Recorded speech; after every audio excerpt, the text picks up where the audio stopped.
Yeah. Got tired of arguing with the ABOS, so I hit the booth. How the hell you aboriginal, but you ain't got the proof? You going live every day spreading fake news. Investigate that man for point shaving, he out here trying to lose. Investigate that nigga for point shaving, he already lost. You going the wrong way, down a one way. You ain't never stand on claims, you only known for ducking face. Don't nobody else do it, nigga, I'ma keep it real with you. Don't nobody else do it, nigga, I'ma keep it real. You be getting loud too much, you gotta just chill. I'm tired of going back and forth with you, nigga, for real. For real, nigga. You gotta be kidding. He just tried to source some memes just to say you the Indians. Damn. You gotta be kidding. He just tried to source some memes just to say you the Indians. Damn. Yeah, you might be mixed, but that's not you. You sound like Dr. York Part 2. Are you New YPN or a Hebrew? Or you Aboriginal shit, that's fake too. Fake as fuck. Yeah, keep it real, that just sound fake to me. Come on. I'ma keep it real, my nigga, I gotta keep it G. You know damn well you ain't no Aborigine. Come on. You ain't found no Indian in your tree, but you be banging genealogy. What? Told him miss me with the bullshit. Yeah. You say a whole lot of dumb shit. That's why you don't never cut your camera on. We know you don't keep a straight face. We know that. We know you don't believe in what you say. We know that. Don't make me pull your whole card. Don't make me do that. Fuck around and expose you for the fraud. You know we will. Everything up out your mouth was propaganda. We know you got that shit from Graham Hancock. You ain't never vetted a source inside your life, you ain't got standards. And on top of that, you out here lying on your grandma. It's like that. Damn. You out here lying on your grandma. That's crazy, my nigga. I'm tired of these niggas, man. We gon' put them in place. I'ma get it right, Richard. We gon' do it straight. But nigga talking crazy, ain't not today. Nigga paying for shit, nigga got bots. Nigga doing all the type of shit that we not. You know what I'm saying?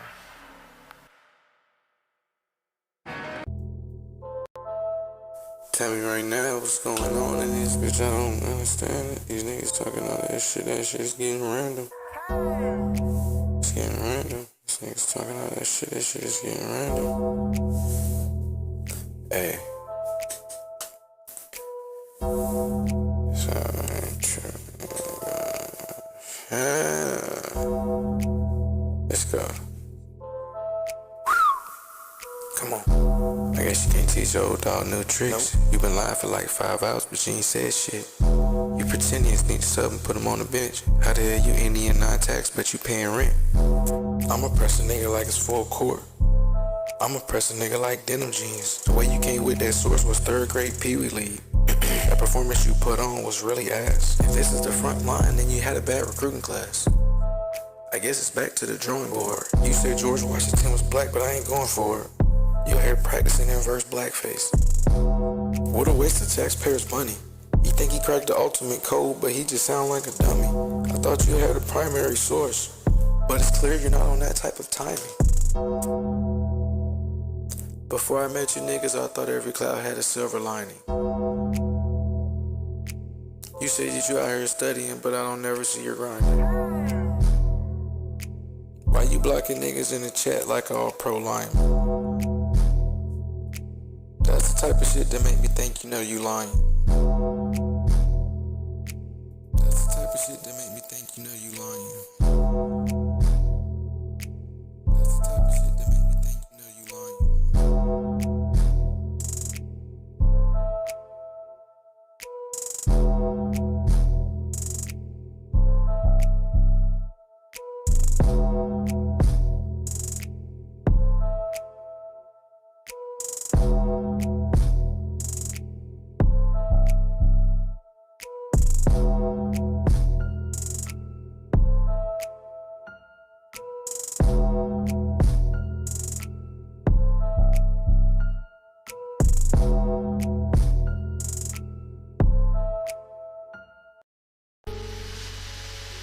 Yeah. They say fake it till you make it.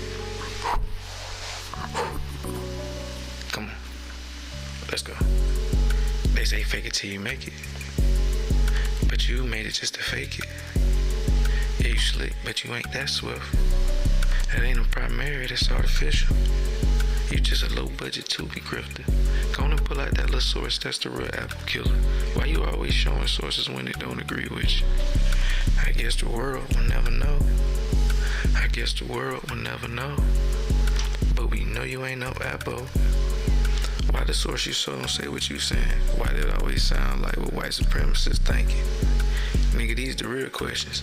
Why you showing slides from last debate? You still ain't learned your list. If I ain't on your level, why you ducking? Guess you felt the pressure. Coming like Reuters or NPR, I'm a fat chip. You push the Proud Boy agenda. So if I call him Pride Man, he can't get offended. These niggas really don't get it. You said that you the source, you kept talking. I ain't even listen. They say fake it till you make it. But you made it just to fake it. Yeah, you slick, but you ain't that slick. That ain't no primary, that's artificial. You just a low budget to be grifted. Go on and pull out them little sources, that's the real apple killer. Why you always showing sources when they don't agree with you? I guess the world will never know. I guess the world will never know. You like a turtle trying to pull a fast one. Every time I talk, you cut me off like a bad rerun. If you let them tell them Montezuma was Massimo's grandson. These folks can't be thinking right. How you black, European, Indian, and Jacobite? You gotta make that make sense. These the same ones that say Harriet Tubman didn't exist. And you rocking with the Mormons. You ain't show the source the whole debate. That's a bad performance. You like a court jester. You just here for my enjoyment. Every time you talk, I'm like, this nigga need to find employment. They say fake it till you make it. But you made it just to fake it. Yeah, you slick, but you ain't that slick. That ain't a primary, that's artificial. You just a low budget to be grifted. Go on and pull out them little sources, that's the real apple killer. Why you always showing sources when they don't agree with you? I guess the world will never know.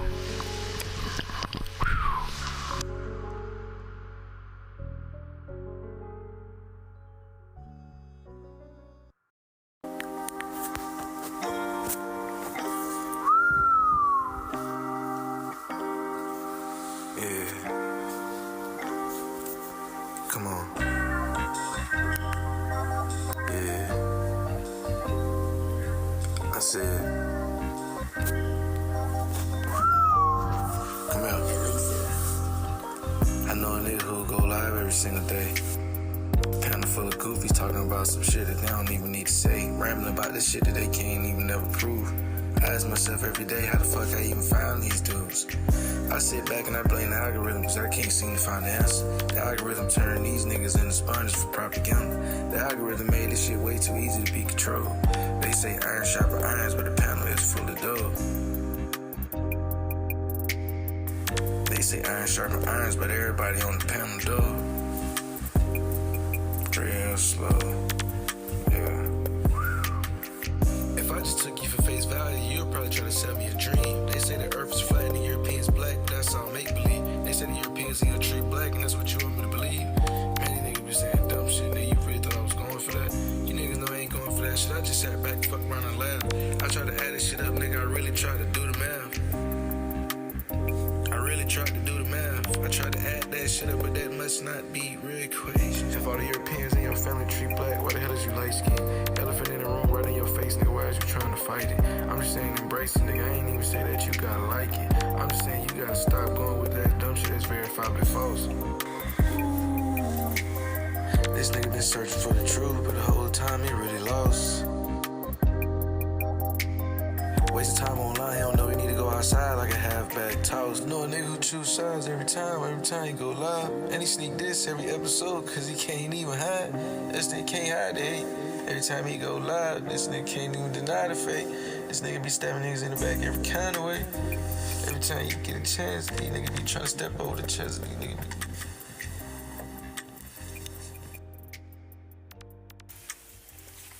Hey. Wise man told me nothing. Wise man told me. Hey. Wise man told me nothing. Wise man told me nothing. Nigga, you be live all day. These niggas be live all day pushing propaganda. These niggas fucking up, nigga, mooders. These niggas live as fuck pushing propaganda. These niggas low budget, need to up the standard. I don't give a fuck about none of that shit that you say about that. You ain't had no proof. Nigga be wasting time online. These niggas is really big. Oh yeah, can't get that nigga too much. I had to start the beat. Hey man, maybe I should write.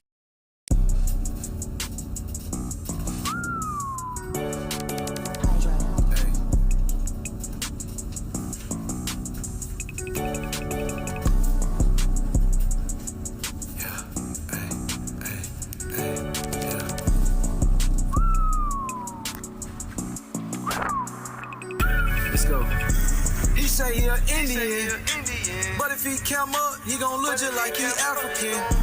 Bitch, you ain't no Indian. Come on, you just a $5 motherfucking mimicking. Acting like a smart guy. Granny never said that bullshit, nigga, you a damn lie. You starting to get on my damn nerves. This why you can't go back and forth with no pseudo. He won't even debate shit. He focused on the past with all that we used to be great shit. Nigga said dodge the hijack. Nigga done dodge the triple, keep asking for the swords. God damn, what that said? He said he an Indian. Come here. But if he come up, he gon' look just like he African. Bitch, you ain't no Indian. You just a $5 motherfucking mimicking. Come on, let's go. Acting like a smart guy. Your granny never said that bullshit, nigga, you a damn lie. You starting to get on my damn nerves. Why you act like this why you can't go back and forth with no pseudo. That's bad word, nigga, that's bad word. I can't go back and forth with these niggas, I swear to God, they never put in work. Every time I try to sell my source, these niggas go berserk. He tell me he wanna hear the answer, but he keep on talking over me. How the fuck you tryna hear the answer when you keep on talking over me? But that's okay, I'ma still stay at your neck just like a fucking rose. And that fake ass picture you showed in the debate, you got that from John Oglesby. I hope these niggas, I ain't even finna go for that shit. I've been asking for the proof for so fucking long, nigga, it's been a while. I can't get your pseudo ass an inch, you gon' try to take him out. I've been trying to get your ass in the debate, but you keep running like Booby Miles. Come on. These niggas think they swift as hell, no. He say he an Indian. But if he come up, he gon' look just like he African. He gon' look just like a African. You ain't no Indian. You just a $5 motherfucking mimicking. Acting like a smart guy.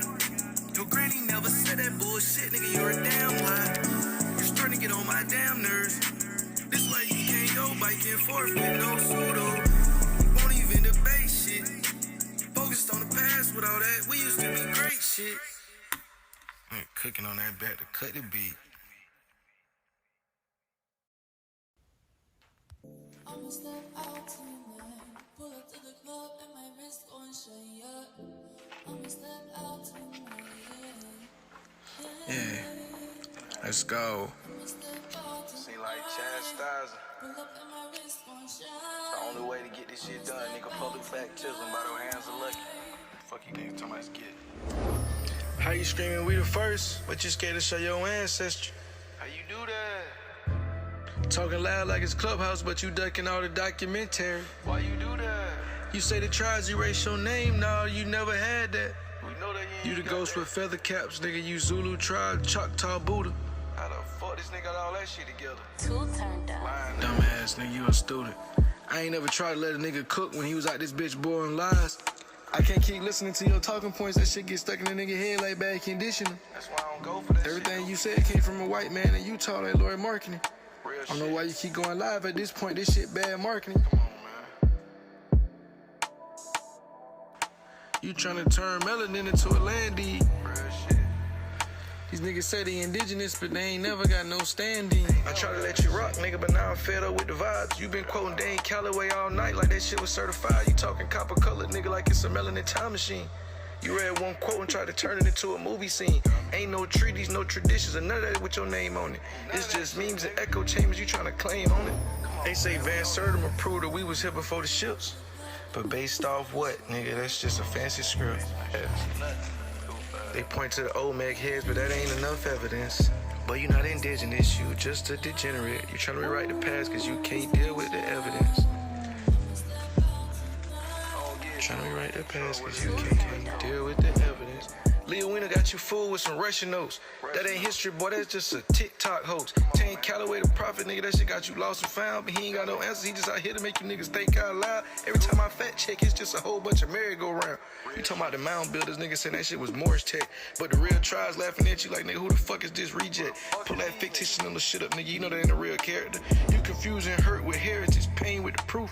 Build on a house of lies, now you camping out with no roof. You say that we ain't African, nigga, you just out here dodging the chains. But when you swap that shit with the whips and the delusion, nigga, it's all a mental exchange. You niggas trade not the same shit for the same shit. You niggas ain't saying nothing, nigga, just dumb shit. I'm tired of going back and forth with these niggas, so I had to hit the booth.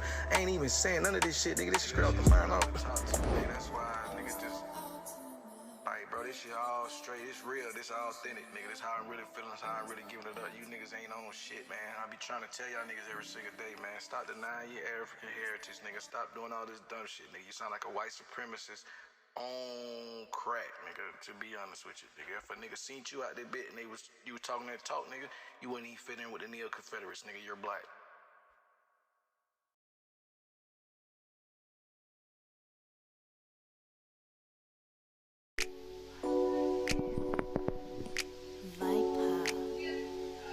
Huh?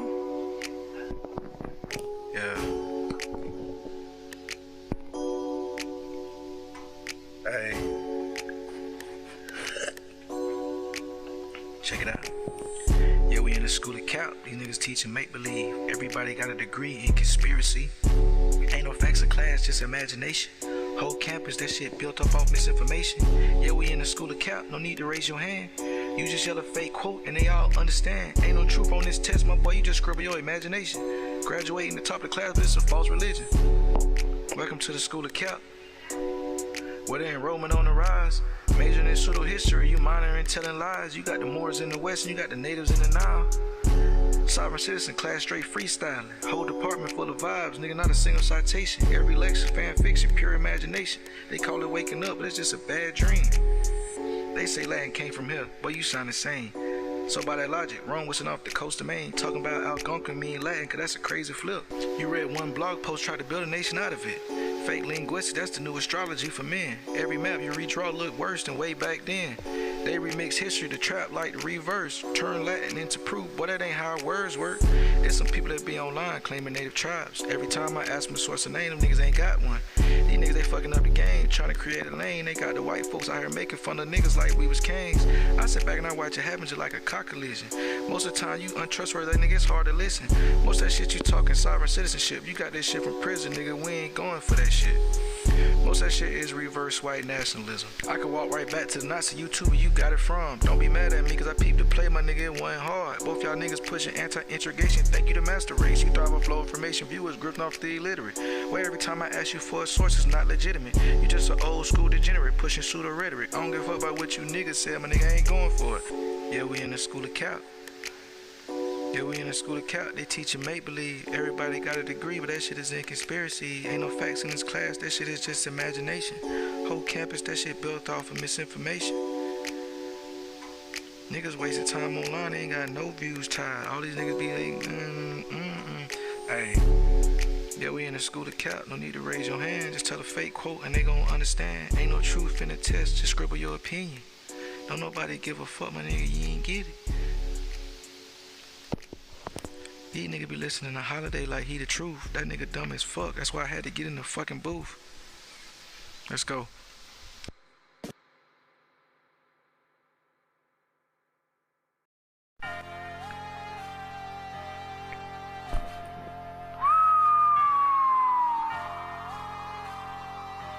Fuck them. Damn, Blade, you going crazy? Niggas say they ain't from Africa.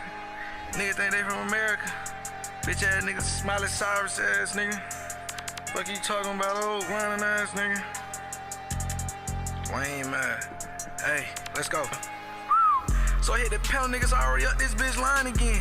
All these niggas rhyme, but they ain't gonna tell you, nigga, they tryna fit in. All these niggas cap as fuck, I'm telling you, I already know it. He don't wanna quote his source, cause nigga, that shit gon' just expose it. That's a Nazi scientist, my nigga, you think we wouldn't notice. You stared in a glass house, you picked up a rock and tried to throw it. Ain't no culture with your cap, my nigga, you just a cosplaying dude. Just a bunch of pseudo-prophets, nigga, without a single peer review. Turn a meme into a thesis, now you claiming it's the proof. When you go live, niggas get high off misinformation like a penthouse view. Niggas, they dumb as fuck. These niggas, they slower than a snail. If you keep disrespecting my ancestors, nigga, I'm finna give your ass hell. Everything was saying you got from your motherfucking brain is straight from out of jail. This that type of shit that get a nigga sent up the shelf for nigga years. This that type of shit that nigga may have niggas really dropping tears. This that type of shit got people with 51 felony charges. At this point, you need to quit going live. It's really a bad market. At this point, you just a mouthpiece for Russians, nigga, like Benny Johnson. At this point, you need to quit going live, but nigga, cause it's really a bad market. At this point, you just a mouthpiece for the Russians, nigga, like Benny Johnson. You fighting ghosts on the net just like it's a pay-per-view event. You talk adverse possession, my nigga, but you ain't pay your rent. Call it research, but it's just a copy-paste. My nigga, that's what fakers do. Ain't no proof in that tick, nigga, that's just a conspiracy loop. You drunk off anthropology, nigga, this nigga's a YouTube dork. Say it's just a fact, but he can never prove it with support. If it's truth, why you walking in the door, nigga, it's changing that direction. How the fuck you sovereign nigga in the land but you in the courtroom? Nigga be all pro first team, make-believe pseudo. Saying we the real Indians but your laws is super weak. Cause Walter Neves never said that bullshit you preach. You anti-white but quote the scholars nigga in every speech. You claiming liberation while you quoting whole white supremacy. This shit crazy as fuck, this shit don't make no motherfucking sense to me. How you claiming you against anti-white but you quote white supremacy? Hey, I've been telling these niggas so long, this shit been getting on my nerves. That's why I had to hit the booth and start the curse stomp niggas. Give a fuck about what you said, nigga, you ain't on shit. Every time I try to pull up, niggas get to running. These niggas get to ducking. I pop out, nigga, get to hitting. Nigga, bitches. Like I pull up, try to get it, hey. Niggas, bitches, we gon' pull up with the switches, get the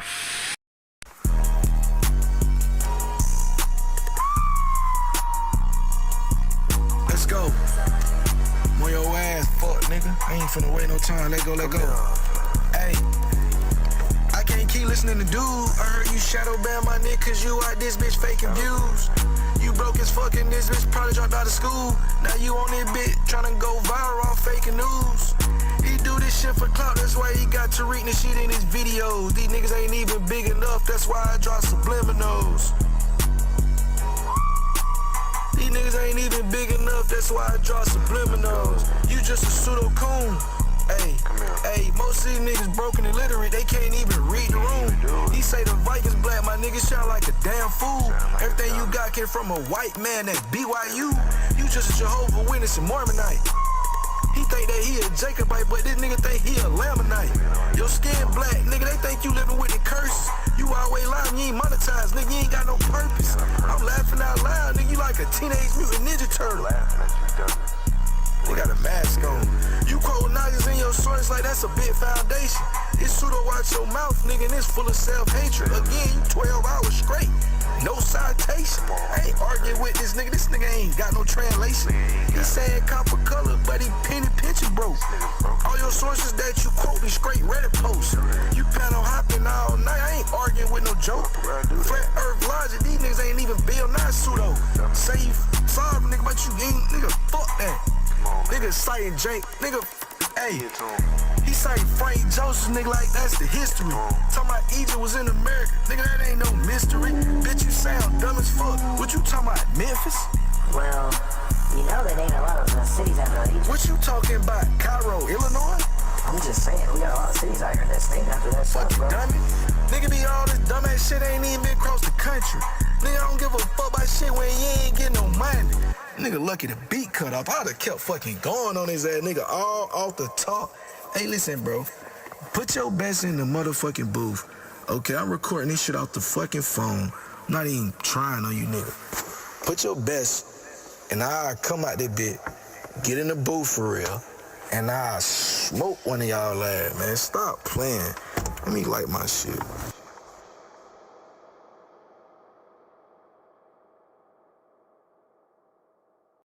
That was about the fact that the first change that takes place is in your mind. You have to change your mind before you change the way you live and the way you move. So when we said that the revolution will not be televised, we were saying like that the thing that's going to change people is something that no one will ever be able to capture on film. It'll just be something that you see and all of a sudden you realize, I'm on the wrong page. I know a nigga who say that the earth is flat. And he say that the true Indians is the blacks. But this nigga ain't never got no facts. That shit be anecdotal at best. That shit you just said was dumb, but you just said it with your chest. You ain't impressed nobody, nigga, maybe except for the Russians. You ain't impressing nobody, nigga, not doing all of that fuss. He ain't got no facts, but he be going live all day. Pushing some Russian talking points like he was David Rubin. Pushing some Russian talking points, I call him Tim Pool. Fuck a poster boy, you the billboard for why kids should stay in school. I can't listen to no nigga if he don't make sense. You been panel hopping all week, you must ain't gotta pay rent. You must ain't got no mortgage. Yeah. You must ain't got no gainful employment. You clearly ain't running no business. These ain't ad hominem, this nigga, this called chastising. You need public humiliation as reverse baptizing. Cause you filled with the spirit of pseudo. Cause you filled with the spirit of bozo. How else could you think Abraham Lincoln was black?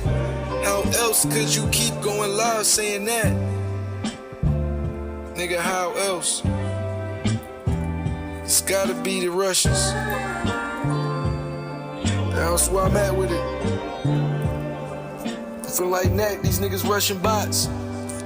These niggas weak, that shit off the top. I don't even need to write this shit no more. This shit be easy, this shit be all flow. I'm feeling like Bobby Digital.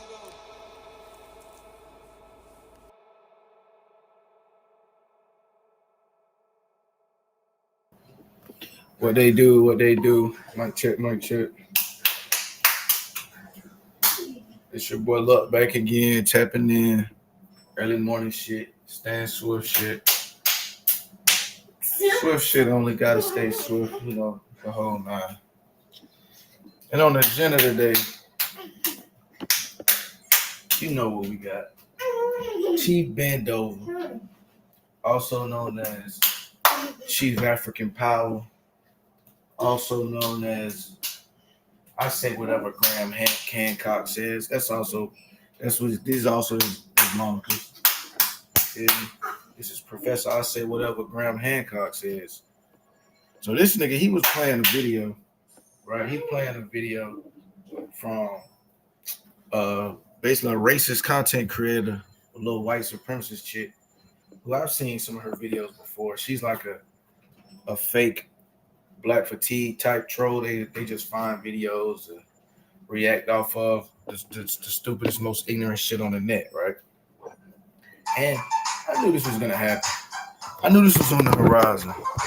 Anybody with a brain knew this was on the horizon. These idiots run around spouting racist, pseudo-historical narratives. The only people that you're gonna end up running into after a while is gonna be the other racist pseudo-historians and the racist pseudo-scientists. So that's what we about to see. We about to see a battle of the shooters. This white chick, right? The people in her comment section, they are really the founders of this fake ass "we was everything" model. The original "we was" boys was white. Let's put it on the table. And the original "we was" boys are white.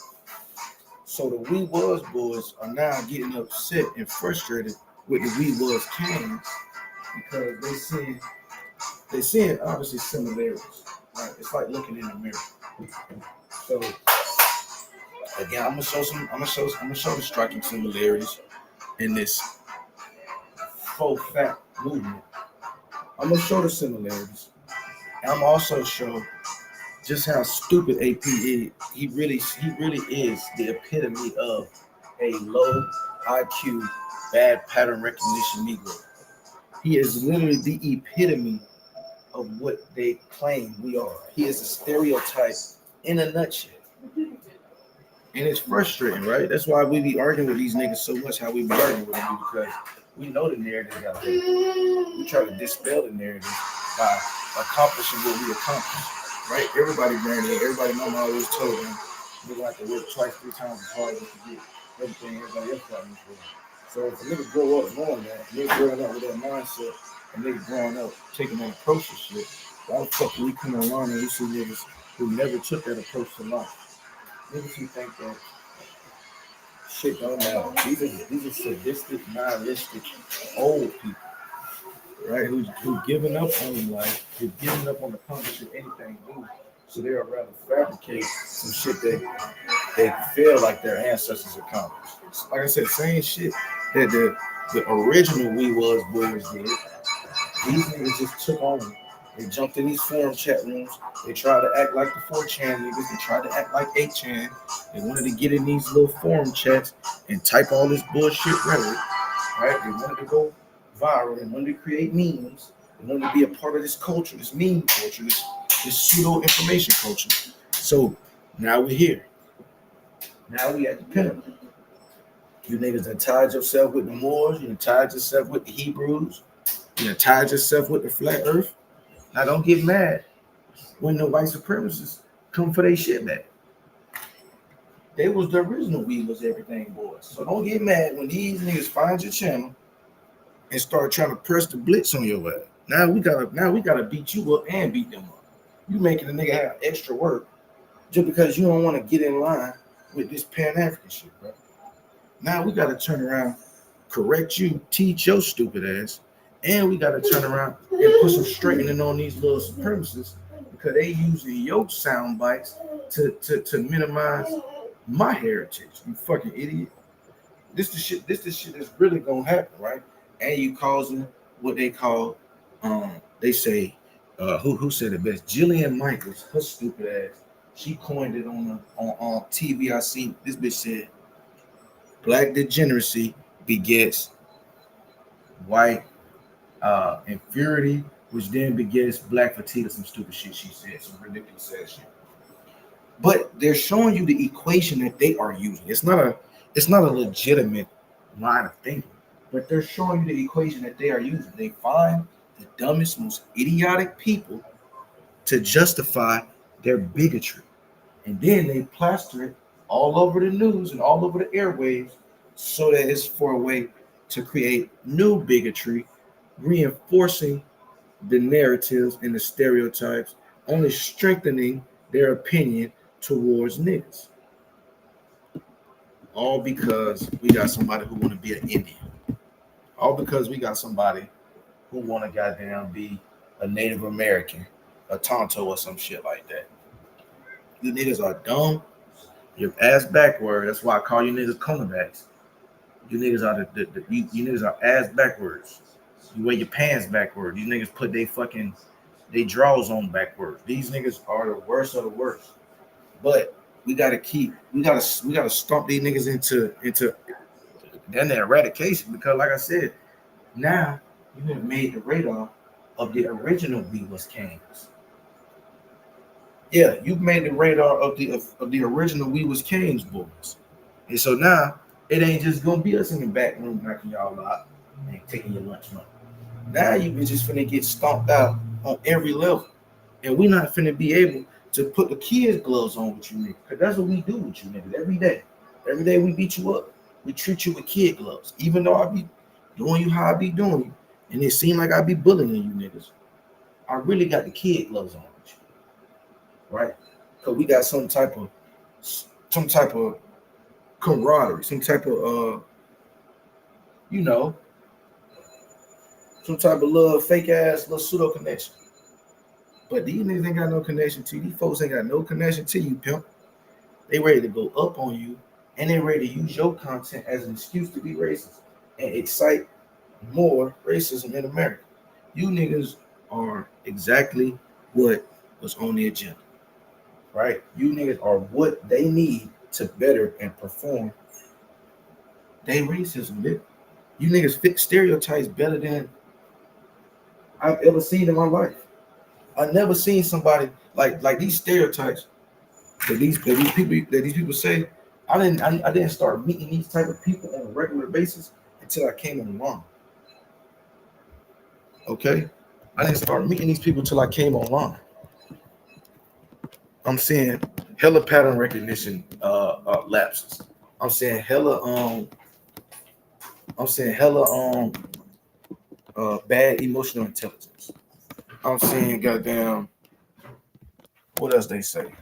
Them are the main three: the bad pattern recognition, the low IQs, and the bad emotional intelligence causing you to lash out on a conversation.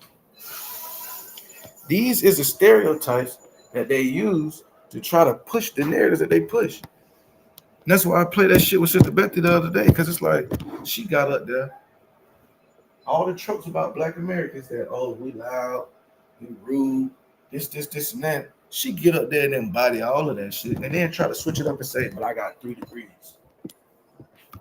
But we don't even care if you got 3 degrees if you up that bitch showing your asshole. Nigga not worried about your degrees if you're there showing your whole ass.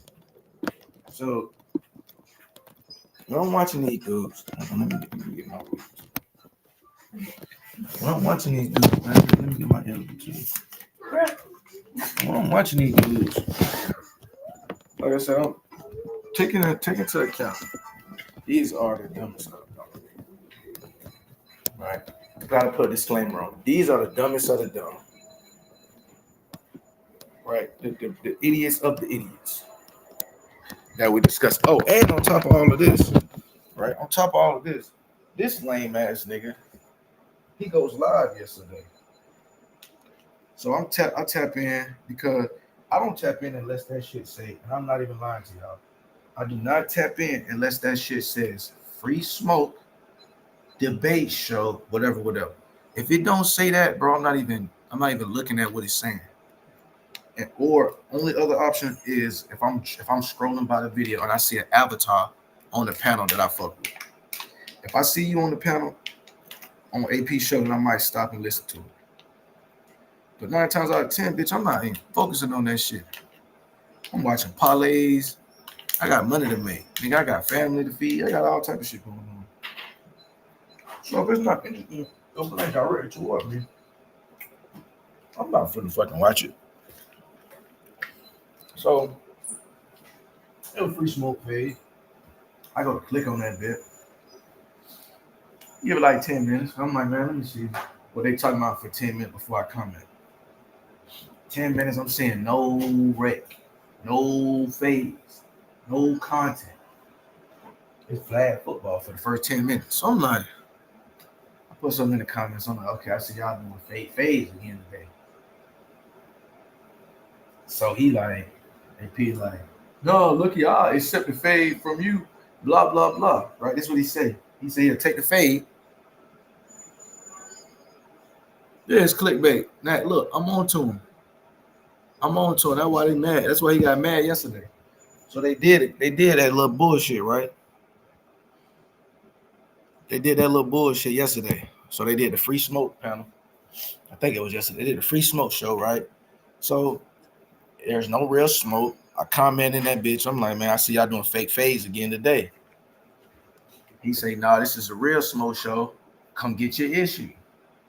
So I said in the comment section, I said, bro, if I can't line up some real smoke, I'm not going up that bit.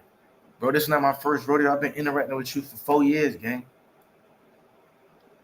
I know what you do. You do a smoke panel, quote unquote, a smoke panel where there's 11 people up there and one person who's trying to catch a fade. Then that one person who's trying to catch a fade has to overtalk 10 people just to communicate with you while you attempt to put them in the back for overtalking the 10 people that's trying to communicate. It's a game. And not only do they do that, right? Not only do they do little punk shit like that, right? Where they have 11 niggas on the panel at the same time and act like they won't smoke, but it's only gonna be one person that has smoke with them. Not only do they do lame ass shit like that, but on top of that, there is an actual debate. There's multiple debate leagues, right? There's the Psycho's got a debate channel. Sarnetta and them niggas got a debate channel, the Titan debate league, and so-called AP's debate channel.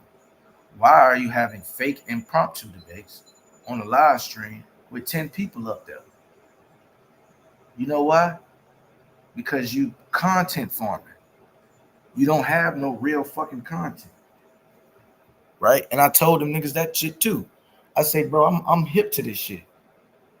I've been giving you niggas free content for years. We've been the reason why your numbers was even doing what they doing. You the reason why they even doing what they doing is because we go over there and we interact with you dummies. We get the chat lit. We get niggas in their feelings. We make niggas on the panel get to spewing that dumb shit. We go up there and we put a show on. Nigga, when your shit used to be chunky before Sister Betty started buying views, if we was up there, you might catch 175, 200, 300 people in there because it's a good conversation. We beating that ass. You feel me? But you niggas don't have that. You don't have no real conversations. You haven't had that in years. Top Cats called you out on this shit. And this how little Top Cats thinks of you. This how little Top Cats thinks of you niggas. We've all heard the clip, right? Not a Coincidence has played it. I put it in one of my songs. We've all heard the clip of Top Cats telling the world, everybody knows the Aboriginals can't fight. He says everybody knows the Aboriginals have nothing for themselves. They've never won an interaction back and forth with no Pan-Africans except standing alongside Indians. This is what Top Cat said. We've played it several times. They said we played it to cause division. So we playing it to cause division. Let me ask, if we playing it to cause division, why come it's been 5 years? It's been 4 years. Why come Top Cat ain't never take none of his videos down going at AP? Think about it. I'm finna show niggas. He never took down none of his videos going at AP. They still up all 5 hours, multiple videos. All the videos that AP took shots at with Top Cats, they gone. Pay attention. I'm finna show you something. This nigga is not the top of the food chain. He is a little one. And I'm finna go up on his head because nigga, you've been running from me for years. You do these fake debates around topics. I've been beating Wild Savage into the ground with this topic of Nathan B. Forrest is actually a white man. Why did you take up the debate to prove Nathan B. Forrest was a white man?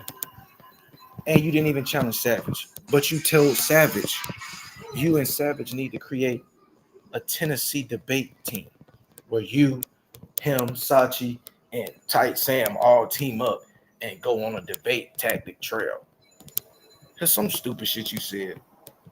My nigga, Savage was the one who came out his mouth and said Nathan B. Forrest was black. Let me take it even a step further. A1 said the Knights of Golden Circle was black and the KKK was black. You know where Wild Savage got his claim from? Top Cats. You know where Top Cats got that shit from? A1 and Chief Holiday. It's a revolving door. The only difference is, like I said, now Top Cats is the top of the food chain, right? The little tactics that he did made it to where niggas wasn't really attacking his videos, but that's about dead. You feel me? So he on the agenda too. But I gotta finish stomping out this roach.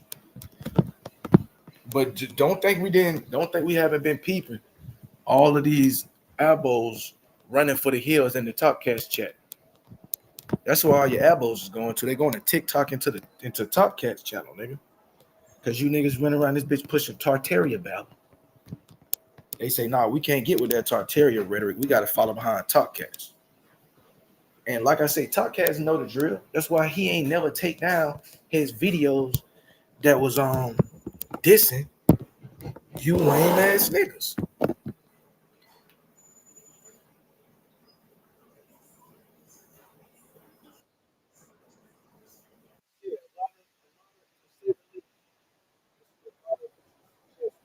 So, brother knowledge, a lot of what you suggest that you saw, it's fair to say that you probably saw it. Right? That would be fair to say. So I got video content from all the way back when they had that fake award show. And the female had an Aboriginal award show where she was trying to give credence to the channels and all the people who put out the content. And she gave Top Cats an award and didn't give Chief Holiday, Aboriginal Power, none of them niggas an award. They started going to war. They started calling the chick out her name, calling her the B word. Chief Holiday went on a campaign trying to kill the whole community because he felt like he wasn't getting his credit. Y'all don't remember that? See, I seen it all. I seen you niggas self-destruct every year. I see you niggas try to rebrand every year. And I seen you running from me every year. So I find it quite odd that after I'm going back listening to the live yesterday that you said that you would be willing to debate me in, I go back and listen to the beginning.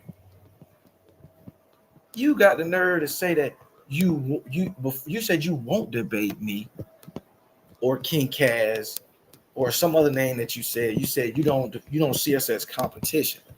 Then when I show up, you turn around and say you'll take a fade. You just be talking, dude. You be talking to your crowd, and they don't even believe you. They know you've been running from me. You're a bitch.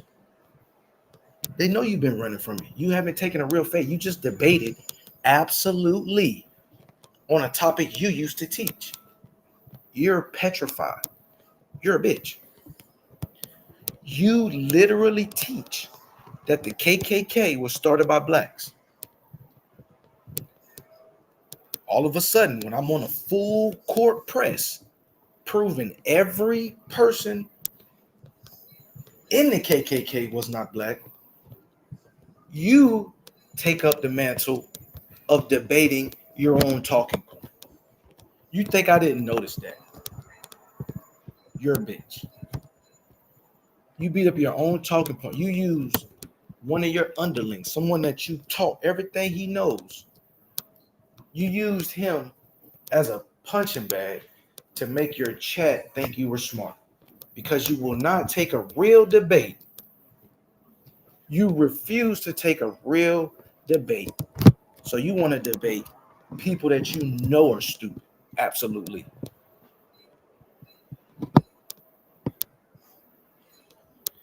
You feel what I'm saying? You're stupid.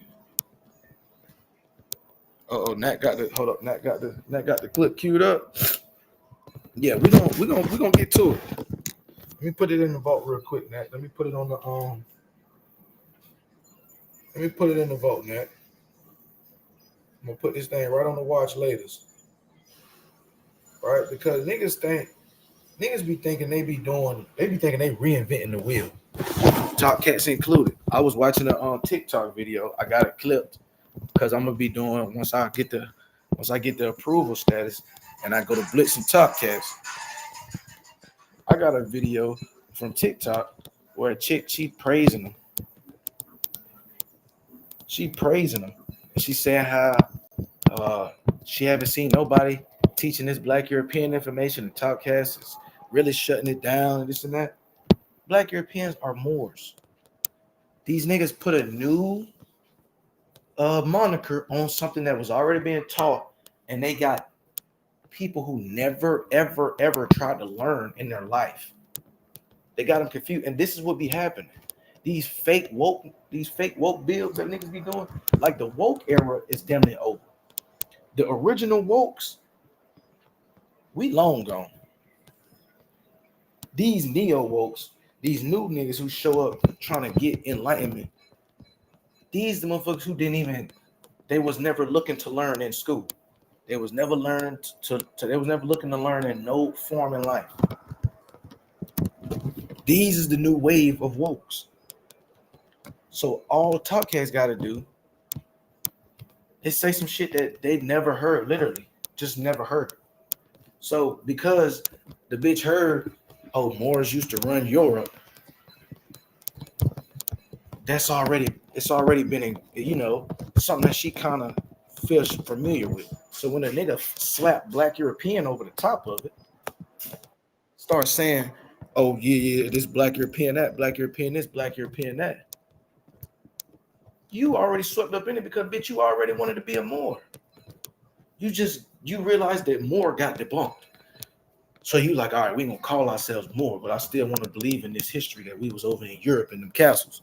So let's just call ourselves Black Europeans. And he didn't even coin the term Black Europeans. That came from Lex Will. Lex Will got videos from 2015 talking about Black Europeans, and he called them Black Negropeans. He got separate videos titled both things. So these idiots, they taking old pseudo claims, put a new name on it, and they try to present it to the world like they just came up with it. This nigga ain't make up Black European. This nigga is running around with Moorish bullshit. And he's quoting from niggas who feel like blacks was everywhere, the Asiatic black man. You niggas is taking Moorish, Dr. York, Nawapian, fucking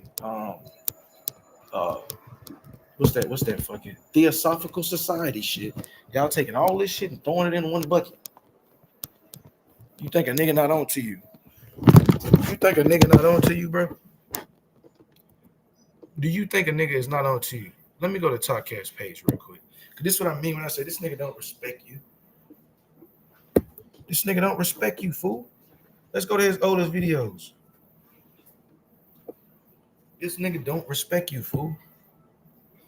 Let's make it big screen too.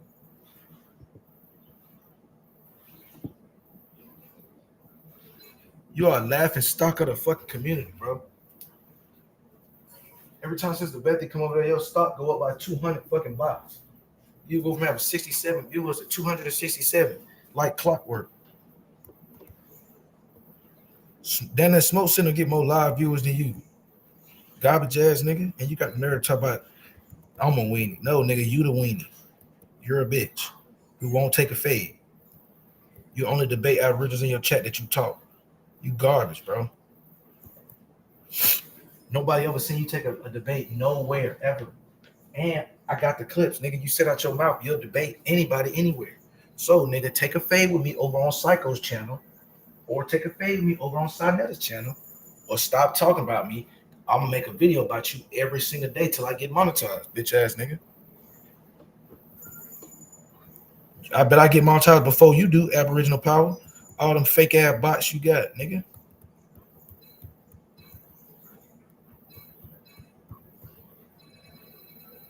You're a fucking joke. Look at this. Look at this. Let me show you what Talkcast think about your top Aboriginal. Remember, AP took his Talkcast beef videos down. Talkcast don't take his shit down. And you can't say Talkcast don't private videos. He do it all the time. He purposely have not taken these down. He purposely have not taken these niggas diss videos down. So let me show you this. From 5 years ago, Big Chief Talkcast, when we ride on our enemies, this was the very first time he started dissing Aboriginals. I think I might even jumped on this panel and been like, yeah, go ahead, get at the nigga. Cause it's back when I was trying to finesse some shit. So I'm like I was trying to stir some shit up back then. I'm like, oh, these niggas, they about to beef. Yeah, let me go boost this nigga head up. So really, I'm in the chat I'm like, yeah, Talkcat, these niggas lying. They ain't the real Indians. You feel what I'm saying? All that shit. He eating it up. He turning around. He regurgitated some shit. I said this nigga, he don't even know it. I was on a whole nother page, in a whole nother moniker. Right? I'm sending this nigga down the rabbit hole. He asking niggas, this nigga Talkcat asking niggas, who's the master teacher of the Aboriginals? I'm in the chat dropping 432. I'm in the chat dropping Lex Will. I'm in the chat dropping Hakeem Bey. Right? Saying all these things. And one by one, this nigga take the time. He go back. He doing his diligence. And he playing these videos. He starts showing for like 3 or 4 weeks straight. These niggas get all their shit from Hakeem Bey. He didn't play 432 videos, but he mentioned like his name and shit like that. He'll say why he playing Hakeem Bey shit. He'll be like, you niggas got all your shit from 432 and Hakeem Bey. Niggas was doing that shit, right? This is back in the gap. This is 5 years ago. Like I said, whole time I'm trying to incite a riot. I see what's going on. I'm like, oh yeah, this nigga finna grift off. This nigga playing. Yeah, let's get these niggas to go fight at each other real quick. This is gonna crash and burn the whole thing. But to Talkcast credit, he was able to kind of keep them boys in line and take their fucking people, right? I had to get that boy credit because my tactic, I was trying to blow the whole thing up. You feel me? But he was able to pivot and kind of take a crowd with him. We was able to successfully basically shut Chief Holiday channel down, right? To the point where we beat these niggas into submission to where they came out and basically said yesterday that Chief Holiday and Cuddy don't even want to go live no more. They're not feeling this YouTube shit no more. That's how much we done beat them niggas. They done lost the will to do this shit. You feel me? We done took these niggas will. We done took these niggas will. We done took these niggas heart. These niggas don't even want to go live spreading this fake information no more. also that we done took the credibility from these niggas. So when they go live, they can only get 35 in the chat.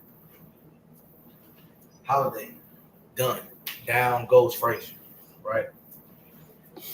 A1, he cooked. A1 cooked. He ain't got nothing going. He trying to get his shit back jumping. He be going over on Talkcast trying to crowd surf with them niggas, trying to get them boys to come pull back up on him. Well, we need you to relax, bro. We going outside. Hey. We're gonna relax or we're going outside. Yeah, you gonna do some laps or something. So I'm sitting there, like I said, let me get into it, right? So yeah, I was gassing his ass up, Timmy Turner. I'm trying to think what name I was on. I don't even want to blow my cover, but yeah, that's what I was doing in the chat. He ended up, I ain't gonna lie, Talkcast ended up catching on after a while. I know because I used to comment in that bit, and then I noticed my shit was blocked. So I feel like he probably did the paperwork and seen like, oh, this nigga ain't even a goddamn Indian and fuck around, block me out the chat. But yeah, nigga, I was on his ass, nigga, gassing that shit up, causing beef amongst the ranks. You feel me? Oh hell no, we going outside. You fussing about the game.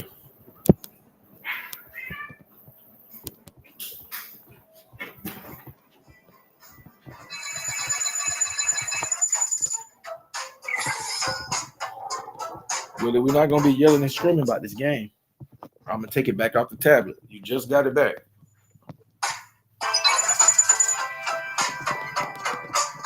Yeah, come with me.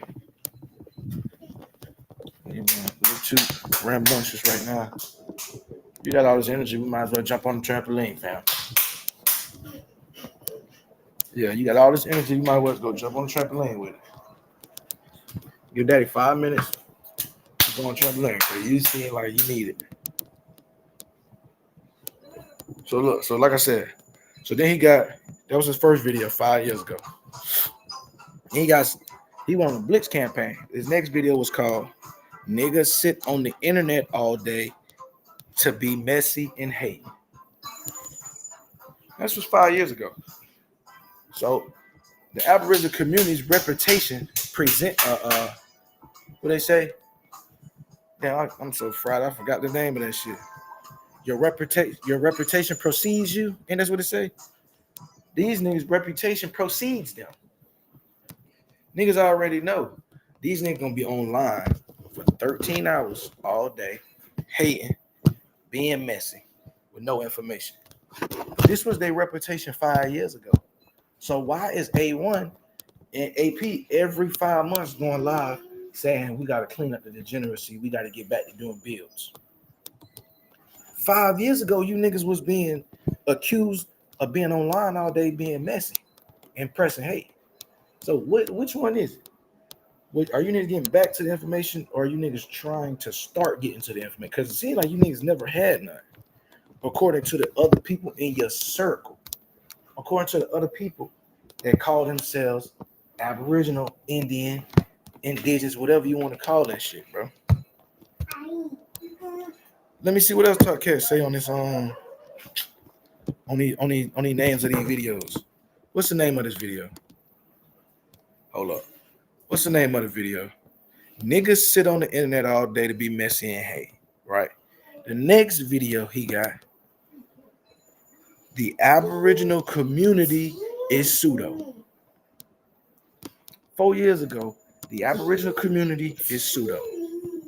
The next video he did, why they running from Big Chief, where he went live pressing these niggas. He went on their panel, exposing certain things they said, calling them out, and he had clips of them copping a plea, not wanting no fade with Talkcast. Back then, right? Then we get to Aboriginal power is a pseudo clout chaser. This is 4 years ago. Then we got Untaughtiness one is the Aboriginal Dr. Umar scammed the community. Do you hear me? Untaughtiness one is the Aboriginal Dr. Umar scam the community. Aboriginal power, pseudo clout chasing. He have not taken these videos down. It's been over 4 years. You niggas took all your beef videos down. Anything you ever said disparagingly against Top Cats, you removed it. And you publicly copped the plea to him on multiple occasions. Both of y'all. A1 teaches that more, Amorican, Moro, all these different variations of the spelling is all the same. He said M-O-R is the same as M-U-U-R, is the same as A-M-A-R-U or Amaru or whatever. This nigga says that, right? He had a little catchphrase. Top Cats copied his catchphrase and said, any nigga out here who say that M-O-O is the same as the M-U-U is the same as the Amaru, that shit pseudo as shit. And if you around me, I'm going to tell your bitch ass that shit pseudo. A1 was literally on the panel when this nigga said that shit. And I'm sitting there like, you are getting pressed on live in front of everybody and you're not saying nothing. It was so bad I had to make a song and I had to call it. I called the song Cat Got Your Tongue. I literally could not believe myself. When I'm listening to this shit, I had to go make a song. I had to go make a song titled Cat Got Your Tongue, in which I alleged that the cat got his tongue. Where's your sources at, right? Cat Got Your Tongue is in Top Cats. You up there, he ain't saying nothing, right? Like I said, so I made the song Cat Got Your Tongue. Then I said, when Top Cats press you, nigga, you fell all the way back. You niggas said nothing. This is what I'm referencing. Top Cats blitzed you niggas. Y'all fell back in line and started worshiping Dane Calloway again. Y'all niggas was beefing with Carimio, Dane Calloway, and Top Cats. Now you niggas are trying to get back on the good graces of all them niggas. And you think your end is with Top Cats, but Top Cats think you a bitch. Top Cats use you niggas to get the rest of your people, right? But he ain't never gonna take an open position that's standing in unison with us. He definitely against you niggas. He want all y'all niggas channels to die. And it's evident because he has not taken these videos down. He wants people, when they find his channel, go through his catalog and see he called you niggas clout chasing pseudos. Yeah, that's what he want to do. He wants you niggas to know he called you niggas clout chasing pseudos. Let me cue up, because not a coincidence, bless the nigga with a clip. Let me cue up what he really think about you niggas. Let's do that. Let's cue up what he really think about you niggas. Because one thing about it, I don't lie. I don't even gotta lie. The truth is way, way better. It ain't even no need to lie. So let me pull this clip. Let me pull this clip, because all you do is run from everybody. You haven't taken a debate from Cat, the Hebrew Israelite dude. Tried to go fish for that recently, right? Tried to react to some Hebrew content. Nigga tried to react to some Hebrew content. The Hebrews ain't take debate because nigga, you already ran from 15 debates with them niggas. The Hebrews look at you niggas like peons, right? As weenies, as you'll say. They not even paying attention to you nigga after you ran from all them debates. Then you gonna turn around. Now you trying this shit again. Oh, free smoke. We want debates with everybody. We're gonna open up our debate league now. No, you're not. No, you're not. You're lying. You're running. You're grifting. You're trying to come up with content for your channel. I told niggas I'm not content for your channel no more, nigga. I will make my own content over here. I don't gotta go on your panel and fight to talk. I can just go to my channel where I can talk by my goddamn self. Ain't nobody going to see you talk, nigga. They going to see, not a coincidence, Lucky, Shot Son. They going to see YK. They going to see Sean P go against the information. They're not going to see you talk. Because if it was, you niggas would be doing builds every day. And there wouldn't be bots in the chat. But when you niggas do quote unquote builds every day where y'all just putting them fabricated ass Mormon stories, it'd be 70 niggas in y'all chat. 50, 70 niggas in your chat. Don't let it be 2 people live at the same time. The shit over with. If you niggas go live at the same time, Topcats go live, it's gonna be 48 to 53 people in your chat, nigga. So Sister Bethy have to come over here with the bots and maneuver. You niggas don't have no real content. You need us to come up there and engage. You need us to create your content. I'm not creating your content for you no more. We can do a joint content venture as far as a debate. Let's both line up. Let's both take a debate. If you're not willing to do that, then nigga, you just gonna be content. You're not gonna make me content, bitch. You content. What the fuck you talking about? So let me play this clip real quick, and then I'm gonna actually get into my show because I'm almost done with my rant. I don't know if it's all the way done because this nigga had me fucked up yesterday. So I don't know if the rant all the way done. And I had a good weekend. I hit on like multiple bets this week. I hit on like 5 bets this week. Hit their ass for like 2,800. You feel me? I had a little decent week. So I'm really not even in a bad mood at all. I'm really chilling. I got a new monitor I'm finna order. You know what I'm saying? I'm finna get my son a new bike. You know what I'm saying? With the proceeds, we really chilling. I sent a little thing, a little gift that I wanted my girl to give me some slides. She, you know what I'm saying? We chilling. But you disrespecting niggas, so we gotta address the disrespect and we gotta address it the right way. With the same level of disrespect. Lame ass, fat body, big back, unbreathable ass nigga. Niggas be wearing them tight ass shirts, can't fucking breathe in them bitches. Can't stand a fat nigga with a little shirt on. Ain't nothing worse than a nigga who can't dress like how he fucking wears. Fat ass nigga trying to put clothes that I should be wearing on and shit. And then nigga portions all fucked up. Nigga low to the ground with the fat shit. So nigga be wearing like size 38, 21s and shit like that. Nigga be having 48 waist with a 28 length. You feel me? Nigga be wearing 48, 28s and shit like that. Bad body built ass nigga be trying to talk shit. So get the fuck out of here, bro. Nigga, you wear 44, 28. Nigga, you trying to talk shit. Out of shape, fat ass nigga. Now, everybody in the world know the Aboriginals can't fight. Now, everybody in the world know the Aboriginals can't fight. Now, everybody in the world know the Aboriginals can't fight. Now, everybody in the world know the Aboriginals can't fight. I'm just gonna keep it real. Everybody know the Aboriginals ain't got nothing for themselves. We're gonna keep this shit real. If you're an Aboriginal, man, I hate to be the one to break it to you. Damn. But nigga, you ain't never saw no Aboriginal war, nigga. Man. Send me a video with a timestamp. You ain't never seen no Aboriginal war, and they won a successful military only when they fought with us. Look at the title to the video.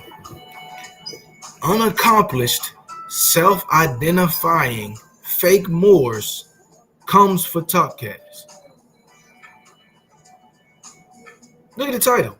Unaccomplished, self-identifying fake Moors come for Topcats. This is what your community thinks of you, dude. You're the laughing stock of the community. Now, everybody in the world know the Aboriginals can't fight. Now, everybody in the world know the Aboriginals can't fight. Now, everybody in the world know the Aboriginals can't fight.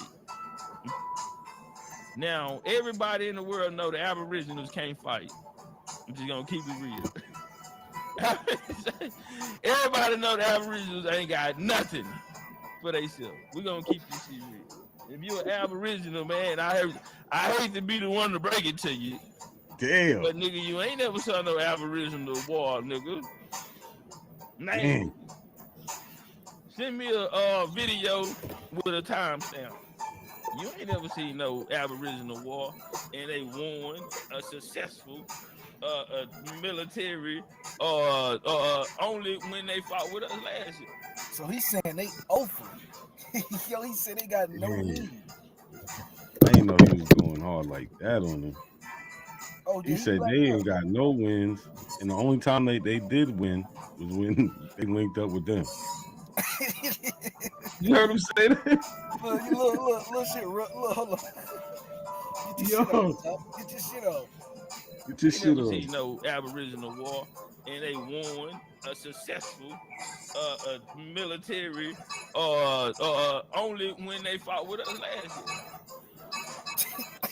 And they didn't even win out of them phase. Nah, this is classic, y'all. This is classic. This is Yeah, classic, right? yeah, I think. So as you heard that nigga Top Cats tell a nigga last time, bro, you niggas ain't even, y'all not respectable, bro. Only time y'all got any credibility is when they standing alongside you niggas. This is what Top Cat said. And he said, y'all ain't even win all them phase. So they said, nigga, even when we was over there trying to help y'all niggas, y'all still got stomped out. That's what he said, bro. Nigga know you ain't on shit, fam. Nigga know y'all community garbage. That's why I say all of the Indians, they all ran the Top Cats, bro. The only ones that still come back to your chat, they sneak and geek over there on your chat. And Top Cats done disowned them niggas. Niggas like Wild Savage, OTK, them niggas already, Top Cats already made the announcement dissing niggas. He told niggas, if you gonna be over there with them niggas, don't have his BCU logo on your channel. This is what he told niggas, bro. He told them niggas, all you straggling niggas over there that's trying to go over there, hanging out with them niggas who ain't got no information. I don't know if you're trying to grow your channel or what you trying to do, but don't be over there in an off-brand nigga chat room repping the gang, nigga, and we ain't vetting that shit. That's what he said. So he told niggas, if I see you over there with a BCU, he said, I can't remember he said what he said, but he was like, if I see you niggas over there with a BCU avatar on, we gonna come over there and we gonna handle business. So you know what them niggas did? They got on their other channels, they started using their own face cards, other pictures, and that's how they started hanging out with the ABOS. All the ABOS, like I said, like Dulcie, Wild Savage, Sachi, it's like 5 or 6 other ones who got a voice over there. Superman, all them niggas, they all hang out over there in Top Cast chat more than A1s, right? Some of them, it done got so bad for them. They over it and they hide in Top Cast chat. They don't even comment, but they watch Top Cat so much because they can't comment over there because they known for being on Aboriginal Power's channel. And because they known for being on his channel and known for getting on his panels, Top Cat's gonna automatically look at you like you a underling, you a little boy, you dumb, you hanging around with idiots. So he gonna take little slick shots. He gonna let you come around. He gonna take little slick shots. Darvis like that, right? He take a lot of shots at Darvis because Darvis go over there and hang out with the ABOS, right? And I feel like he sent Dosey to fuck up the Aboriginal community. I feel like he sent Dosey over there, say, hey Dosey, go start teaching them niggas bad information and have these niggas regurgitating that shit so we can run everybody over the Top Cats. Right? This is what they gotta be doing. Because the nigga already he put the disclaimer out there to the men. And I think he was talking about Wild Savage and OTK when he did that, right? Because this was around the time that OTK and Wild Savage started popping off, right? OTK started going live after he never had a channel like that for real.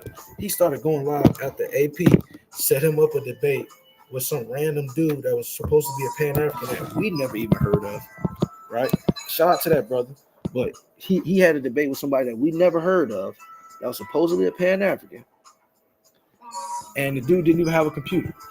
So he got like a fake win on a stupid ass debate topic.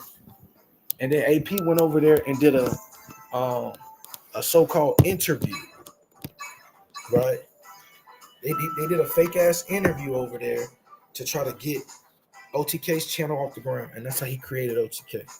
OTK was a nobody. They set up a fake debate with a fake Pan-African. The next week, AP started going, y'all come over to OTK's channel. We're gonna do an ab power build over there. OTK went live with Aboriginal Power a couple times on the channel. Next thing you know, now OTK, he got him a little fake following, 35, 40 niggas. They run around behind him. He did the same thing with Smoke Signal, right? He set up Smoke Signal's channel. He set up Smoke Signal's channel to the point where he still got controls over it. He can still boot, mute, and do all that redirecting shit. These are splinters of his organization to keep niggas around, right? But when that shit happened, Topcast made an announcement basically down there disowning OTK. Even though OTK be over there repping hard for BCU, them niggas don't rep him back. They'll keep it cordial at best because them niggas claim to be Indians. But they hang with the ABOS too much. Yeah, that's the A1. We can't even put A1 at the top no more. Right? After YK and Not a Coincidence put their hands on A1, we can no longer place A1 at the top of their thing.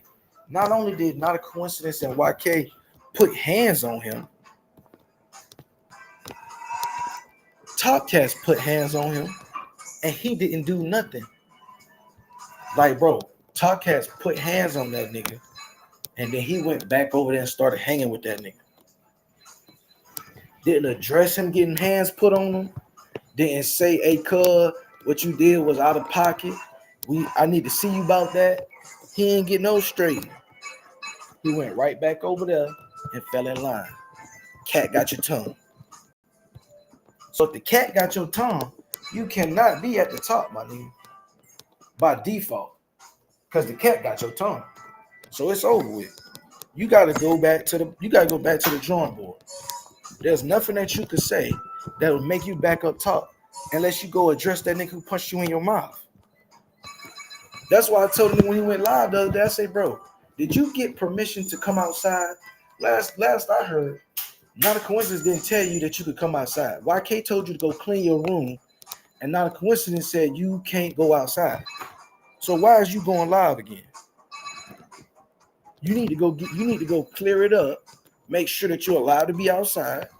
Make sure that you turned in your homework. And I need to see it in your planner. I need to see a written note in your planner that says that you're allowed to be outside. If I don't see no written note in your planner, I'm gonna need you to shut the live stream down. Because you niggas not addressing shit. You niggas don't address a damn thing. You play around, you hang out in these little echo chambers, and you act like you won't smoke. How many debates do you have to fake before you take a real one? How many debates do you have to take or fake to take a real one, bro? You supposed to be 28-0. Why is it so hard to get you to take a debate, but you act like you need a nigga with 1 million subscribers? My nigga, how many watch hours you got? How many watch hours do you have, nigga? I guarantee you got more than 4,000 watch hours. I know how this shit works.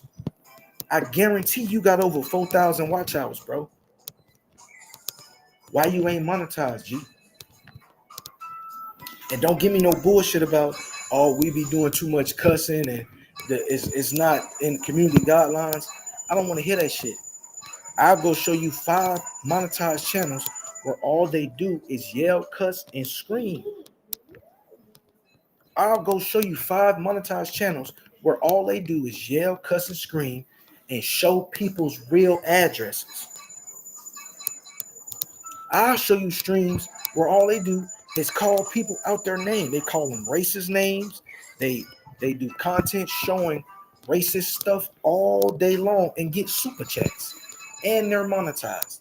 And they're going live on multiple platforms. Again, I know you got more than 4,000 watch hours. Why are you not monetized?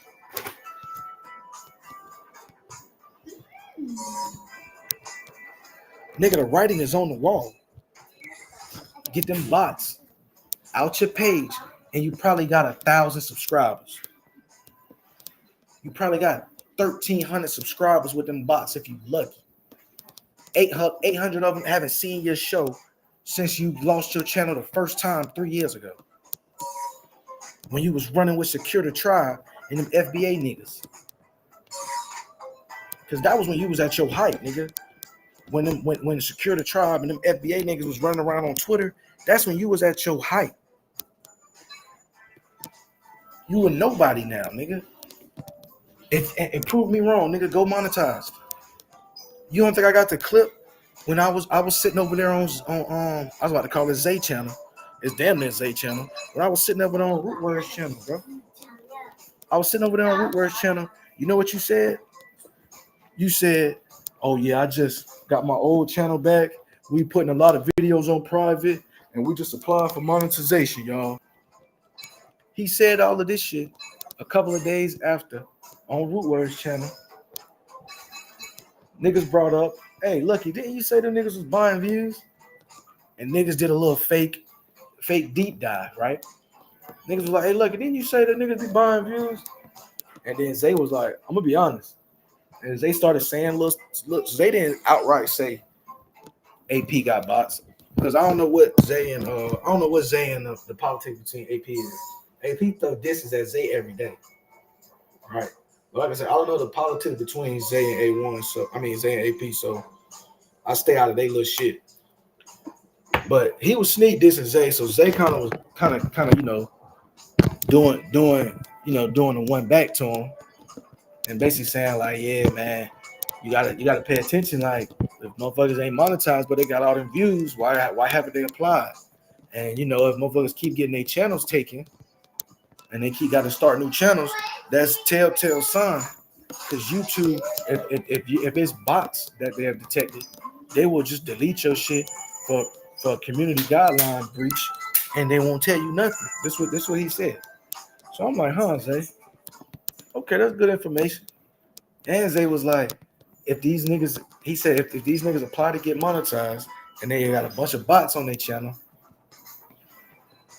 it will immediately delete the channel. This is what Zay said. We were on Root Words channel. AP just got his second channel back.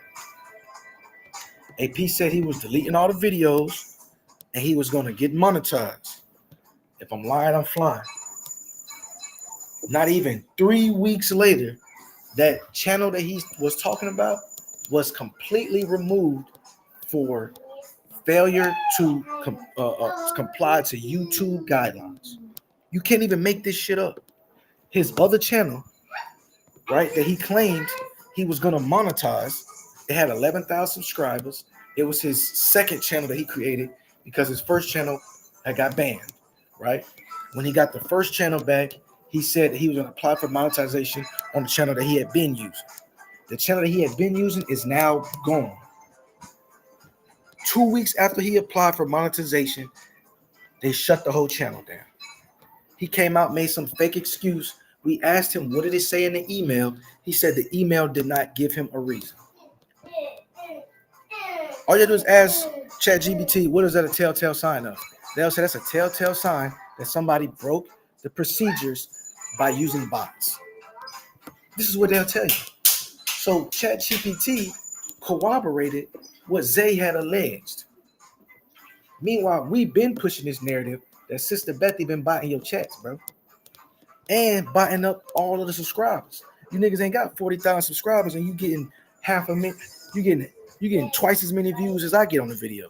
How you getting 950 views? You got 40,000 subscribers and I'm getting 380 views. And I got 350 subscribers. Nigga, where's all the people that subscribe to you? Are they in China? Are they in Thailand? Are they asleep when you go live? It's common sense, bro. So again, stop acting like you bigger than the world and you can't take a fade. Nigga, you're barely a bigger content creator than me and you've been on YouTube for 8, 7, 6 years. You barely a bigger content creator than me and you've been on social media creating content for 7 years. I just started creating content to combat your stupid ass, realizing, hey, I'm wasting all my brain power. I could be going viral, beating these niggas up, and I can pivot and start talking about something else. You niggas are a joke, bro. No, I ain't off the chain. These niggas off the chain. These niggas off the chain with the pseudo. Talking about I'm a weenie and you don't want to take a fade, and then when I show up in the chat, you change your whole tune to, hey, come on the panel, let's have a fade.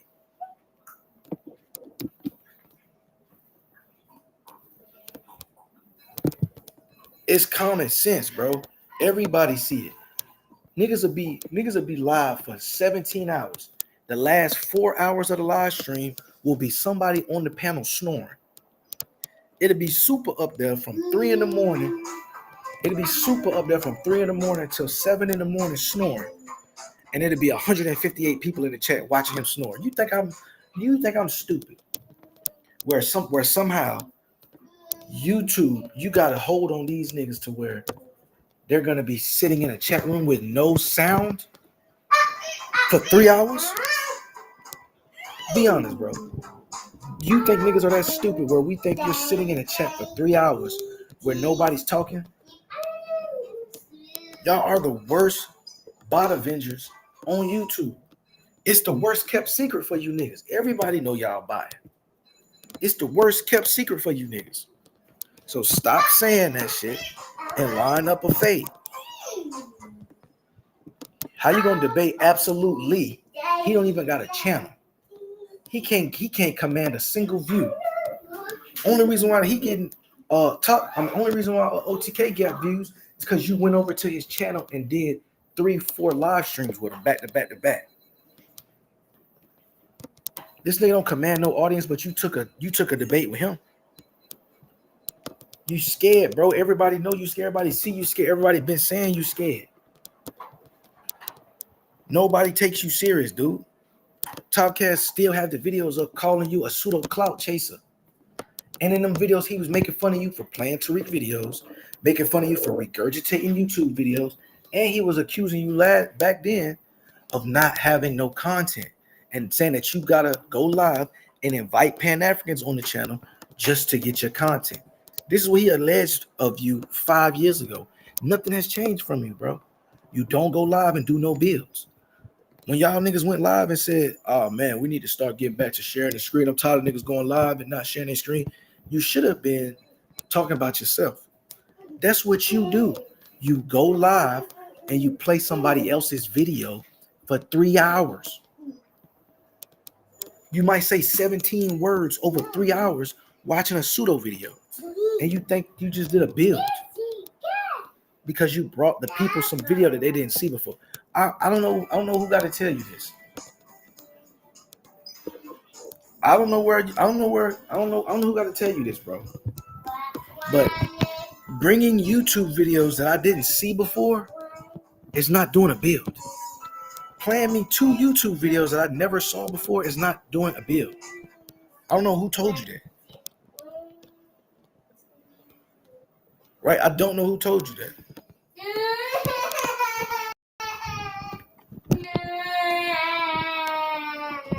What? Oh, you mad because you lost? Man, you better get over it. Bye-bye. Bye-bye. Tablet's malfunctioning. Get over it.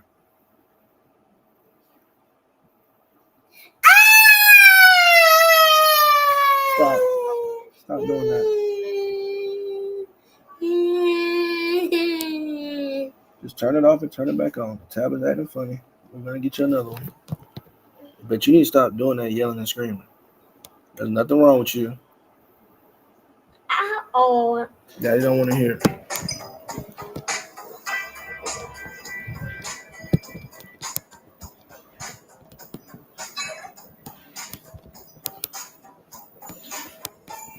All right, let me pivot then.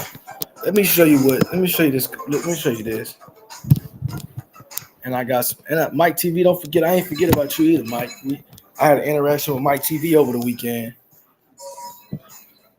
Don't forget either, Mike. I ain't forgot about you, nigga.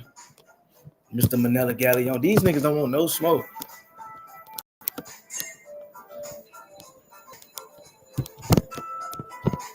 Peace, Mel. Peace, man. She said what I missed. Oh, nothing, man. Just a rant. You just missed a rant. That's all. This nigga Chief Bendover, also known as Fat African Power. He been going live for the last 3-4 days, kind of like signaling that he know I'm talking shit about him, but he don't want to directly address it. You know, he want to pick up on the talking points I've been whooping his ABOS with. You know, he want to choreograph fake debates after I've been running around telling niggas he's running. Then he wants to come out on live yesterday and say he'll take a fade with. After he said he wouldn't take a fade with me the same live stream. So I'm just calling out the hypocrisies in these fake ass pseudo teachers. And I'm taking a nigga down memory lane because they seem to forget Tomcats don't got no respect for these niggas. So that was the TLDR. You feel me? That was the TLDR for the rant, basically. And I want to go ahead and get into this. It's been about a good hour since I took that edible. That motherfucker starting to catch up with me, boy. Let me start this video. That motherfucker starting to catch up with me.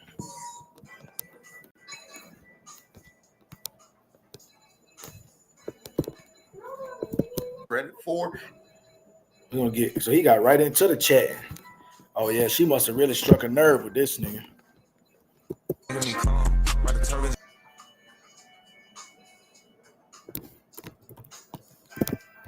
This lady that you see on the left, her name is Makes Sense with Maria. So we're going to be breaking down her anti-Aboriginal, anti-FBA views, and we got a lot to talk about.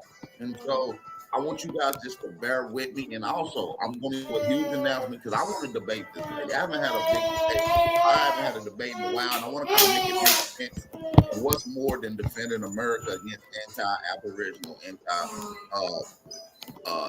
black racists, especially this Karen. I haven't debated a female yet. So what more would be better than a racist Karen in a lot to debate this particular topic? I would love for you guys to help this make sense. We're going to talk about how we can make it make sense here in just a second. Thumb up the video, support the channel. Let's finish listening to this angry guy crash out. And getting the inverse, you dumb motherfucker. You think this is a Christian nation? This is a secular nation, bitch. You bitch and moan about, oh, Zoran Mamdani's gonna bring Sharia law to New York City. You want Christian Sharia, you're white boy jihadists demanding Christian theocratic fascism. You are everything that you accuse the left of being. You're domestic Hey, he was cooking. Hey, hold up. He was cooked. See, you about to see some funny shit in this video. You about to see the mental gymnastics in this video is going to be hilarious. So first of all, you're gonna see a lot of radicals on TikTok, to say the least, or a lot of what is assumed to be radicals. Maybe they are just passionate. But cuz was going in. That's what they is. They are jihadists. They are Christian jihadists. I didn't hear nothing wrong just then, but AP about to cut him off. AP's about to agree with this white supremacist in the first clip. Furthermore, you can't have a debate with somebody who don't respect you. It's going to be a spectacle. You go over there and have a debate with her.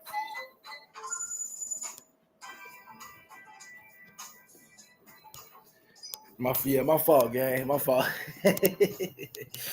My fault. But man, I'm looking at this shit and I'm like, bro, if you have a debate with her, it's gonna be the most clipped up debate on the internet. They're gonna have Black American low IQ content for a generation. You're gonna feed the white supremacists. You're gonna single-handedly feed white supremacist reaction channels for the next 10 weeks if you have a debate over there. You're gonna be over there. They're gonna be clip farming for the next 15 weeks if you go over there and debate one of them white supremacists. Boy, don't do that. You're gonna start a race riot. Don't go over there, bro, because we about to go there and defend your stupid ass. What you know about that RSO, OG? What you know about that RSO, OG? Yeah, I do I'm an RSO champion. You feel me? I'm an RSO champ. You know, look, RSO gummy. Hey, look, they're my favorite gummies. The RSO gummies, the live resin gummies. Them right there. They got that good taste. You know what I mean? They do what it's supposed to. That Rick says, oh, what they do, True Zone? Hey, True Zone, man. Commercial break. Hey, True Zone, bro. Last night, I don't know what the fuck happened, bro. Man, listen, bro. So I had me a $10 parlay. No, I'm cap. I had a $20 parlay supposed to hit for I think 1,000 or might have been 1,100. 6-leg parlay. 5 teams already hit. Only team left, Rockets versus Orlando. I took the Rockets. Rockets was down by like 13. I'm putting my son to sleep. I got my phone on. I got YouTube on. I got the cash out ready just in case. Cause I'm like, bro, if they losing, I'm gonna try to cash out before they close my shit out. Man, I fucking fell asleep trying to put my son down. I woke up. The Rockets was in overtime. I looked down. Somehow I had accidentally cashed out. I think I fucking pocket dialed the cash out while I was watching a YouTube video. Bitch, I was so sick. I had a $1,000 ticket last night, early cashed out for $257. I was sitting there looking at this shit like, what the fuck? Nigga, I almost cried last night, bro. Real tears. Nigga almost cried real tears last night. I'm sitting there like, bro, I just did a 6-leg parlay. That shit, everything cracked. You trying to tell me the Rockets came all the way back from 13 down, and I ain't got shit to show for it, but 257. I was so fucking hot, bro. But like I said, I made out good this weekend, so I can't be too mad. Nigga was hot though, and at the same time, I also made out with 422 as well. That same. So last night I hit for 257 on an early cash out, and I hit for 422 straight up. I had another ticket that I had, but I was mad as fuck. I'm like, bro, I just know I got 1,500 tonight.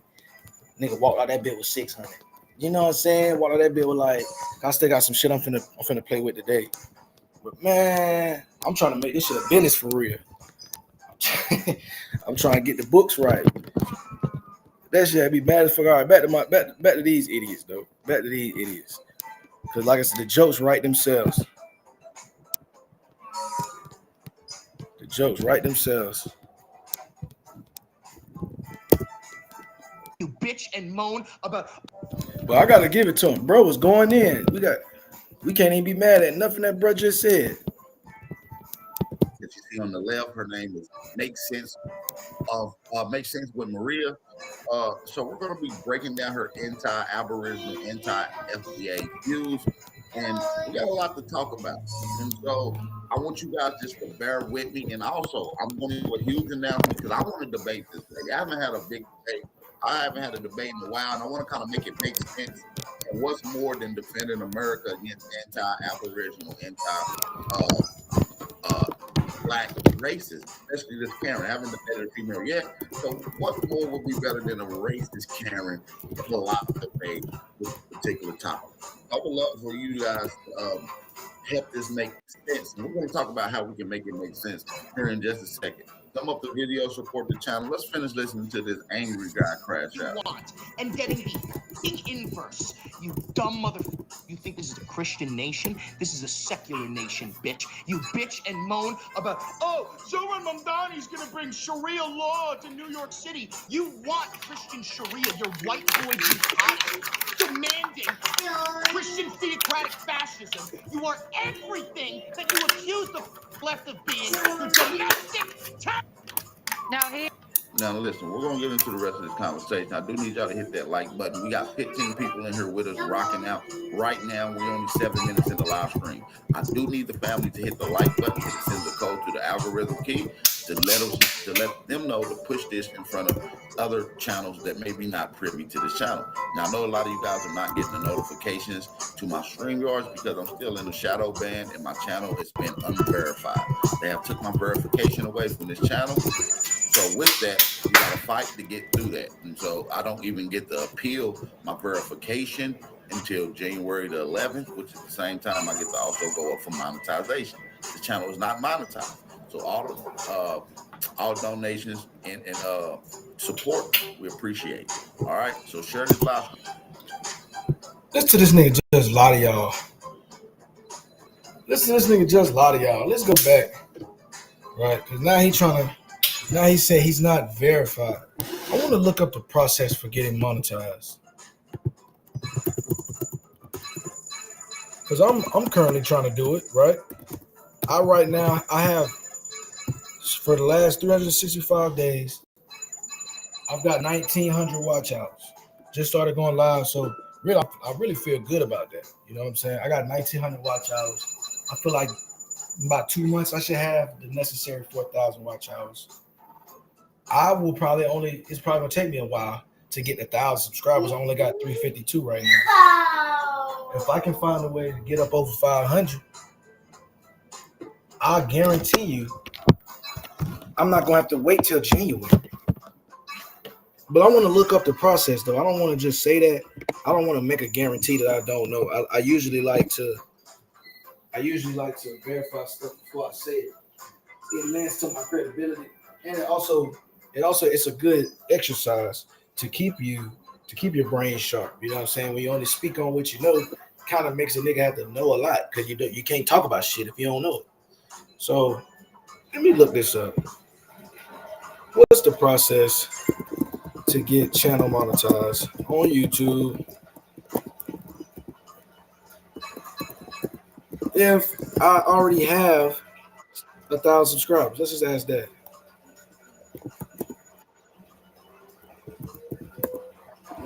Let me ask this.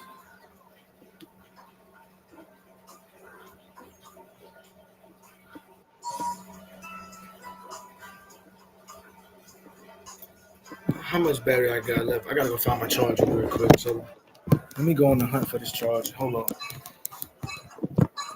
Let me share the screen real quick because we're gonna get to the bottom of this. Niggas do a lot of lying. Niggas do a whole lot of lying.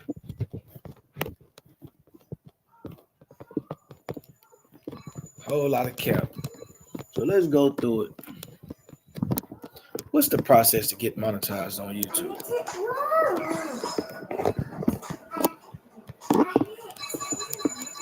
Let's go through it. Let's check it out. Hold on. Let me plug up my charger.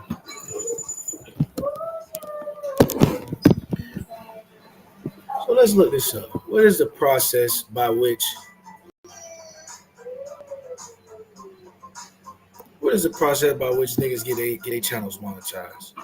So to get YouTube monetization, you need to meet the requirements for the YouTube Partner Program, which include having at least 1,000 subs and 4,000 watch hours in the past 12 months. After hitting these milestones, you can apply, and upon approval, you will set up an AdSense account to start earning revenue. I'm not satisfied with that answer. So I'm now on ChatGPT. I'm gonna ask ChatGPT, what is the process? Right? Let's ask it. What's the process to get monetized on YouTube when I already have 10,000 subs? Is there a multi-month approval window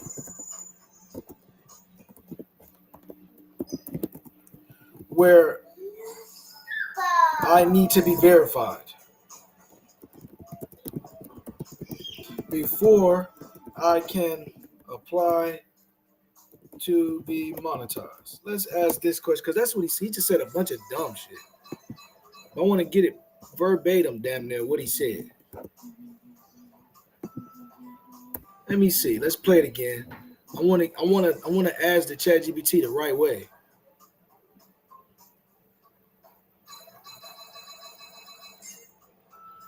That's what I thought. That's what I thought. Give me 2 seconds, True Zone. Give me 2 seconds. I got you. That's what I thought, though, Nat. Hold on. Let me punch this in the chat GPT, and then I'm going to turn around and drop this link.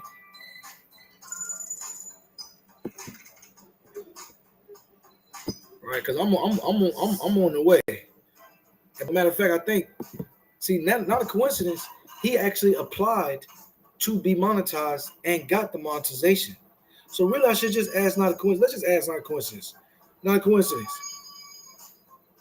How long did it take you? How long did it take you? Not a coincidence when you went for monetization.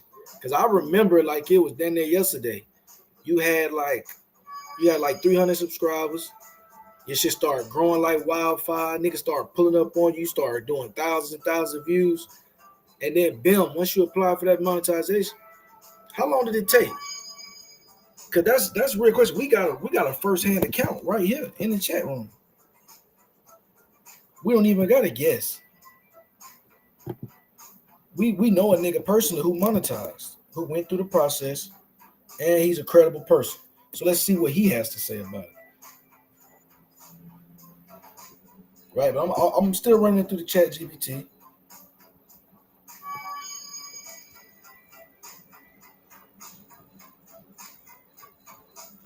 Oh, it's bad for you.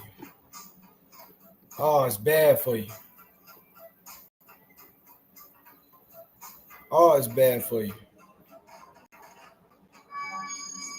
Oh, it's real bad for you, AP. But they do, True Zone. Lucky, what's happening, nigga? What's up with you? Shit, nigga, just chilling, man. Ain't copacetic, man. So what you on today, man? Man, you see what's on the agenda. I got Chief bend over cries because of TikTok Karen Cooks the ABOS, man, after he had the nerve to run his fake debate league with absolutely. Like this nigga know damn well. Robert, what's his nigga name? Nathan B. Forrest was white. Why you gonna take a fade with Absolute Lee when Absolute Lee ain't the one who made the claim? It was your underling, Fat Savage. What's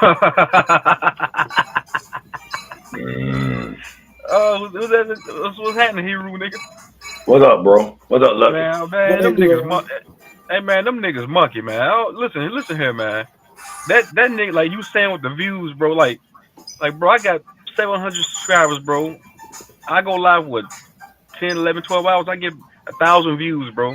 So I get damn near many views as that nigga get. That nigga got 50,000. But all them niggas cap, man. But let's go and get that out the way right now. And for two, that nigga got fake confidence. Nigga, I'm 45 and 0. I'm 25 and 0, bro. You debating retarded ass niggas, man. These niggas is illiterate. These niggas probably couldn't even fucking pass a basic test. So you bragging about beating up on nigga, you. Oh man, bro, fuck, man, that nigga Batman, that nigga fat, man. Don't get me started on that nigga, bro. Not a coincidence. See, not a coincidence. Probably ran a clean channel. His channel was clean, so they approved him with no problem. But if you got, let's say, I'm gonna use Smoke Channel for example, right? He get a lot of videos taken down, maybe because of the music he play on it or whatever. Sometimes it's because of the content gets rough. And they'll deny your shit. Bro, I just applied to get monetized. Heru, I just applied to get monetized 3 days ago because I got like almost 4,000 watch hours. Okay, you should get it up there. But you won't get too many videos taken down, though. But not a coincidence. He done had videos struck.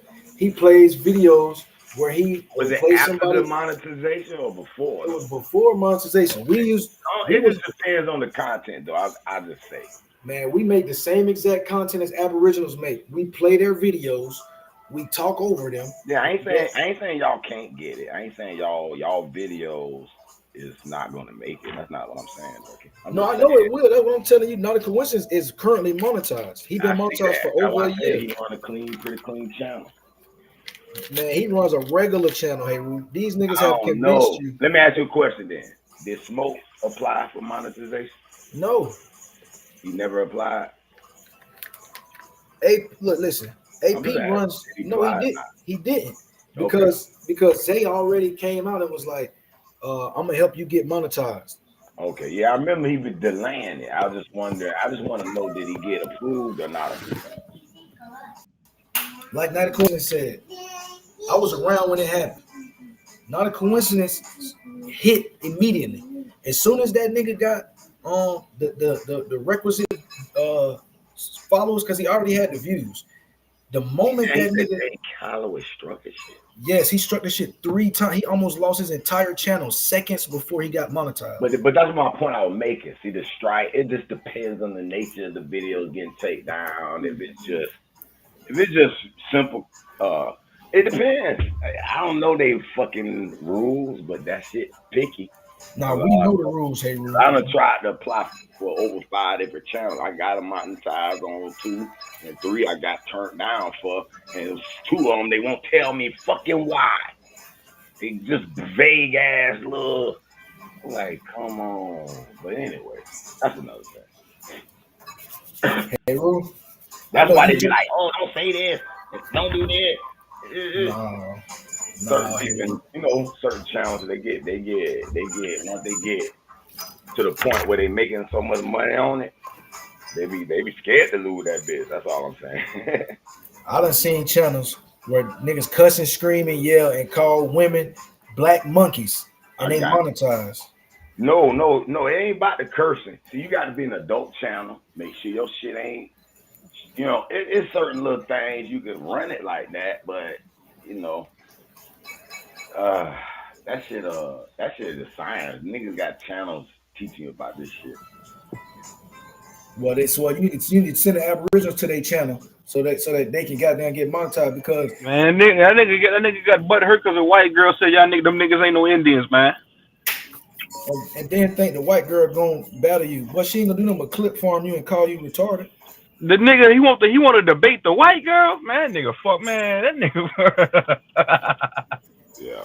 Oh man, them niggas retarded, bro. The more and more I hear them niggas talk, and like I said, because niggas saying I'm borderline trying to like I'm a rest haven for Pan Africans. No, bro, because I don't hear Pan Africans say some pseudo dumb shit too. But Aboriginals, man, I'm gonna be honest, bro. They don't say some of the dumbest shit that I done heard since I've been on YouTube. Some of the dumbest shit that I done heard. I'm telling you, man. Yeah. But listen, Lucky, like faceless channels, I like them. Like you never know. All you gotta do, like write a script, right? And get you about 100 images, 200 images, and match those images up with your script and make the video. Put it out there. That's all they doing. You gotta worry about a nigga mad. Man, niggas ain't got no creativity. Let me tell you something here, Rue, man. Niggas ain't got no creativity, bro. Niggas ain't got no originality. So when I do this is how I do my live streams, bro. I try to pick topics. I was talking about faceless channels. Oh, these niggas ain't got no creativity. They ain't got listen, man. They ain't got no creativity, no originality. They ain't original, man. So the content is like it's like eating an unseasoned piece of chicken. Like nigga, I know when I'm tuning in, it's a rerun. I'm gonna hear the same shit every day. I'm just being real, bro. And this ain't no slight toward them niggas, man. Cause the smoke, he's kind of different. It's a slight towards them niggas. Fuck all of them. I'm starting to hear a repeated pattern out of you. You're more concerned about the competition of another nigga channel now. I'm here. Who that? You. Niggas, them niggas suck, nigga. Come on, well then let them suck and do your thing. Them niggas, man, like nigga, them niggas suck, nigga. So much. That's my business. That's my business, nigga. If I want to do it, I'm gonna do it, nigga. My business to let you know. Them niggas suck, nigga. Nigga, listen, I'm gonna say it a million. Listen, this is what I'm gonna do here, Rue. I'm gonna say it a million more times to get on your. I'm gonna say it a million more times to get on your nerves, fuck, nigga. Damn. I'll say it over here on my channel, bitch. I'll fly to the moon, bitch. I'll fly to the moon and say it, bitch. I'll move in next door to your house, put a string on a can, and throw it in your house and yell through the string on the can. Yeah, them niggas suck, nigga. And I'll be like, boy, hey, nigga, Matter of fact, when you go to the child support office and make that payment, I'll come in the child support office and let you know what here, Rue? Them niggas ain't got no originality, bro.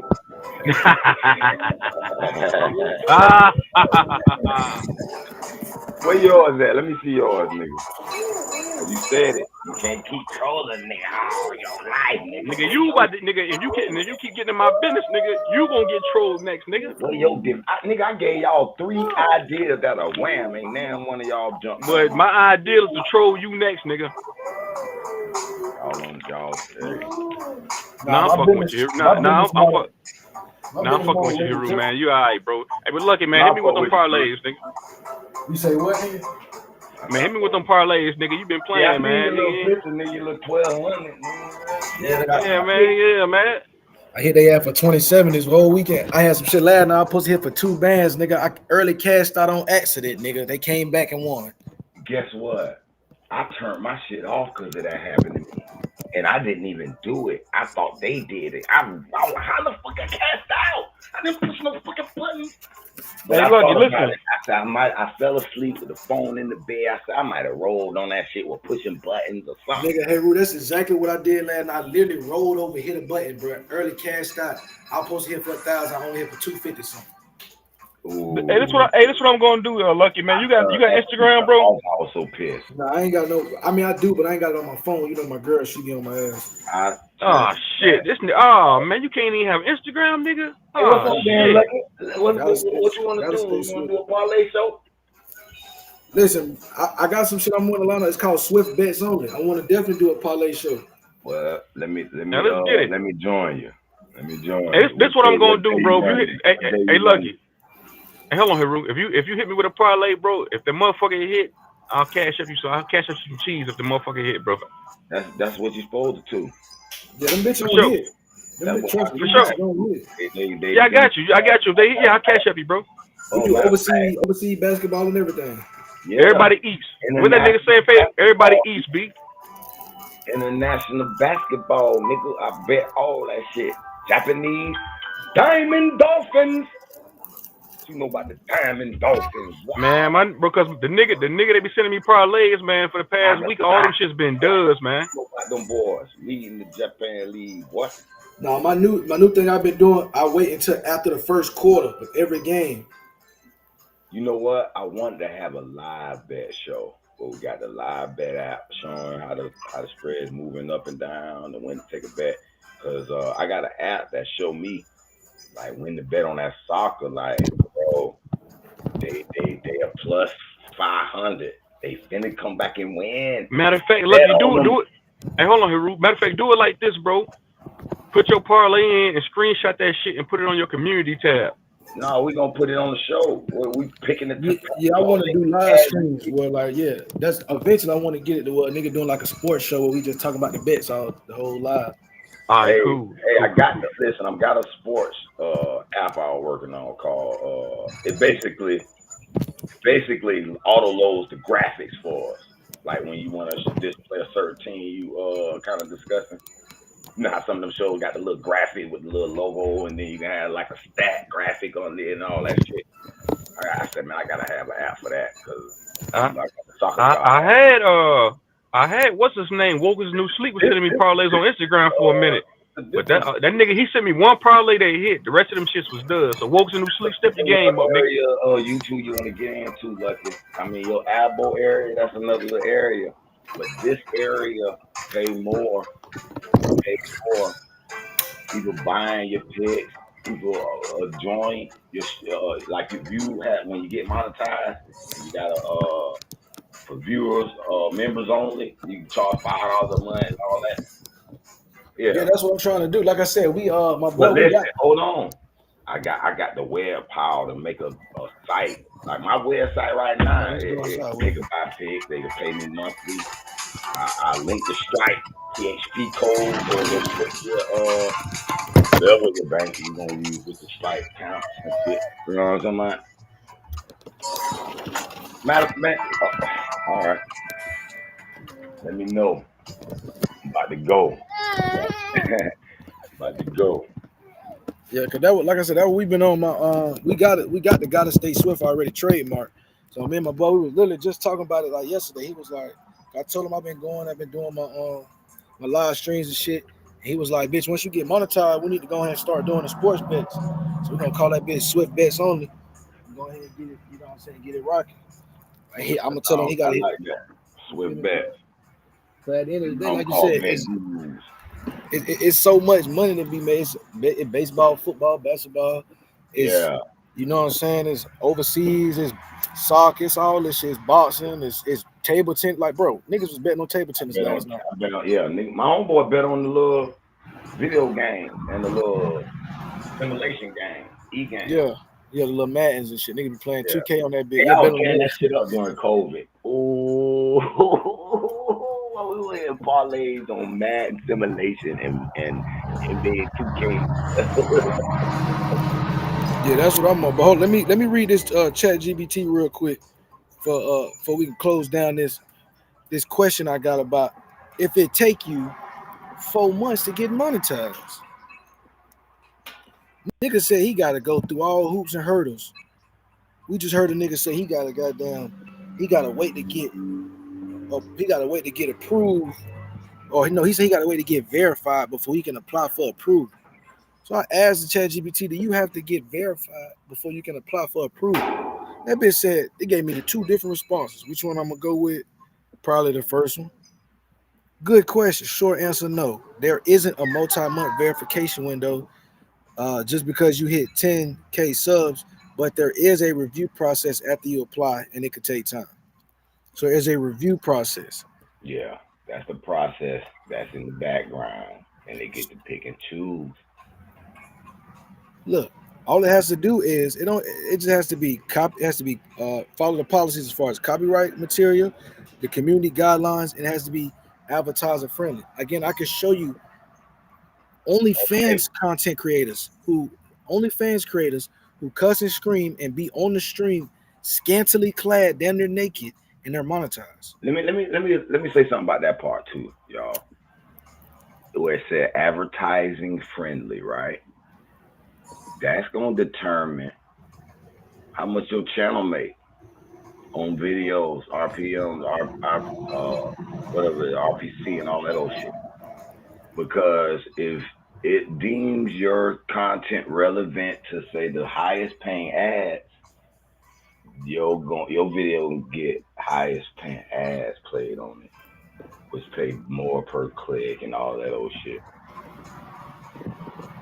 So yeah, but look at this though.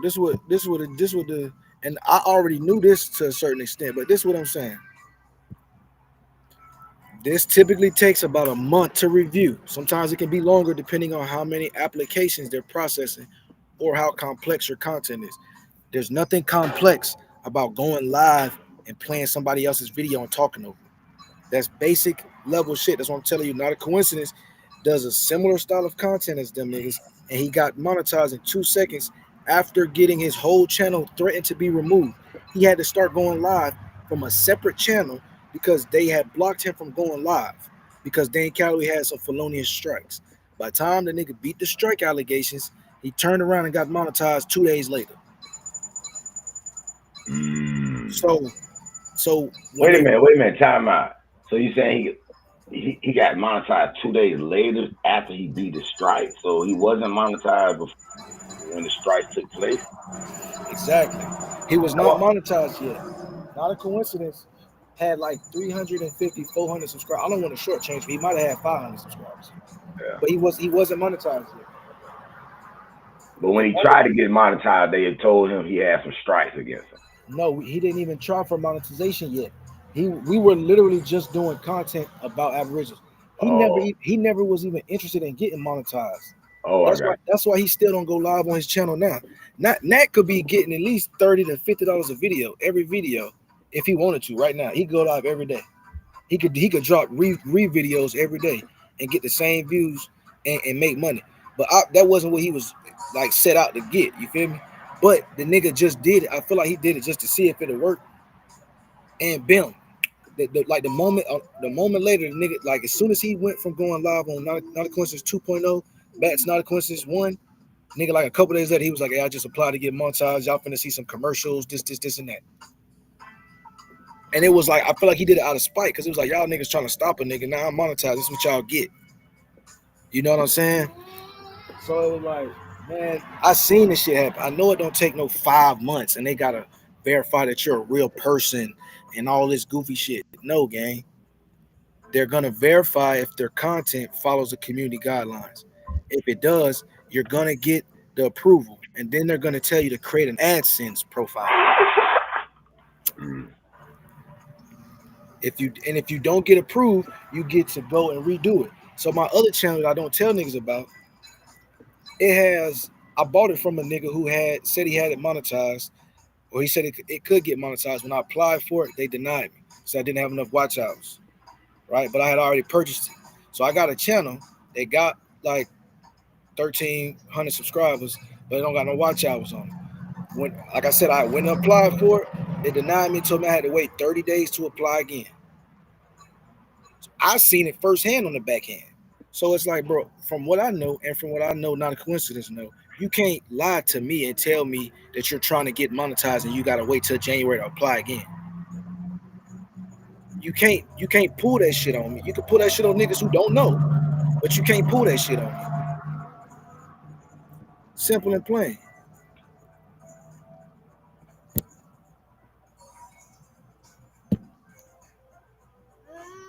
So let's say this lie again so we can hear it again.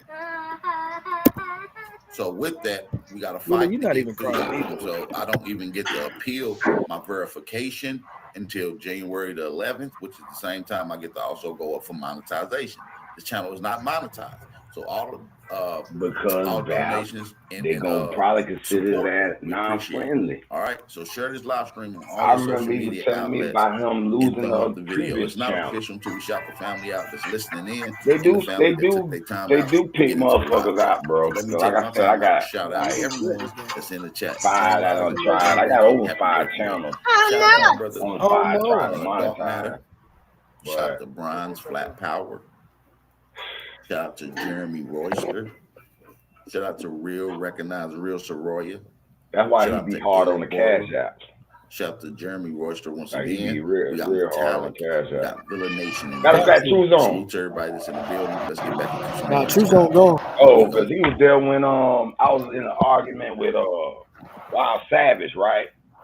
The True Zone was talking about. I said, man, ain't nothing wrong with asking a nigga for some cash out. You getting out content, you doing shows, right? Oh, Wild Savage, you trying to tell that nigga to be a beggar? I said, man, that's the whole YouTube model, really. I mean, yeah, you can get money for views, from the how many views YouTube play for ads, but for the most part, people living off their subscribers. I seen plenty shows niggas getting thousands of dollars a day donations, cash. The little what's the little button you can push the motherfucking super chat. My bad. Yeah. Super chat. Boom, boom, boom, boom. You know what I'm saying? That's when they'll activate that button for you. You feel me? And then people can just easily click and that shit hit their Google wallet. So people usually pay more than they normally would if they had to pull out their credit card and put type shit in. No, the super chat automatically hit their Google wallet. You feel me? So that would make that shit like fat, but YouTube take like 30-something% of that shit. But they don't even. That's what I'm saying. I've been around long enough to see. The nigga, this is what I did. This is what I haven't mentioned though. He had monetization on one of his channels that he applied for before. He was monetized for like 2 or 3 days or some shit like that. Nigga had literally, because Talkcats, I don't know if you know, Talkcats, right? So this is another reason why that whole thing about it depends on the type of content. Talkcats do the exact same style of content. Talk about the same information and everything. No, that is a little more grimier. His shit a little more I don't know. His shit a little more hoodie. I just saw a little bit of their shit. Like I don't look at a lot of Talkcat shit, so maybe I'm wrong. But for what I have seen from him, Dane Calloway, like for example, I was talking to Sanchez one time. He was talking about his channel, how He wasn't monetized for a while, but he told us it was a reason why he had block subscribers. He had to prove that term wasn't bots or some shit. So there's various reasons they'll pull that shit or block it, won't allow you to get in. Nobody knows the real. I personally think they got some little racism back there. Or not racism, narrativism. Like they got a narrative, YouTube, Google, they got a certain narrative that they like, and they want to make sure everybody aligned with it. And if you're going against it, if it's too hard, I think they'll put some pushback. Hell no, that's you shoot niggas bell because you fuck with them niggas. Okay, let me ask you this then. If you don't believe that, then you must not believe in cancel culture. All that's fake shit. Cancel culture? Yeah. There's no. The only people who can actively cancel somebody is the Jewish people. I don't think cancel culture. You know what that means, right? Where they block your channel or block your social media because you saying certain shit.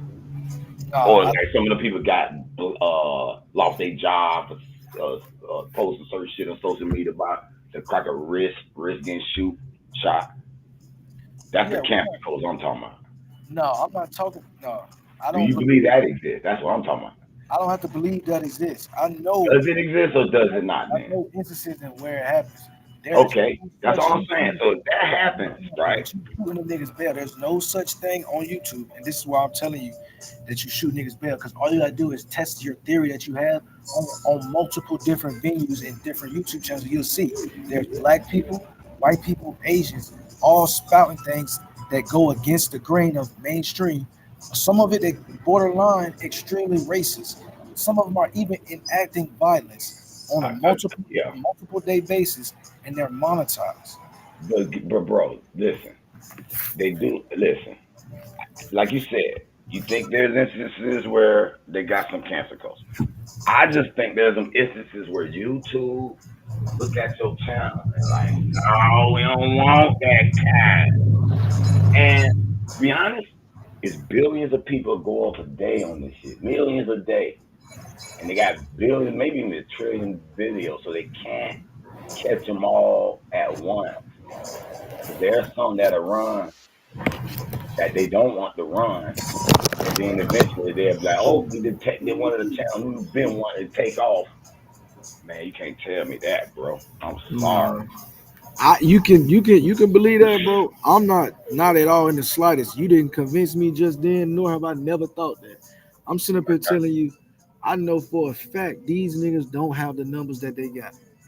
If you had it, you would apply for monetization.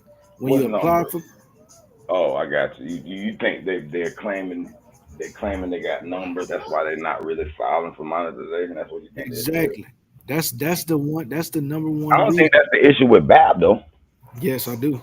What he got? I know he got the hours and he got the subscribers. What else he needs? What makes you think he has the subscribers? Well, I mean, it shows you the subscribers. So you think those are fake? He somehow way got fake. The numbers on this panel is then showing the wrong amount of numbers, or he has an issue like Sanchez said, where he had bot subscribers. He had bot subscribers, right? And you want to know? Like I said, I've been on this for the longest. Sister Beth, Willie, I'm gonna take that game off your tablet if you do not know how. Chill out, man. Okay, if that's the case, I could believe that, right? Because I said, dang, he got almost 40,000 subscribers. I could believe that. But I say he didn't need to do that. And he probably did that to get greedy, and they got his ass. Like, I think let's say you got 5,000 legitimate subscribers, and you want to go big, I'm going to pay for some of these fake ass subscribers, so y'all got 20. And then they be like, bitch, we detected, we're going to get you now. So you know what I'm saying? So some people, I think, they don't need to do certain shit. They'll try certain shit and get busted for it. You feel me? So that's about the. Give me this game. Give me this game. Hey. I get what you're saying. They ain't as hard on the content as I'm suggesting as far as going against the grain, not against the grain, blah blah blah. I agree with that, but I still think there's some picking and choosing going on behind closed doors, motherfuckers. And it's gonna be something gonna come out on their ass lawsuit wise. You want to know why I'm not going for that? Because I see no benefit to them cutting these niggas water off. These niggas don't have the real answers, and that's why I was like, you just shoot them bare because you believe in this shit. Because these niggas they got no credibility. Mm-hmm. They have no jurisdiction. Who is they? They who claim that blacks are the real Indians. So, see, you tying this to ABOS shit. I'm just tying this into a generalized whole YouTube scope. Nigga, fuck the ABOS, nigga. So that's what I'm saying. There's other content creators, there's other black people, there's other white people, there's other Asians who do the same type of content where they bring people on the panel and it's a bunch of yelling and cussing and screaming. I got you. And they're monetized. I got you. It's not just about the cussing and screaming. Like, for example, you ever heard of Doggy Diamond TV? Yeah, I know about Doggy. Okay. He complains about it all the time. They fuck with him. You know what I'm saying? Who else? Doggy Diamond is in the music industry. So, That's what I just told you. These niggas you cheating this with ABOS. I'm talking about YouTube. Man, but what you saying is no, it's not two separate. This is two separate things. No, Doggy Diamonds has literal beef with Leor Cohen. Leor Cohen, it runs YouTube. These people don't know Leor Cohen. They don't have a personal vendetta. So I got you. You saying they too small fry to even be considered. Man, that's fucked up, man. That what you That's not. I'm telling you, this is a fact of life. No, you saying them boys they small fry. And they so small that you two have no concern of. Exactly. Why would you haven't made a case for them too? Damn. I don't know. Maybe they like that misinformation conflict going on. If they did, why they not monetized? It's like I said, Dane Calloway's monetized. Topcast is monetized. Not a coincidence, it's monetized. So who's the ones that's not monetized that you think is capping? The niggas that you be around all the time. Who I'm around all the time? AP. That's your boy. Who is AP? Aboriginal Power. That's your boy. Man, I don't even fuck with that nigga. Nigga, what you talking about? Every time I see that nigga, I tell him I don't fuck with him. So don't even try me with that. So who the next nigga I'll be around? Smoke I don't even go to that nigga channel. Nah, Smoke Sound is the only I fuck with Smoke a little bit. Even though I know that nigga biased, I feel real nigga vibe from him. I know he biased. You know what I'm saying? And he the only channel that really let a nigga go off and do bitch shit like Bappa do. Bappa told you in the back, rank on you while you sitting in the back. Don't let it mute you, all that old gay ass shit, man. I would fuck with that nigga channel. Him or A1. But you just started taking that stance after they made their live stream and they went up on you in the live, bro. I remember. No. So first of all, I'm going to everybody's channel until they show me something ain't right by them, and then I don't fuck with them no more. If you know them for 3-4 years, I'm sorry. I just know them this past year. I'm going on the panel, I'm seeing shit. I'm like seeing weird shit like root words. You know what I'm saying? I was trying to follow Root, but that nigga told me, "Why I'm here, nigga, no own motherfucking channel." Yeah, I'm like, "Bitch, I'm gonna beg you to be on your channel, nigga. I'm never come to this bitch ever again." You feel me? So yeah, I mean, shit revealed itself. But no, I don't fuck with nobody on this bitch really. I'm just here to chop it up, to be honest. Although now one of these niggas on here. Man, hey, really, till about 3 weeks ago, man, them was your boys. Who was, I ain't had now boy on this bitch. I snapped on everybody. And anybody a yes man, I'm gonna be like, what the fuck going on? You know that. That's why They really don't like me in that bitch. But fuck 'em. I don't go around there too much. I go around there a little bit when I got time, but that shit a waste of time. That's why I told niggas I only go over there when it says debate show / open smoke, something like that. I don't even go over there, but they'll make it seem like every time you go over there, you've been over there every day. It's like, bitch, I ain't been over here in 3 weeks. You talking about I'm over here every day. So that's why they feed off the, you know what I'm saying, the fake beef, the fake attention. So I don't even give it to them. Yeah. No, the issue is they claim they don't want an African over there, but when the African not over there, then the show dead. Then your show dead. The only thing y'all can talk about, the only thing to make y'all show pop is talk about an African. Top Cats told them niggas that shit though 5 years ago. Cause that's what I'm saying. We are like Top Cats already went up on them, called them boys pseudo clout chasers. They said that all they do is go live and invite Pan Africans to come up and teach Aboriginals. So ain't nothing changed in 5 years. The only difference is I done got smart with this shit. Now I'm not over there being the content. Now I'm over here creating content. Because niggas will use you for the content because they ain't got their own brain. They ain't got their own mind. They need somebody to come up this bitch and get to talking and running their mouth. They channel, I know that about me. Every time I go to, I pump the heat up. I get the crowd hyped. I get the motherfucking shit ramming. That's the talent, your talent. So, that's why I told Truzone. I said, man, I ain't finna be popping up at your shit too much longer if you ain't gonna let a nigga restream for your shit. Cause I got audience want to see me. Shit, if I'm talking at your shit, nigga, my people want to see me sometime. Nigga, they can't see me. Cause you block me shit, nigga. He tell me I don't know where to go, nigga, he lying.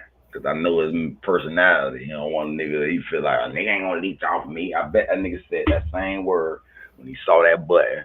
Well, you want others to restream? No, nigga ain't gonna leech off of me. He's an idiot. Because you would have had some of my subscribers that subscribe to your channel by now. But you won't do it. So your shit gonna stand on the 1,000 until you tighten your ass up, nigga. That's the truth on man. He probably ain't here, but nah, that nigga probably in the bush. He gonna address that shit on his live. Nothing, everything conspiracy. I don't rule nothing out until the proof is before me. Not a coincidence. All right, well, hold up. Before you crash out on my chat, let me get back to my build, man. Hold on. So this nigga, let me see. I gotta get back in my rhythm. So I'm off of edible. I done lost my rhythm. Hold up, let me get back. This nigga thinks shit sweet. He trying to run a debate of white supremacists later. Shout out to Bronze Flat Power. Get your ass out of here. Shout out to Jeremy Royster. Shout out to Real Recognized Real Soroya. Shout out to El Bora. Shout out to Jeremy Royster once again. We got Metallic. We got Villa Nation in the building. Salute to everybody that's in the building. Let's get back into some more of this content, and we gonna commentate. That you accuse the left of being your domestic terror. Now, he is exactly what we accuse the left of being, and this video proves it. I don't understand how he can make this entire video and say all of the things he is saying right now and call the right Nazi. I don't know why these people don't just move to North Korea or China. Get the hell out of our free country. I come here every day. First of all, this is not your country. Obviously, you are pale skinned with obvious red hair. So I'm assuming you either have Scottish or Irish ancestry. And little white lady, if you're not familiar with your ancestral lineage and the heritage of how your people even ended up in America, they came here due to slavery.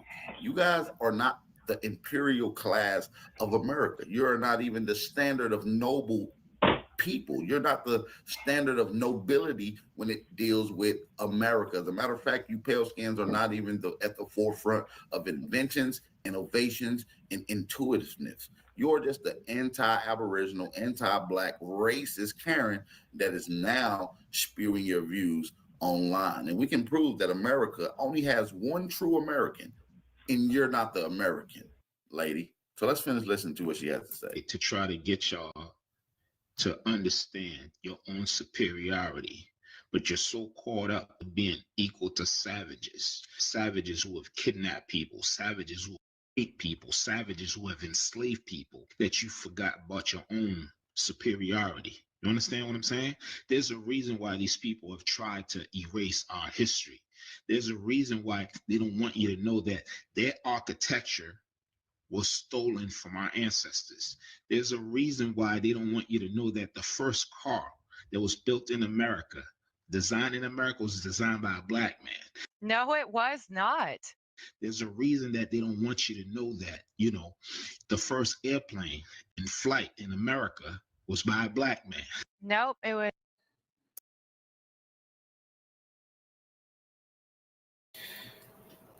That's exactly what I was just finna say, Nat. You running around this bitch talking about something. She got red hair. She obviously a Scottish. So how the hell y'all running around this bitch talking about the Scottish, the true Scottish is black Europeans? You niggas don't even make sense. Y'all don't. Everything y'all say is half baked. You niggas be worrying about the first half, not the second half. You never think about what you saying for real, for real. It just come out your mouth. So you don't even remember that you said some other dumb shit that's gonna contradict it 10 seconds earlier. Y'all ass bogus. At 305. What you said? He said you making content off their content. 305, you done been on my live stream for the last 30 days. You done heard me tell y'all I'm getting my watch hours up, and I probably will never make another video about the Aboriginal once I get monetized. I already told y'all niggas, help me, help you. Y'all niggas don't want to see me around. Come over here and watch my video, nigga. And I won't be around this bit no more once I get on this monetization path. I go to talking to these white people that he trying to talk to. Because he's not equipped to have a conversation with her. He's gonna bring pseudo shit that these videos are that she's debunking in these fucking claims. He's gonna bring the same claims she already knows is inaccurate. He's gonna again, like I said earlier in the stream, further their narrative that we got low IQ, we got low emotional intelligence. Niggas got bad pattern recognition. This is going to further their agenda with niggas like you online saying that you come from here and you making up all these inventions that niggas didn't do. It don't help. It's not a net positive. I don't know why you niggas think you can get online and talk about a bunch of fake feel good shit and think that if it's massaging your ego, that's gonna be a positive. It's not, nigga. I don't care how much massaging of your ego you do. You're hurting the community because you're making everybody look stupid because they're not going to get the most astute, most smartest, got all the degrees, nigga, to show how smart we are. They're going to go pull one of you niggas' videos and say, look at a black American. They think that the world is flat, that they're the real Indians, and that they got 9 ether hair. You niggas ain't seeing the bigger picture, but don't worry, I'm gonna put it in the full scope for you, nigga. What he said, that? Look, don't pay attention. That's what I'm saying. I do a whole. Before I even started going live mentioning ABOS, I didn't even talk about ABOS. So I'm gonna keep. I told niggas my mission statement. That ain't gonna knock me off my pivot. Come on over here and help me get my views up, niggas. When I get monetized, we're gonna talk about the real conversation, and we still gonna hold live panels. And I'm gonna try to get real traffic over here, not this fake ass traffic these niggas be having. So nigga, I ain't tripping about none of that. We're gonna talk this talk. We're gonna get them numbers up because nigga, when I first started going live, I had like 200 watch hours. Now I'm up over 1,200. When I get up over 4, I'm gonna keep going. So nigga, you just chill in the bushes every now and then. You come out the bushes and say some pseudo shit, nigga. And I like to comment.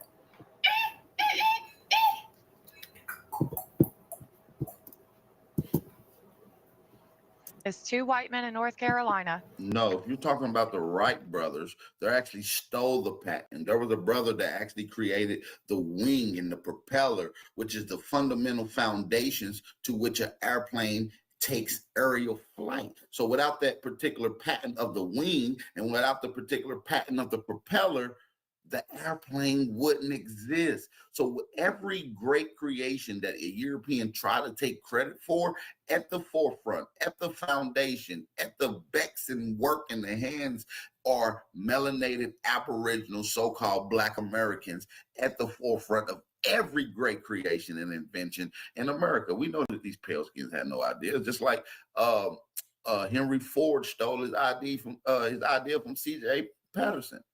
Like this lady, like I said, I want to debate this lady. How many of you guys in the chat think that we should move forward and try to arrange an actual official debate with this lady? And understand this much. While they were telling you you were inferior to do this and that, every time they allow Black people to do anything, what happens? We dominate them.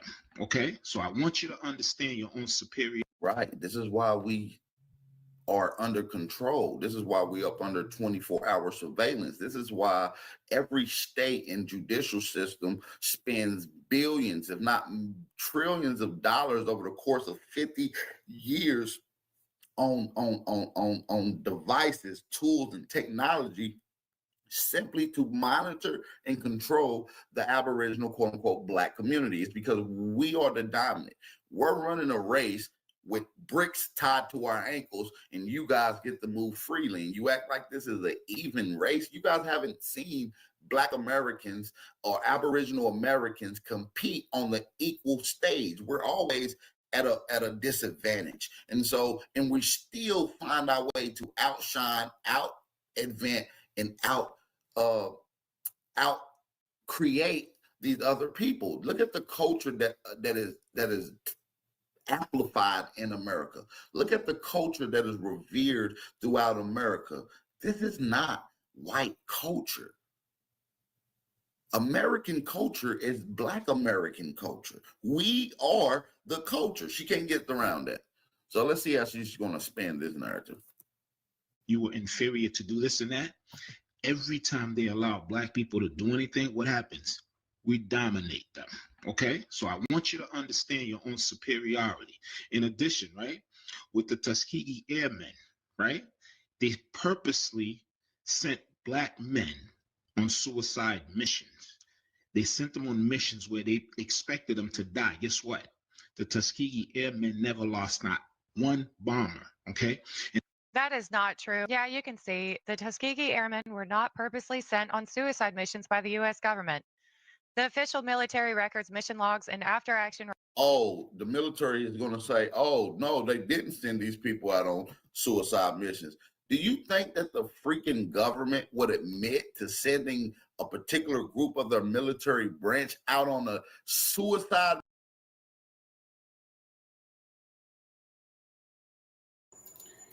He's not even close to being equipped to have this conversation. He sounds pathetic.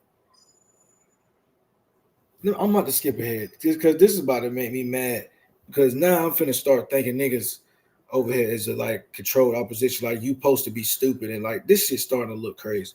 Why the like? No, I'm just play this shit before I crash out on this stupid ass nigga. Indians, by secret treaties between immigrant groups, by decades of policy and propaganda, all aimed at one single goal. Trigger warning. Trigger warning. Just let niggas know. I know it's from the trigger niggas. Let it go.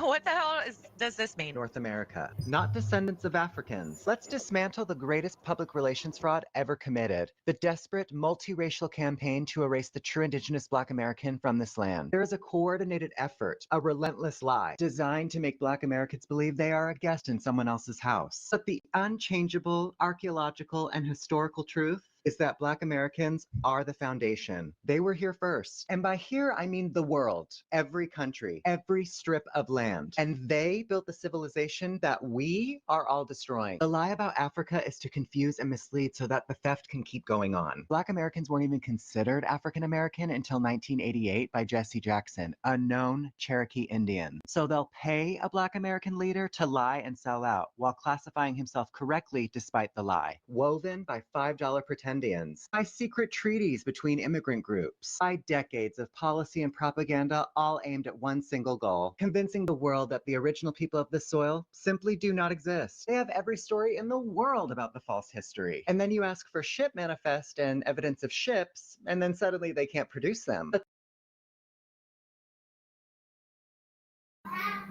This is side comment. Which one of y'all niggas fucking him? Why the fuck is he? Who the fuck is this, bro? Who the fuck is this?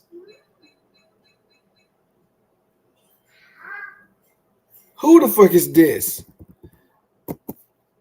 American leader to lie and sell out while classifying himself correctly despite the lie. Woven by $5 Pretendians, by secret treaties with immigrant groups, by decades of policy and propaganda all aimed at one single goal, convincing the world that the original people of the soil simply do not exist. They have every story in the world about the false history. And then you ask for ship manifest and evidence of ships, and then suddenly they can't produce them. But they could show you evidence of the Titanic hundreds of feet under the ocean.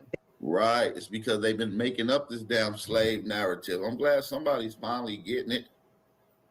They've been making up this slave narrative from the giddy up. Just like the dude just said, every country, every place on the planet has one thing in common. The indigenous aboriginal peoples of every landmass has dark melanated skin. That lets me know that the original people are the first people to walk on this planet, according to science as well, agrees with me, look like us. So you guys are Johnny come lately. And let's be real. This lady right here on the left side of the screen is a redhead Irish European lady, descent.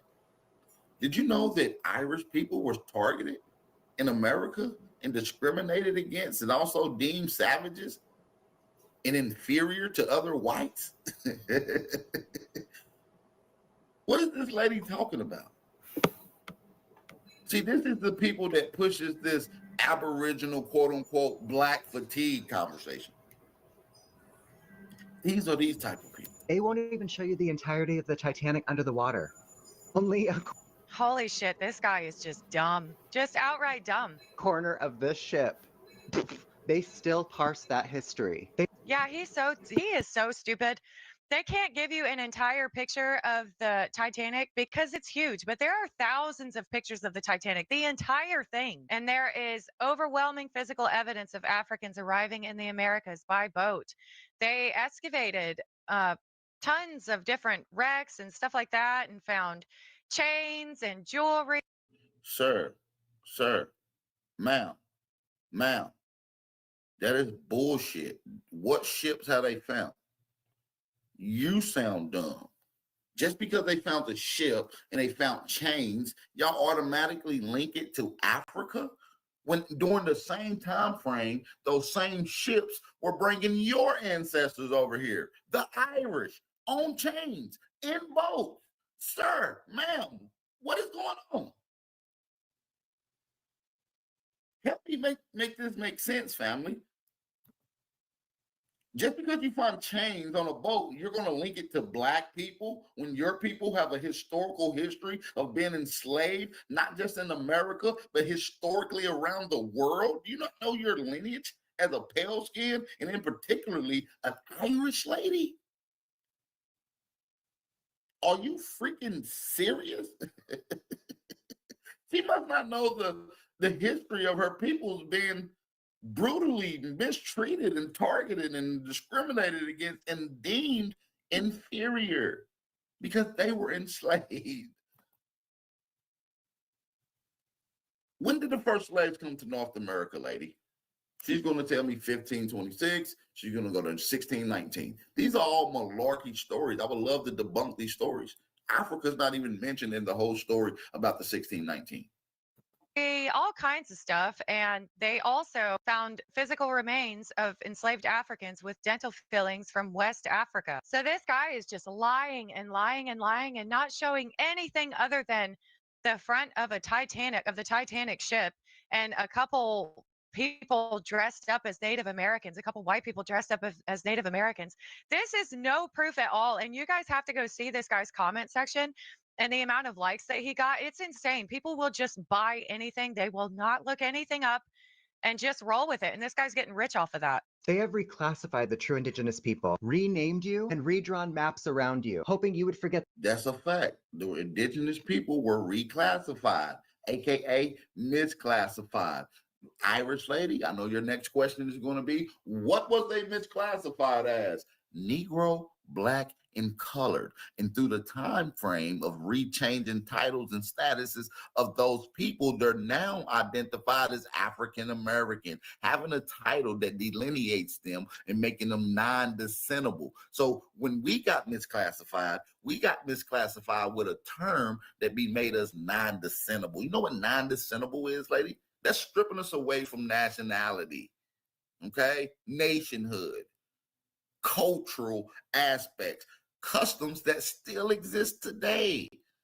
So for you to say that he's lying is just malarkey. Section and the amount of likes that he got, it's insane. People would just Listen,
Oh shit, I was on mute.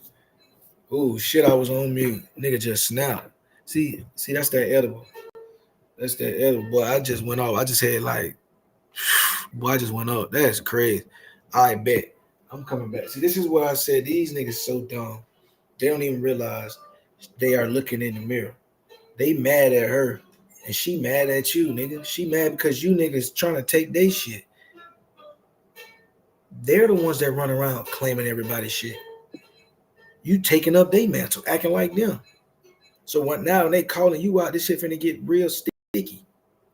Cause we gonna have to low-key try to end you stupid ass niggas all over the guys you niggas black. But you not even claiming to be black, you claim to be aboriginal and foundational to America by way of some fake ass hypothesis that you didn't even create.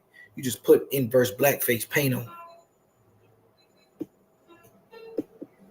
I'm tired of niggas doing that type of shit, bro. Yeah, nigga, it's all good, bro.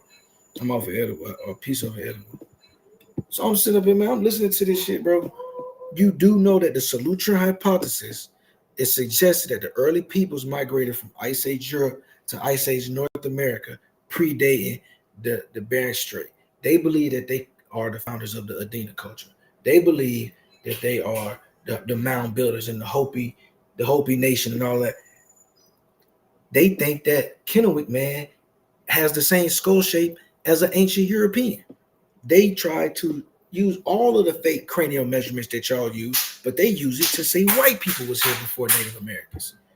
So lo and behold, she's listening to this black person steal other people's cultures and steal other people's identities, and she's like, hey, hold on. Why is you taking everything that we do and try to do like let them people's known for doing that? Why are you trying to do what they're doing? Pick up the mantle on your own people, know your own stuff, so you can actually be equipped to talk back and forth with her racist ass. But you can't. You gonna echo the same fake studies that she's debunking. What sense does that make? Talking about there's no slave ships. Hold up, bro. Let me pull my screen up. Now you want to go back outside? Let's go back outside.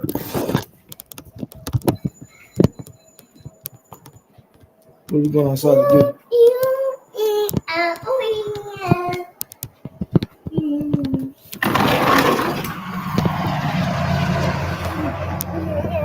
All right, what are we doing?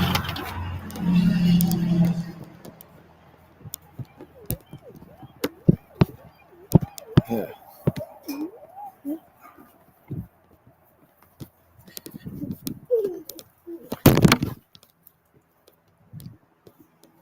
You only got 3%. You might well let that go. You might well let that go, pal. You ain't got a 3%. Hold on, let me get this article up.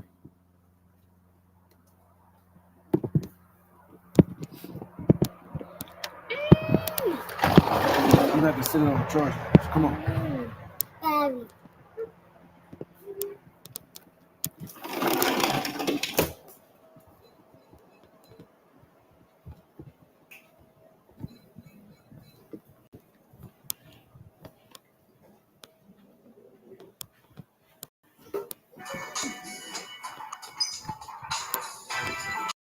You need to plug it up to the charger, man. It's about to die, bro.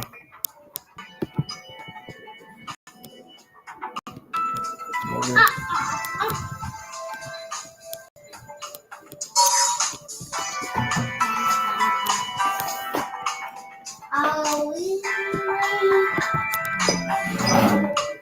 Sit on the chair right away.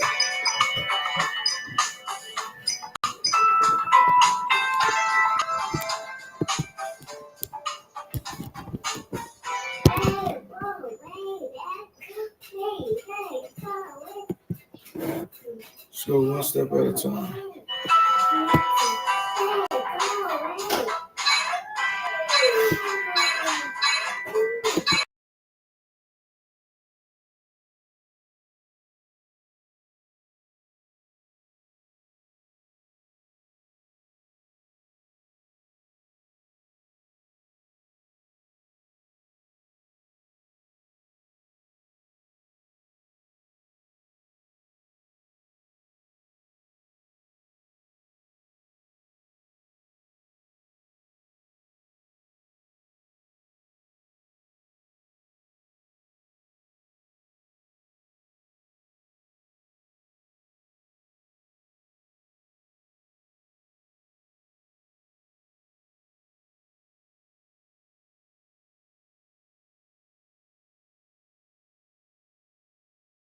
People will just buy anything. They will not look anything up and just roll with it.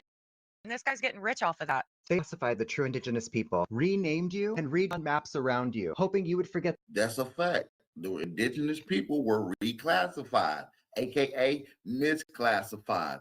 Irish lady, I know your next question is going to be, what was they misclassified as? Negro, Black, and colored. And through the time frame of rechanging titles and statuses of those people, they're now identified as African American, having a title that delineates them and making them non-descendable. So when we got misclassified with a term that made us non-descendable. You know what non-descendable is, lady? That's stripping us away from nationality, okay? Nationhood, cultural aspects, customs that still exist today. So for you to say that he's lying is just malarkey. Section and the amount of likes that he got, it's insane. People will Listen, just we need a few people to support the channel. Support the channel, y'all. and just roll with it. And this guy's getting rich off of that. They have reclassified the true indigenous people, renamed you, and redrawn maps around you, hoping you would forget the land your spirit is made from. Now they deploy their little native influencers online, armed with fraudulent petitions and digital picket signs, begging platforms to remove you from your own story. They're performing a pathetic pantomime of indigeneity. If you are indigenous, why would you need outside help? What are they protecting? If you're truly indigenous Native Americans, how could someone take that from you? Why the sudden panic? Every post they make, every petition they circulate is an admission. You've been caught, and now history will be made. Every other race are the visitors. It is time, Black Americans. Time for you to start acting like the host. That is That is the Fendi fact. You see how her face kind of looks like that? Yes, you are a visitor, lady. You're not American. You're not indigenous. You're not Aboriginal. You're not part of the mound builders. You're not quote unquote American Indian. You are a visitor. If you're not the original American, the true American, the only American, and according to Webster's 1828 dictionary, into the etymology online definition of the word American, fit the description. You don't fit the description. So you are a visitor. You are a migrant. Petition they circulate is an admission. You've been caught, and now history will be made. Every other race are the visitors. It is time, Black Americans. Time for you to start acting like the host in your home. Because, like I said, this is zesty motherfucker telling non-zesty truth. Amen to that. admission. You've been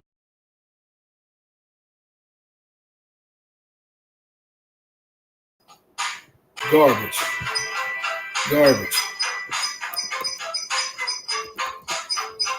So hold on, let's go over here real quick. Take the time out. This is what I said. It's like, bro, you're not even equipped to have a conversation. Please go study. Go educate yourself. But don't forget that when he goes outside, I bought him. I good. He just had his look, he's eating his pudding right there. I appreciate you. And we just came back inside, but I'm not giving him a popsicle. All right, so make sure my screen shared. All right, bet. So on the screen here, we got from Live Science. Archaeologists in the Bahamas have identified the underwater wrecks of 14 sailing ships involved in the transatlantic slave trade between Africa and the Americas, a new report finds.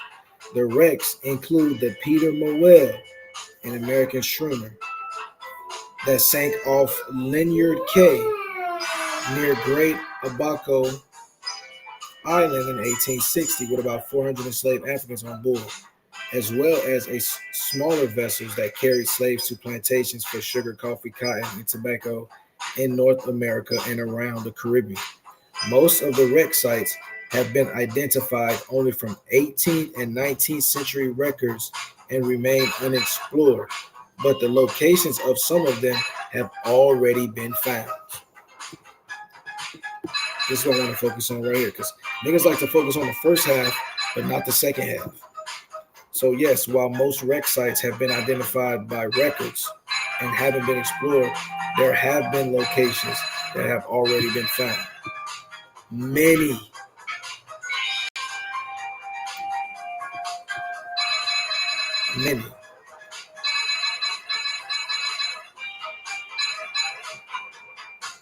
So this is literally just one source, right?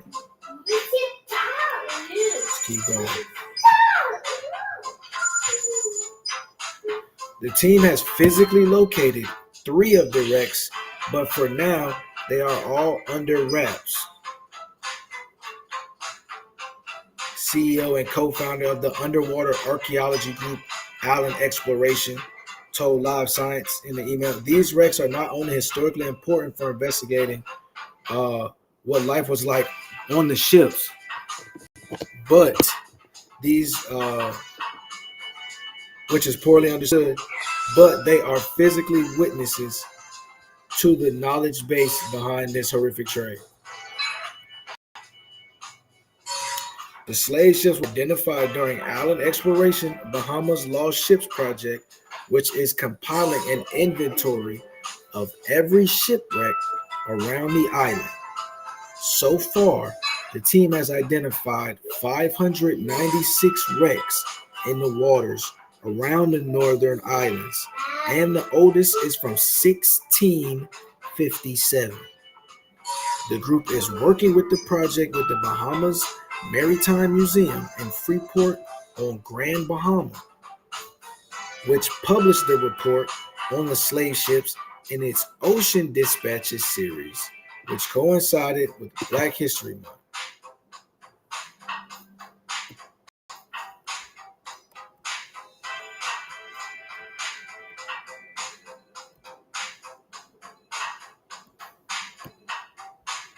Let's go to the tab. This is the Bahama Maritime Museum. Allen Exploration Maritime Investigation in the Northern Bahamas since 2018 are focused on reassessing the Spanish wreck of Maravillas in 1656 and conducting underwater renaissance to search for additional sections of the wreckage. Right? Look at this one. In 2023, the Bahamas Lost Ship Project was initiated by the Allen Exploration and James Jenney to evaluate the character of shipping lost in the section of the northern Bahamas under archaeology surveys. 176 maritime losses were identified within the historical records. Look at this. This is all the different ventures that Allen Exploration does down in the Bahamas.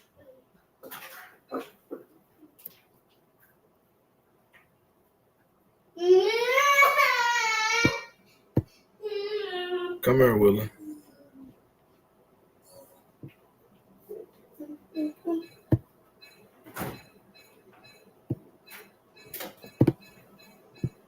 So I'm almost ready to pivot because I'm tired of talking about these dumbass niggas. So, again, live science. This is just one off the coast, right? Michael Pateman, director of the Bahamas Maritime and co-author of the reports, told Live Science that the history of the Bahamas was profoundly influenced by several slaving events. They include the arrival of the first slaving vessels from Africa in 1721, which defined the population of the island. More than 90% of the people who live there today are of African descent. The Bahamas was also the scene of an 1841 revolt on the slave ship Creole, which was transporting slaves from Norfolk, Virginia to New Orleans. But some of the 135 enslaved people on board the ship seized it and forced it to sail to the Bahamas instead, where they claimed their freedom. Bet you don't know nothing about that. Are you fake ass Indians? What's up, Willie? What are you looking for? You gonna open the fridge? Or are you just gonna listen to that?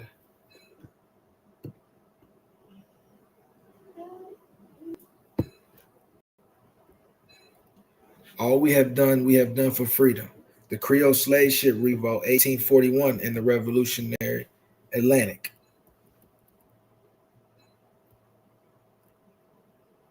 Look at this. Let me do a quick one. The revolt abroad, the American slaving ship, the Creole, was an unprecedented success. A minority of 135 captive African Americans aboard seized the vessel as it sailed from Norfolk, Virginia to New Orleans.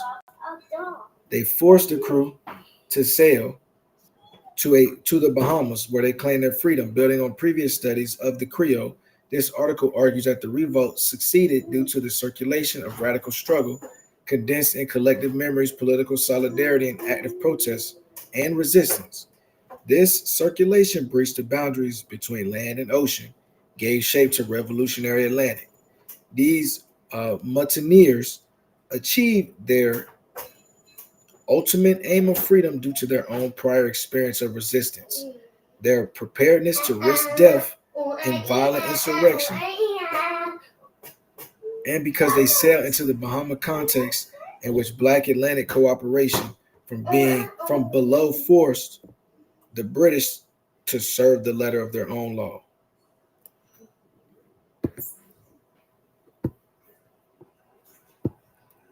Easy work. Easy work.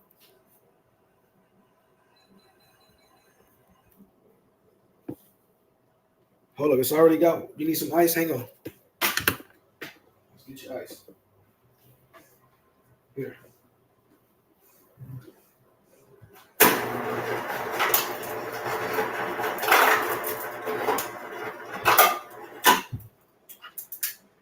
Popsicle? Popsicle? Here. Drink you some water real quick. I gotta get you a popsicle in a second.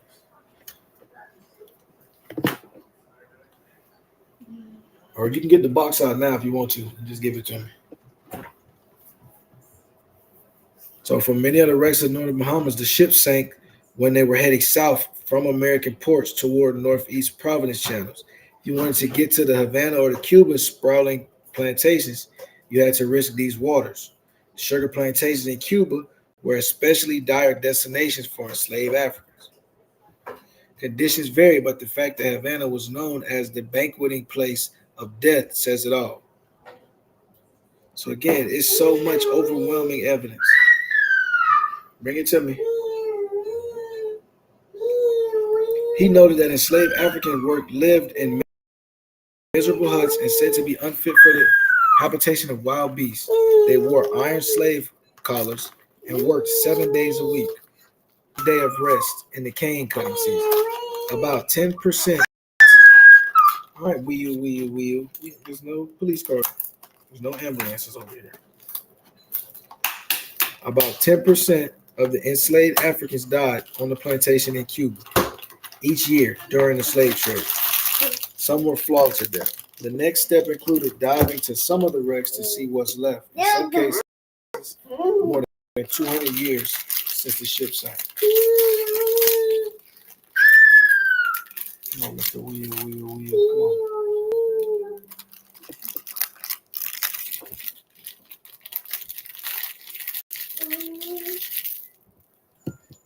This is just one article.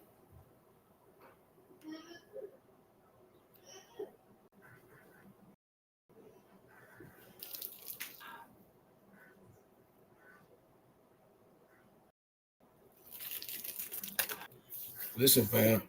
Niggas say they want ships. We got ships, bro. I don't know why you say you want ships. We got them, man.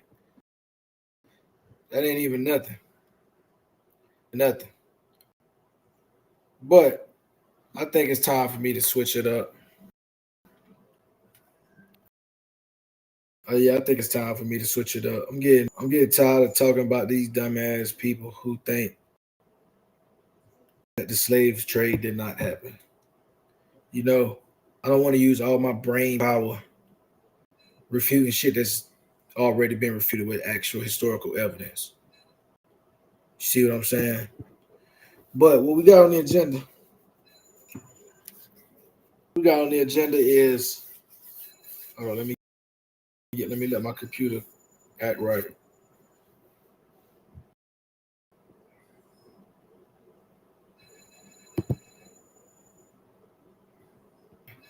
See, I had all them tabs up. I feel like I might have to restart my computer.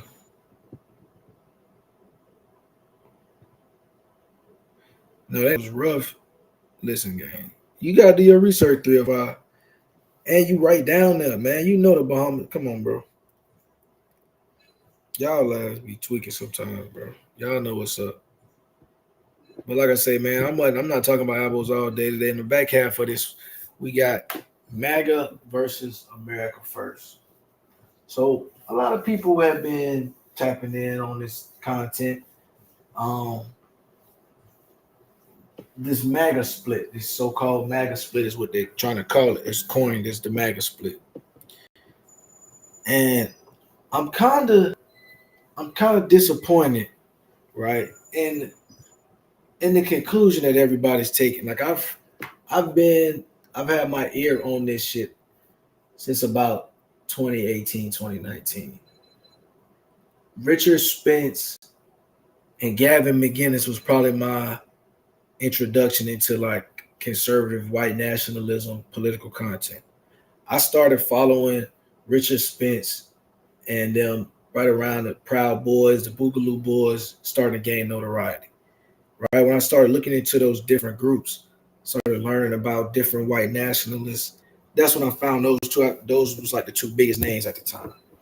But I also had at that time there was a Nick Fuentes. So this was way back in the gap.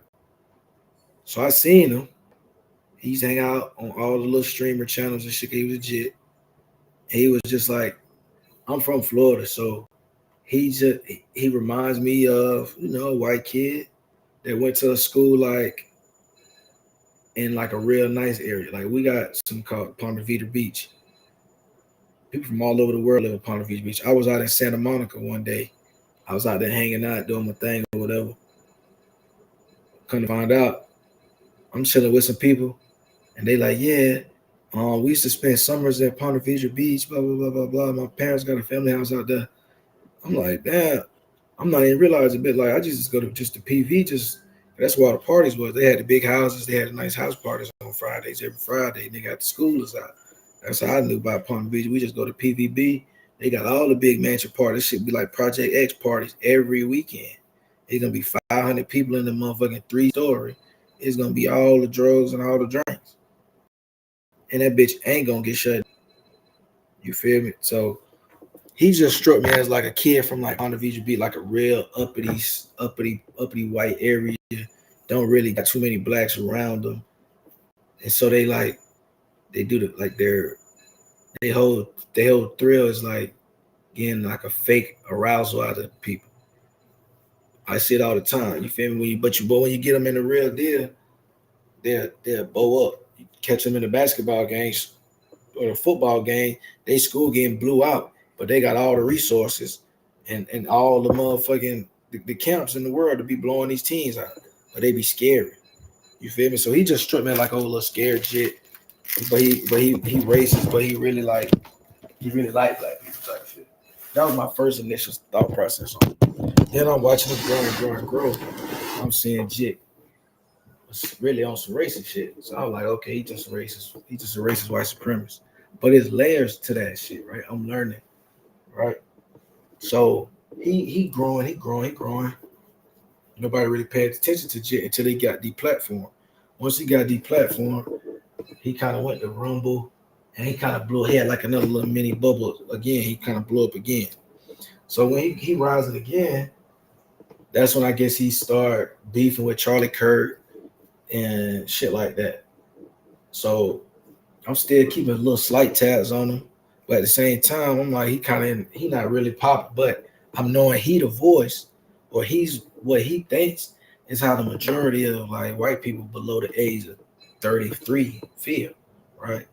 Because majority of them don't grow up around black people. They only grow up watching TV. They grow up listening to music, and they grow up on social media. So what they have is what they see. And so they come up with these. I watched it firsthand. Nigga, I was a kid coming out of Florida, going to a college in the middle of Nebraska, where there's a population in the black town. I mean in the white town of literally 30 blacks. And all of them is at the college or graduated from the college. So it's like when they literally don't know you. They don't know nothing about the movie Friday, the movie Next Friday. All they know is the Bernie Mac show. All they know is rap videos. So they have to make these characterizations of you. You niggas are fitting the caricatures, right? That's the problem with you niggas. You need to move out the way so we can adjust these caricatures. We got this new media space now where we control our own narratives, and you niggas getting up portraying the bad narrative that they had us up under for so long. It's stupid. But anyway, back to Pretendians. So I took it as a time to start taking tabs on him like 2 months ago. I started going live. I was like, you know what, I'm gonna start going live. His content can't be put on YouTube like that. But I was really gonna play his and react to his live streams, which I am about to start doing. Then every week I'm gonna react to at least one of his lives. I'm gonna watch the whole thing on live. So I'm like, this is what I want to do initially. So I'm seeing a little angle for the shit, but I'm saying like as soon as I'm doing it, it's like I got no traction, no ABOS over here, but it's white supremacists in my shit, 10 of them dropping the hard ER. And I'm like, damn, this white boy got a little army. Like, you drop his name in the title, they pulling up. If it's 10 people, if it's one person, they pulling up. So I'm like, okay. I'm over there. I'm watching the videos anyway. I know the type of content that he go because, like I said, I've literally watched Jet live stream. I've seen his live stream plenty of times. So I'm knowing the type of content he giving up. But people, they covering for this man right now. He had a GQ. He went on Tucker Carlson's show. He went on Glenn Greenwald's show. These are respectable people over in the right.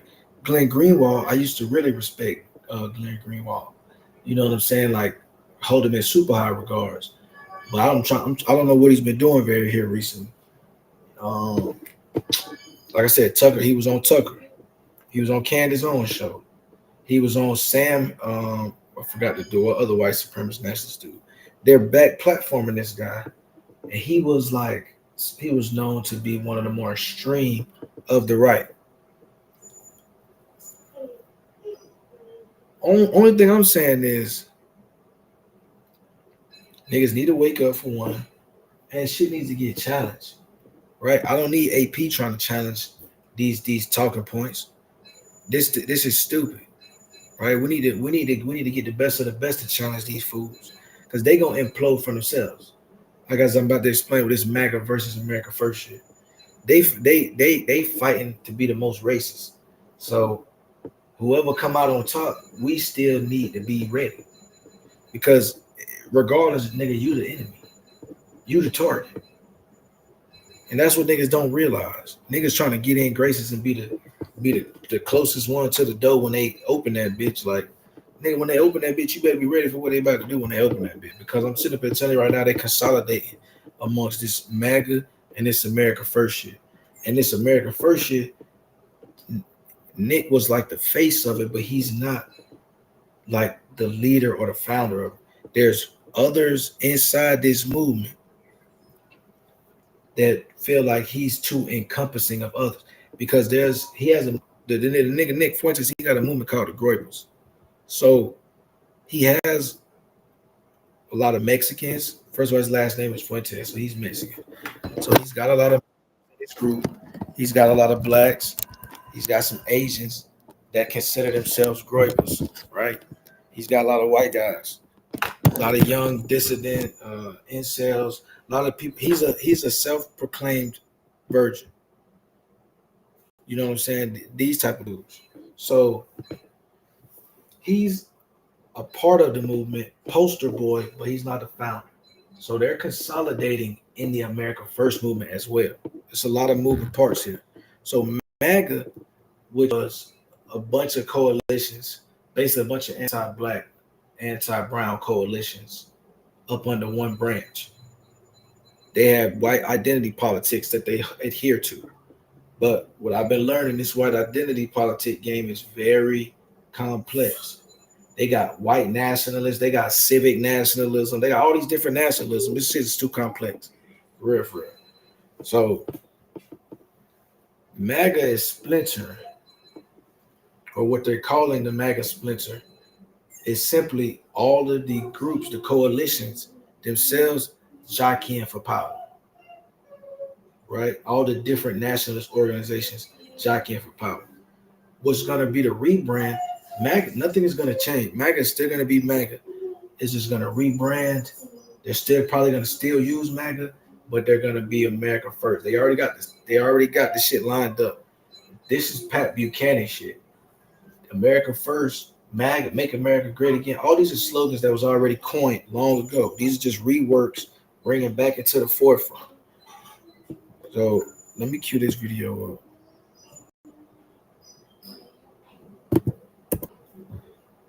Because I'm sitting there listening.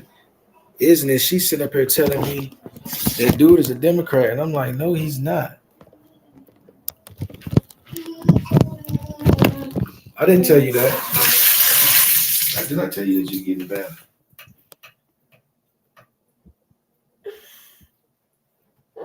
I didn't tell you get in the bath, bro.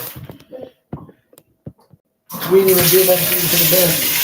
You take a bath when we go play outside. You don't take a bath right now. Look.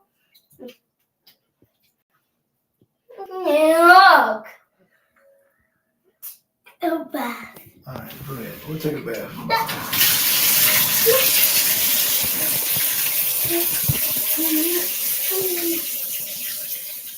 You only went outside for 5 minutes, bro.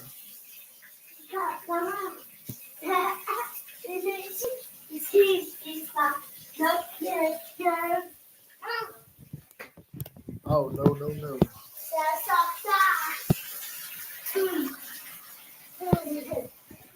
I'm gonna punch you in the eye. Nobody even told you cut the shower on.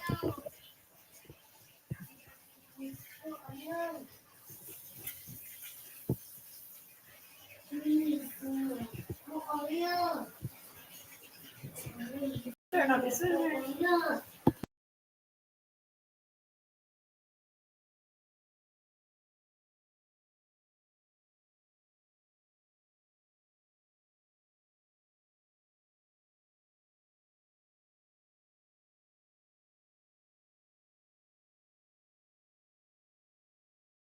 Let me commercial break so I can get let me get his clothes ready. He's in the bag.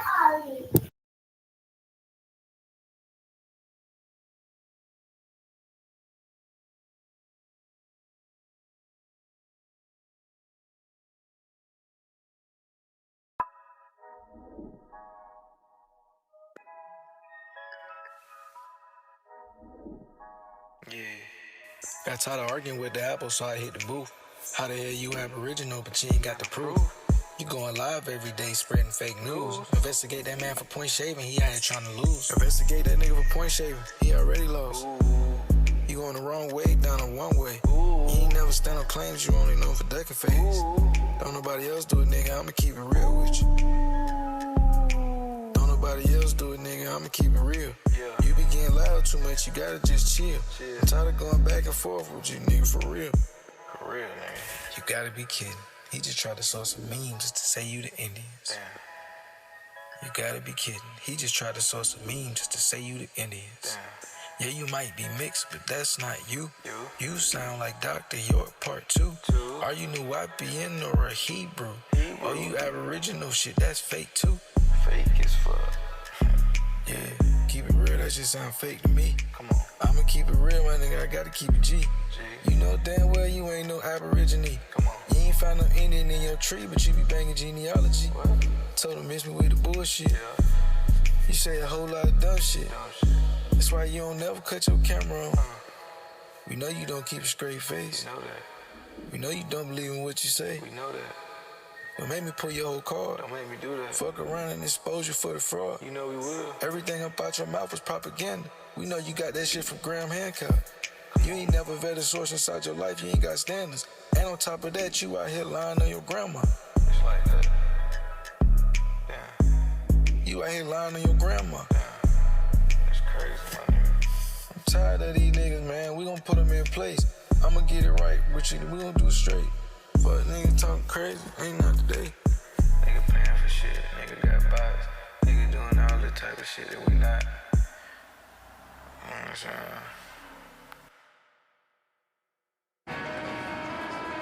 The new school is rooted in skateboarding, but is reminiscent of another era. A lot of the inspiration in the new school is old school. This is the new school.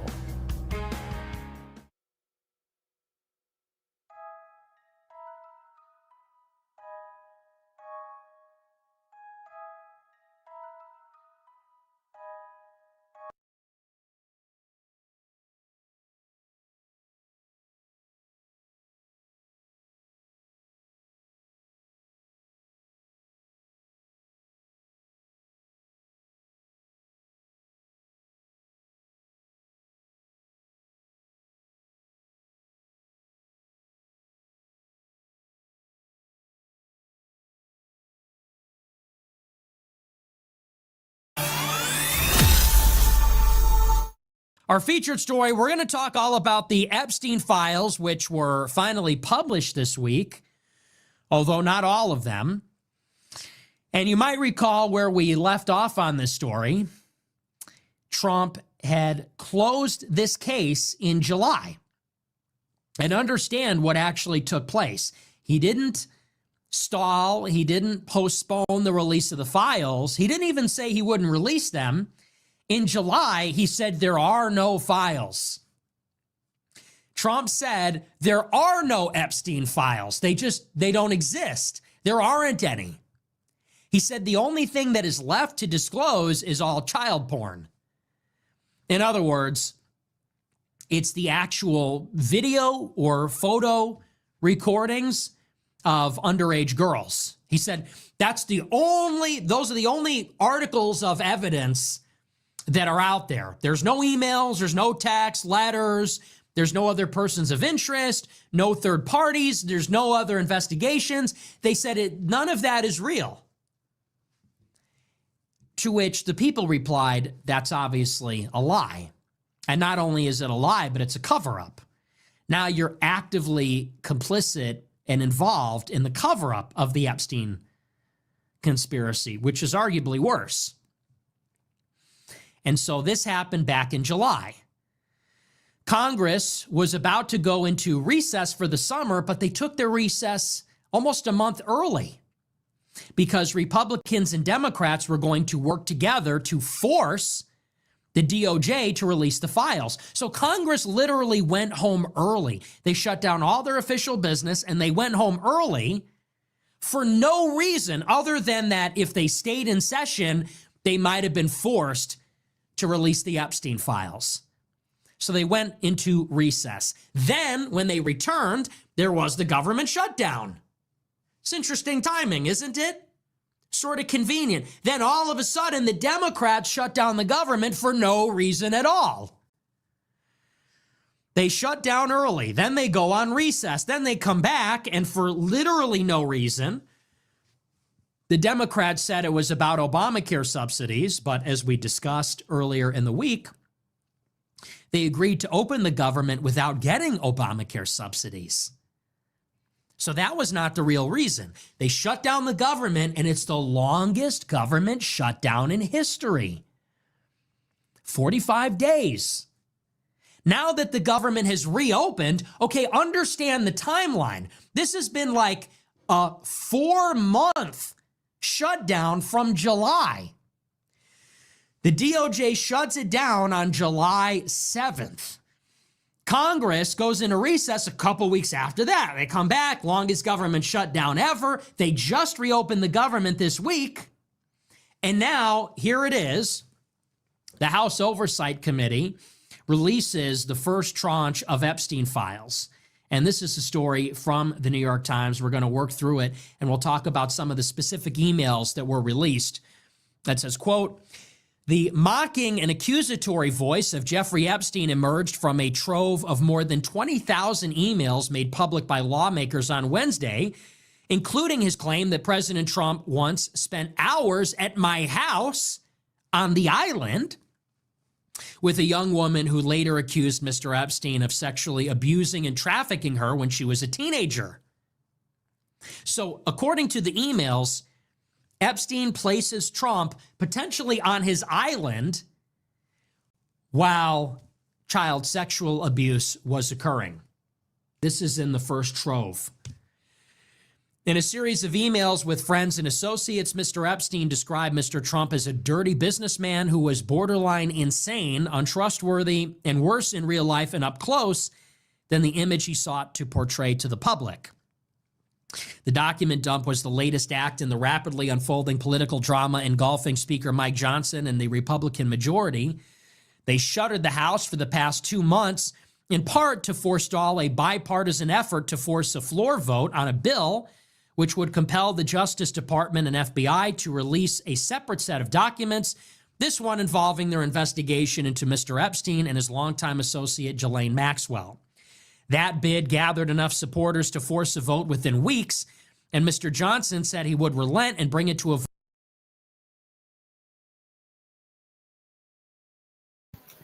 So that's what I've been saying for weeks is the reason for the government shutdown. Every time I go on the Aboriginal channel and the ABOS say, "Oh man, they shutting the government down because they're giving the immigrants food stamps." No, it's not what's going on. They're lying to you. You sitting around listening to some liars, right? You're just sitting around listening to the mainstream right wing. This guy right here is not mainstream right wing, right?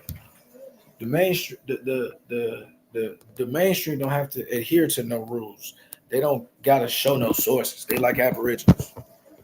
But when you get into the fringes, the more radical of both sides, motherfuckers want to see what you're saying. A radical leftist is gonna want some proof. They're gonna want some sources. Just like a radical right, they're gonna look into what you're saying. They're gonna want to make sure you're not lying. So he looked into it. They keep tabs on this shit. And we've been knowing Mike Johnson been keeping, the Speaker of the House been keeping the shit closed to stop the Epstein file from coming out.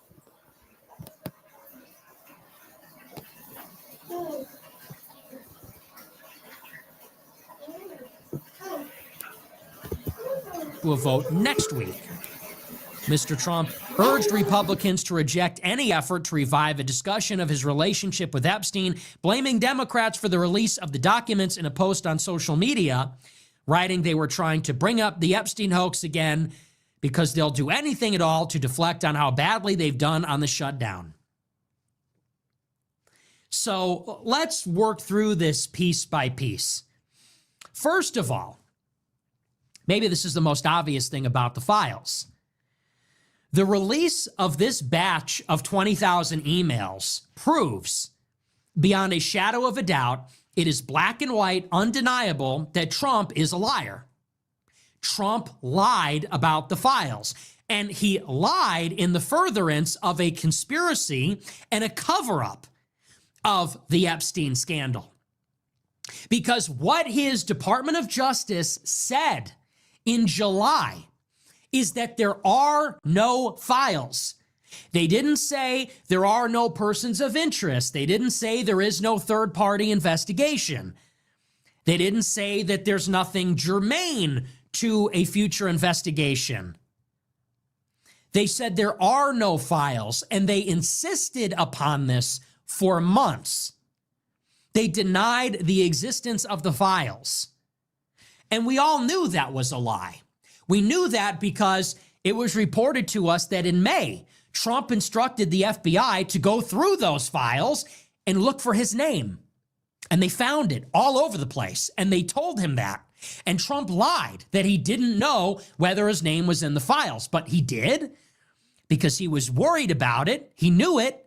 And he got the FBI to comb through the files and confirm it. Then months later, he said there are no files. Well, as of yesterday, now that we have the 20,000 emails, we know that he lied. There are Epstein files, and what was delivered to the public were emails and other communications, and they do contain Trump's name. And some of it is relevant, and some of it is not, and some of it we can chalk it up to a personal rivalry or feud, and maybe some of it is relevant. But what we know at the minimum is that Trump lied about the files to cover them up. That is awfully suspicious given that Jeffrey Epstein died under the custody of Trump's government in 2019. And people forget this. But Epstein was rearrested by Trump's DOJ. He was rearrested when Trump was president. And where Epstein died, where he allegedly killed himself, it was in a facility that was technically under the jurisdiction of Bill Barr, Trump's attorney general. So this is not a good look. If a sex trafficker, serial blackmailer, intelligence operative, or mercenary, if he is arrested and dies under mysterious circumstances in Trump's custody, and Trump comes back to power and then covers up all the files relevant to the investigation of that person and his death, it's confirmed that he lies. And when the files come out, he's named all over them. Not a good look, to say the least. That's in the first place. Now, let's talk about Trump's response. Trump says that this entire thing is political. It's a political attack. It's a distraction from Trump's agenda. He says that Democrats are leaning into it. He contends that Thomas Massie, a Republican who has voted for the release of the documents, he says Massie is leaning into it because they are out to get Trump and they want to derail the agenda. And by the way, I think there is some truth to this. Has to be. Because it is true that Joe Biden was president for 4 years and Democrats controlled the House and the Senate under Joe Biden. And so if the Democrats wanted disclosure on the files, they could have released it from 2021 to 2023. And if Republicans and Democrats wanted to release the files, they could have done it at any time between 2023. So this is when I be calling it, like he's still posturing. Nick is posturing. So the clear, it's the Occam's razor on this would say that if the Trump administration didn't release the files and that the Biden administration did not release the files, then it would be damning for both sides of the situation. Could be all political as far as like the politicians and different judges that's been elected or been appointed in different places, as far as different district attorneys. It could be something as simple as like donors on both sides. Some of the biggest donors to each campaign is on the trail, is on the list. It could be a plethora of reasons why both sides would not put it out. But Occam's razor would suggest that it's because both sides are implicated. It's not even a hard concept. So for niggas to placate like, oh, I don't know, they could be posturing for Trump. They could be trying to, they could be trying to smear him. And that's why they're trying to push for him to come out. No. The Democrats realized that the Republicans seized onto a populist movement in the country that stood up against predators. That was the Me Too movement, coupled with the whole QAnon conspiracy theories about Pizzagate stuff. The populace was, hey, we're pushing back against all predatory behavior. The Democrats got on that bandwagon late. They realized that's how they got the youth. That's how they got the veterans. That's how they got all these different people. Now the Democrats are galvanizing those same people by saying, hey, the people who ran on pushing out the files are now the ones covering the files. That's what this whole thing is. They're not trying to put it on Trump. They're showing what's going on. No, I showed that too, and niggas got upset, right? Go back to my live stream. You didn't start tapping into my live stream until I started talking about Aboriginals, right? That's why I got to do it. I got to finesse. I got to talk about Aboriginals in the beginning. So,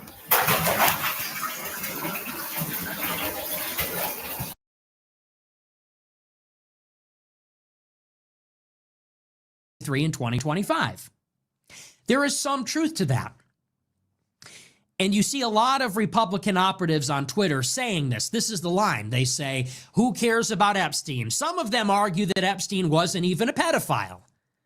They say Epstein was preying on girls who were 15, 16 years old, and other people are saying that that's not technically a child.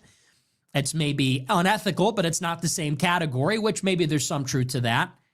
But this is sort of the line. They say, if Democrats really cared, they would have gotten to the bottom of it. They say, if Republicans cared, they would have gotten to the bottom of it. They're doing it now for political reasons. That's the Republican line. Here's the problem.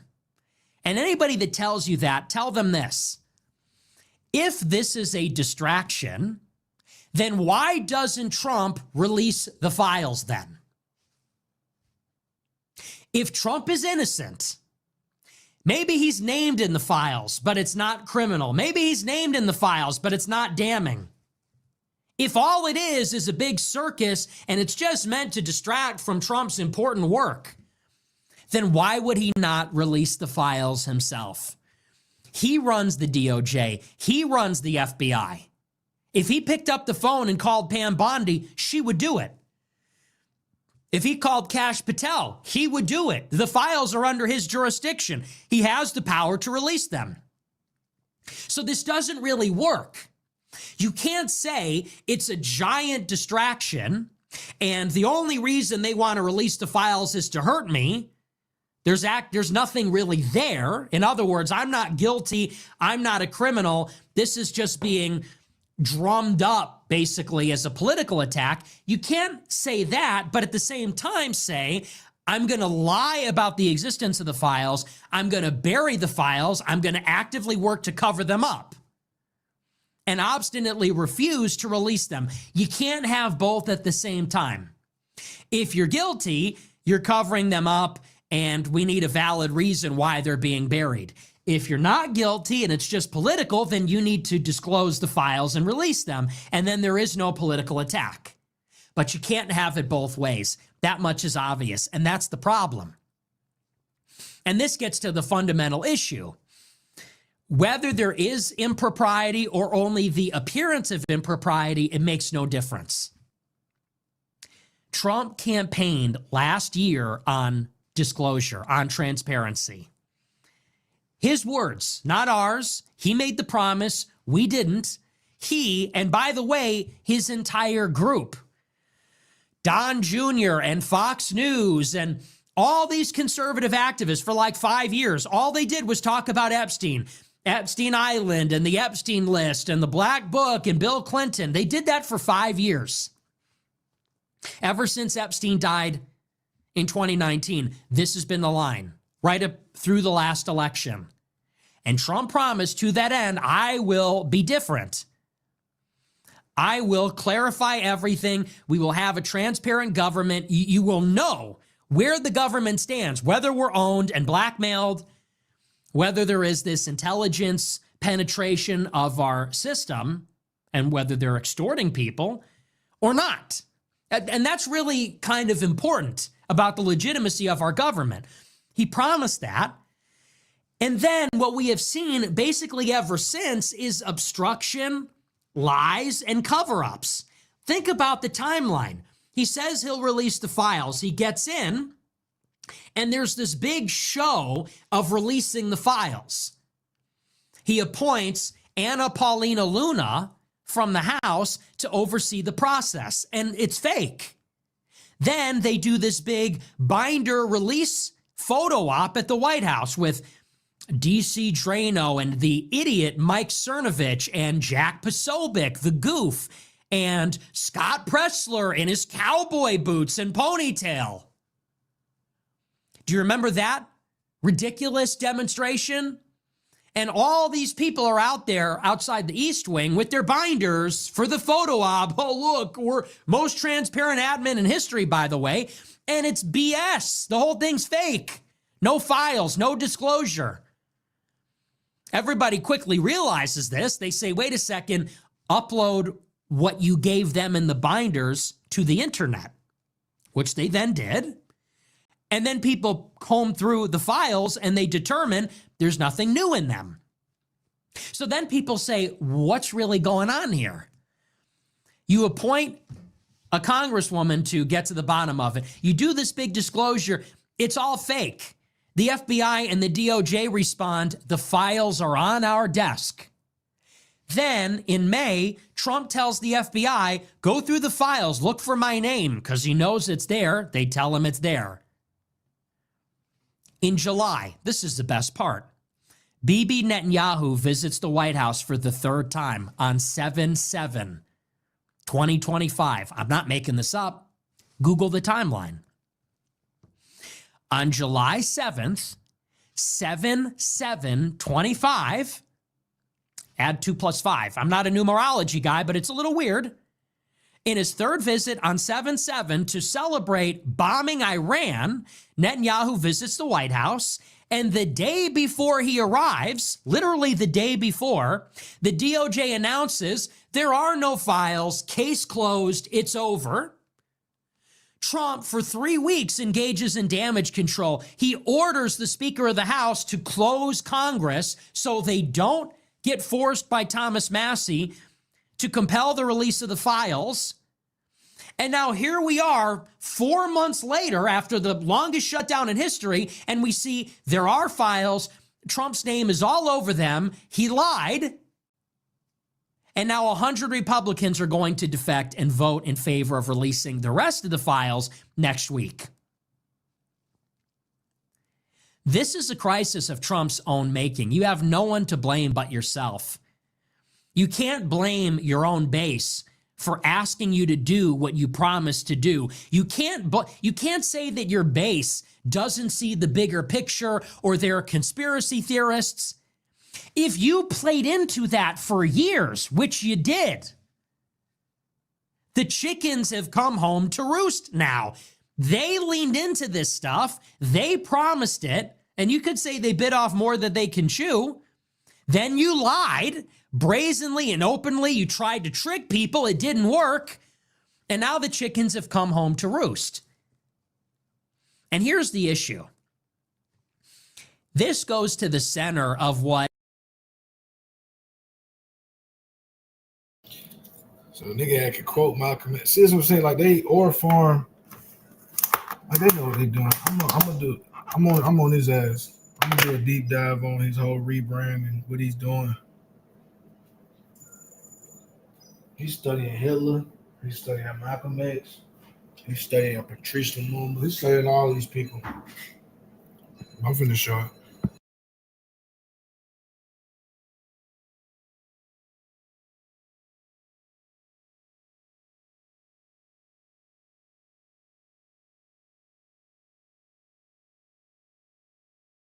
Hold on, let me cue this next one up.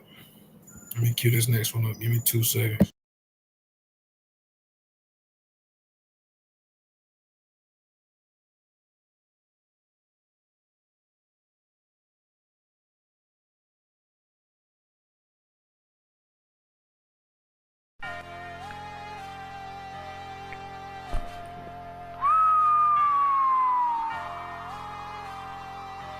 Fuck them. Damn, Blade.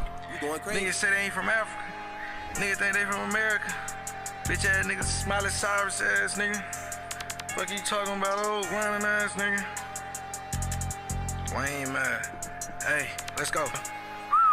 So I hit the pound niggas already up this bitch line again. All these niggas rain, but they ain't gonna tell you nigga they tryna fit in. All these niggas cap as fuck, I'm telling you, I already know it. He don't wanna quote his source, cause nigga that shit gon' just expose it. That's a Nazi scientist, my nigga, you think we wouldn't notice.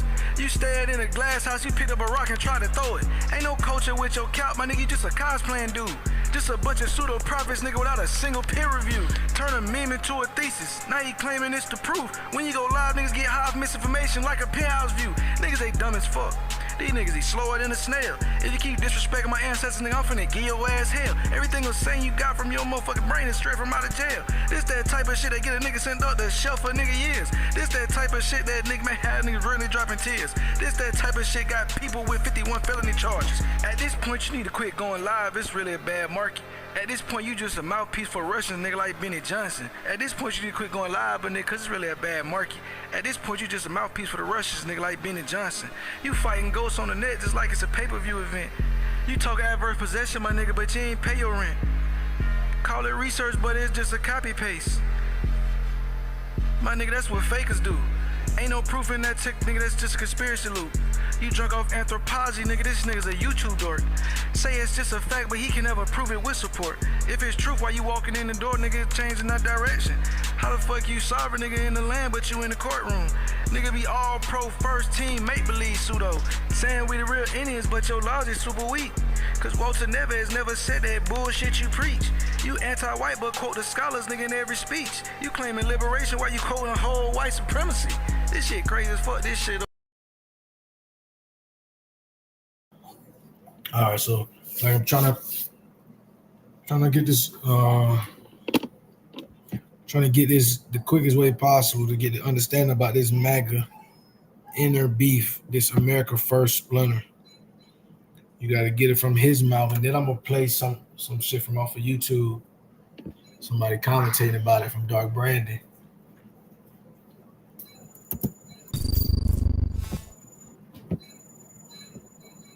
Our big story tonight is that Tucker Carlson has appeared to double down on the interview. We'll talk about that.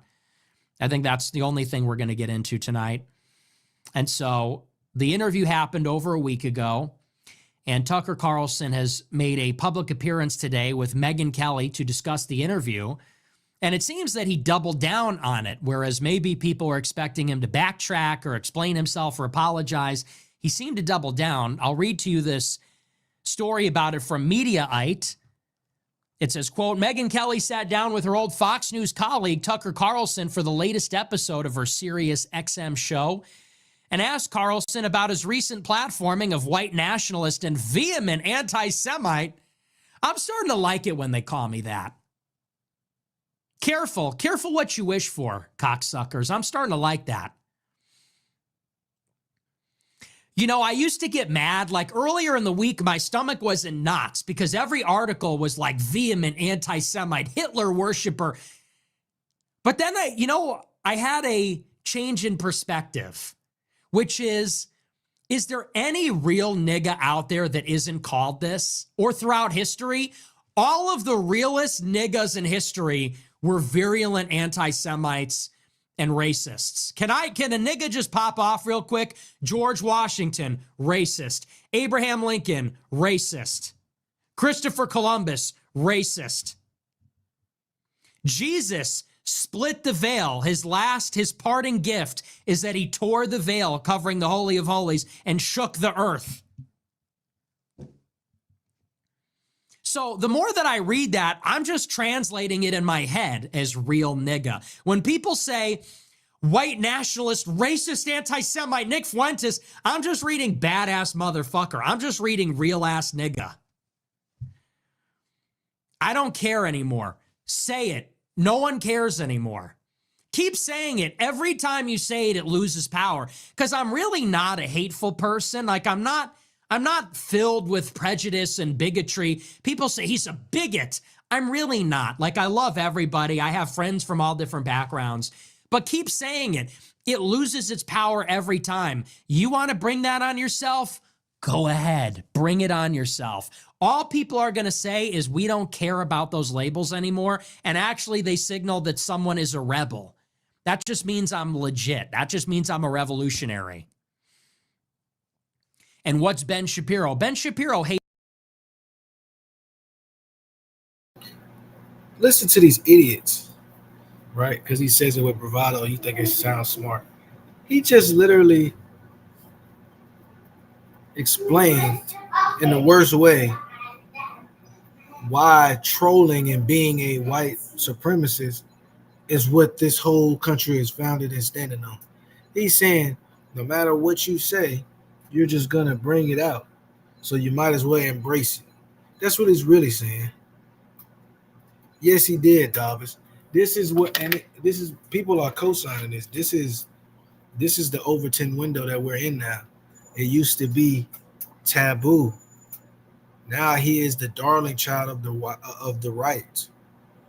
And the right doesn't think he's extreme enough, as I'll show you here shortly.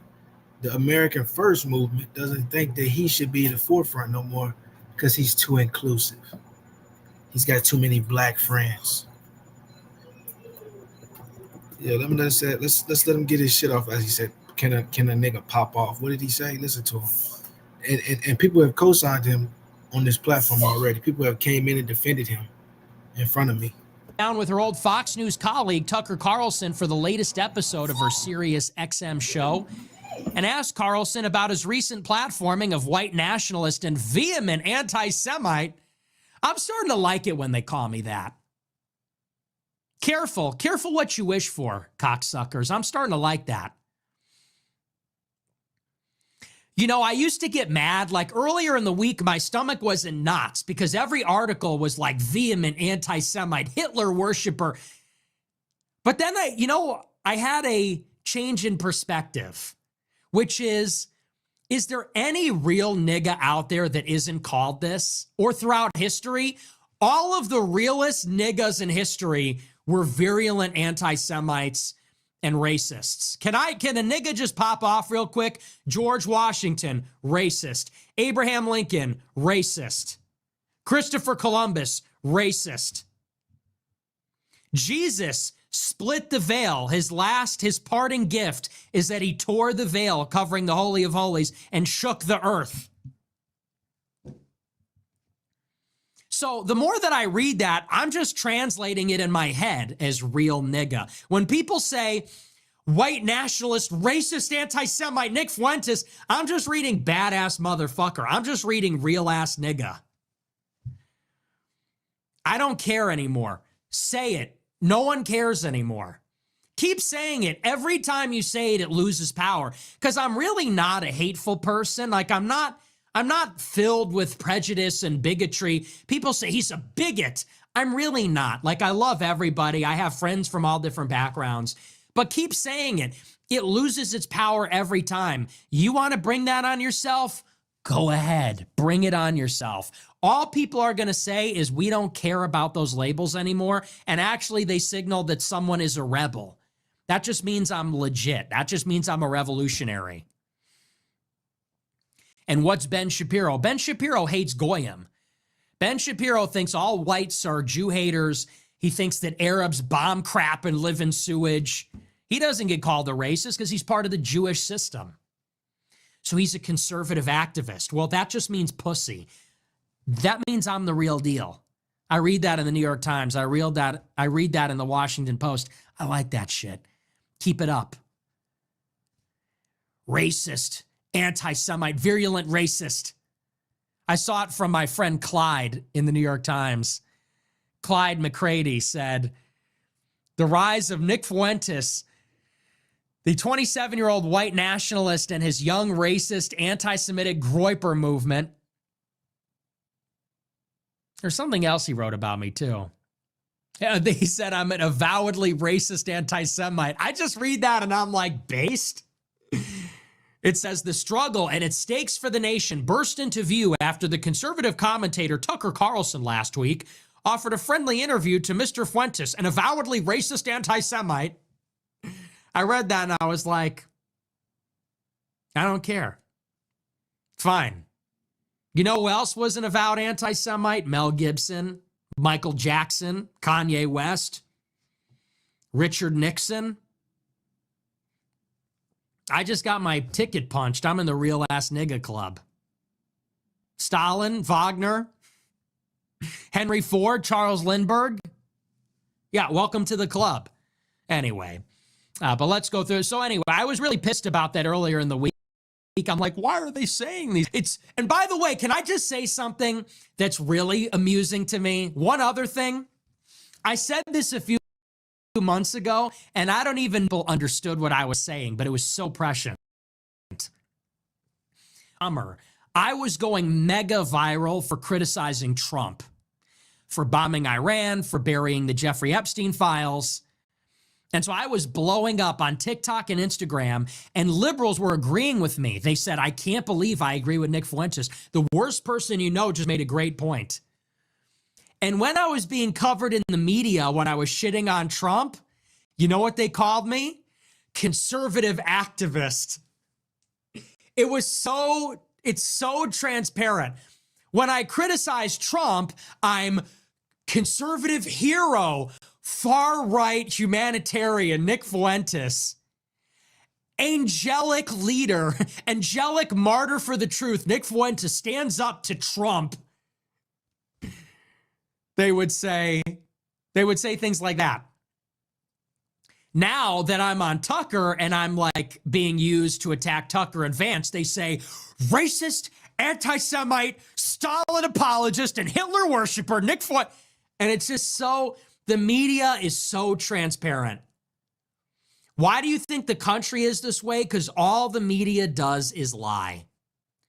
How do you get someone like me, a man of a million faces? How do you get someone like me that is described as hyper-real and post-ironic and post-modern? Because our brains are literally fried by how much the media deceives us on a regular basis, just even in my own experience. It's whiplash. When I'm criticizing, I'm a conservative activist, I'm a key Trump ally. When I go on Tucker's show and I'm being used against him, I'm the worst person alive, evil monster, Holocaust-denying bigot, and all piece of shit, Nick Fuentes. So the press, these people are scum because they lie. Anyway, and they have this agenda. We all know that. But anyway, I want to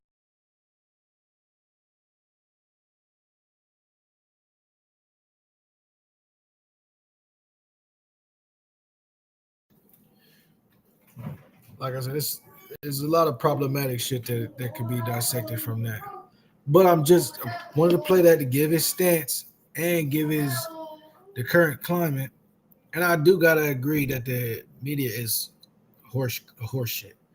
Because I had that same gripe with them. Why are they painting him in GQ? Why are they saying that he's attractive to women, all this stuff and all this goofy shit? They're giving him puff pieces and they're doing all of this stuff in a good light because he was going at Trump and it could benefit the Democrats.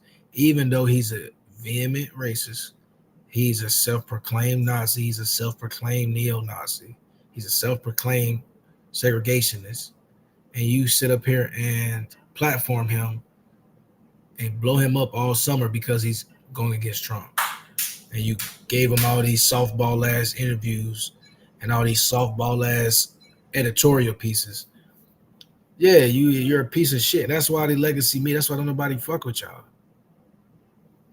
That's why a lot of the left-wing media I don't fuck with, period, too. Because it's like y'all, we see through y'all bullshit. Y'all is for the bottom dollar. But let's pivot real quick to, like I said, the splintering in this damn group itself.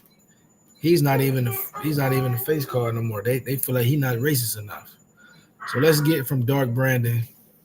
Shout out to Dark Brandon. I like to watch Dark Brandon. He got a lot of good, or they have a lot of good content. I don't know what this person does.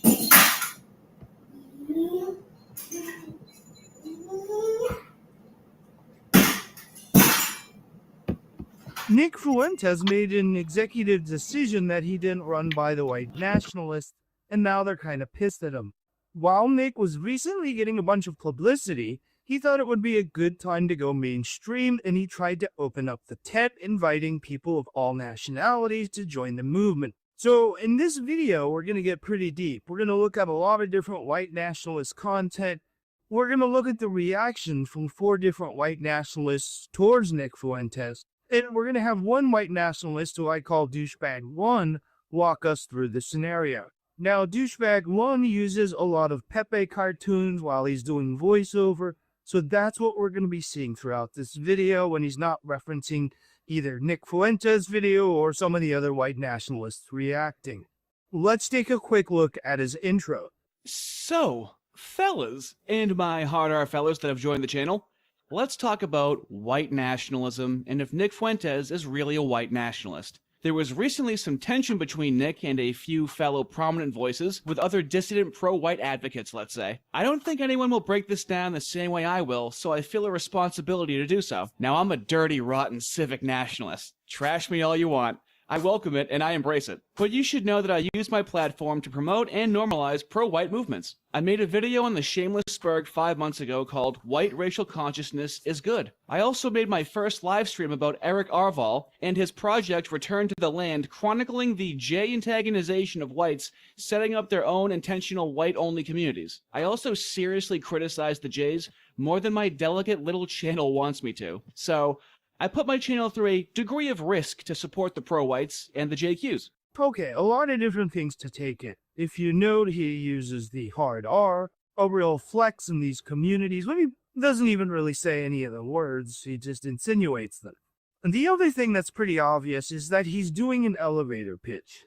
With Nick making such a large mistake in the eyes of so many white nationalists, a lot of them feel like this is an opportunity for them to take his role. The point of this video is to be objective, lighthearted, but also critical of the mild infighting that's happened in an effort to have a clear path forward, since I believe the answer to many of our problems in society requires several degrees of white nationalism. Let's get started with what Nick Fuentes said that caused so much concern. And by the way, I don't care what color you are. I know maybe that's going to be controversial on my side.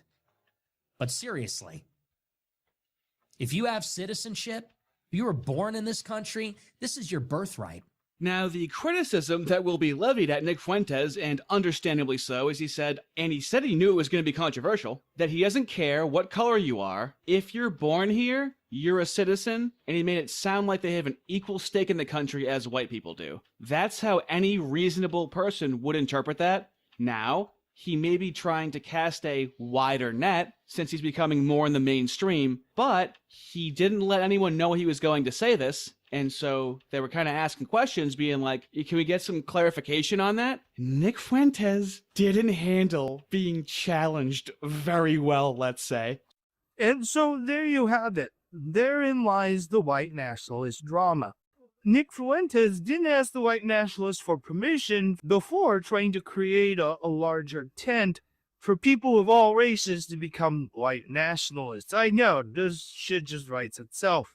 But just as he said, Nick Fuentes didn't respond to this too well. When asked questions, he basically said all of these people are dead to him. But before we get to their reactions, let's just look at his in addressing their drama. So on my show last week, we're talking about Israel first versus America first. And I said that Josh Hammer, his wife is Israeli. His kids are Israeli. I said, they're not even from here. I said, if you're from here, if you're born here, I said, this is your birthright. This is America. And I saw all of my ankle biters in the pro-white movement took that clip and they said, is Nick Fuentes endorsing birthright citizenship? And what was funny is the only people that heard it that way were like so-called white nationalists. Isn't that amazing? Because I haven't proven that I'm pro-white. Like, I do a show every night. I was at Charlottesville. I opposed Donald Trump in the election because he wasn't in favor of an immigration moratorium. I'm against Donald Trump because he's not deporting enough people. I say this every night. And they took this little loophole semantic thing and said, oh, so I guess he's in favor. And you know, this is why I have a real problem with a lot of white nationalists. Peacock brings the thrill of Jurassic World Rebirth home. Okay, so just so much to unpack there. If you notice, he refers to the other people in his white nationalist community as ankle biters. And then also seems really pissed and feels kind of betrayed that they're not getting his back, but that's kind of the theme for him. After he went so strongly for Donald Trump, he got canceled really hard, and nobody gave a shit. And so right now, as the person of Mexican descent who's the leader of the white nationalist movement, he's surprised that all these white nationalists aren't rallying around him.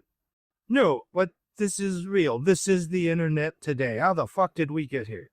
Okay, so in the next clip, we'll see Nick again kind of play up the victim to the white nationalist that he's been carrying the water for 5 nights a week, as he said, for many years, and then lead us into one of the reactions, which we'll review at the end. Shouldn't you be supporting me? Like, isn't this a time when our people should be circling the wagons around each other rather than see the bigger picture and give me the benefit of the fucking doubt? If ever there was a person or a time to do that and circle the wagons and say, he's right, this is about America first.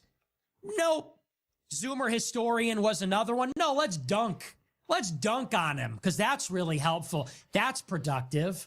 So I can't find what Zoomer historian initially said. I just have his response to what Nick just said. And he said, really insufficient reply. Everyone quite rightly had a problem with that clip because Nick said that no matter what color you are, failed to mention that repetitively in here along with the rest of the quote, then America is your birthright. Everyone is aware of pro-white things Nick has said, but when you see a clip like that, where it's explicitly said that any non-white born in the US has a birthright to the US, then people are obviously going to take exception.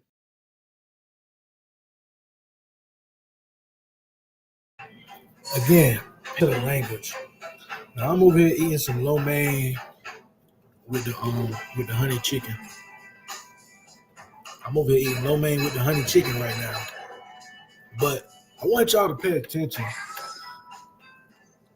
All you fake ass Trump supporters, you fake ass Republicans, the right does not even feel like you're an American if you're white.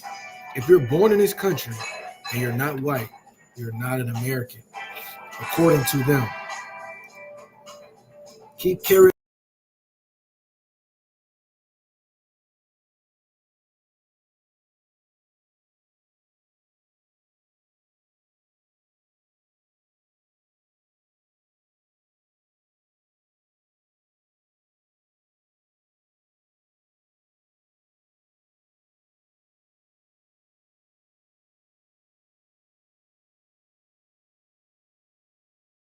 see Nick again kind of play up the victim to the white nationalist that he's been carrying the water for 5 nights a week, as he said, for many years, and then lead us into one of the reactions, which we'll review at the end. Shouldn't you be supporting me? Like, isn't this a time when our people should be circling the wagons around each other rather than see the bigger picture and give me the benefit of the fucking doubt? If ever there was a person or a time to do that and circle the wagons and say, he's right, this is about America first.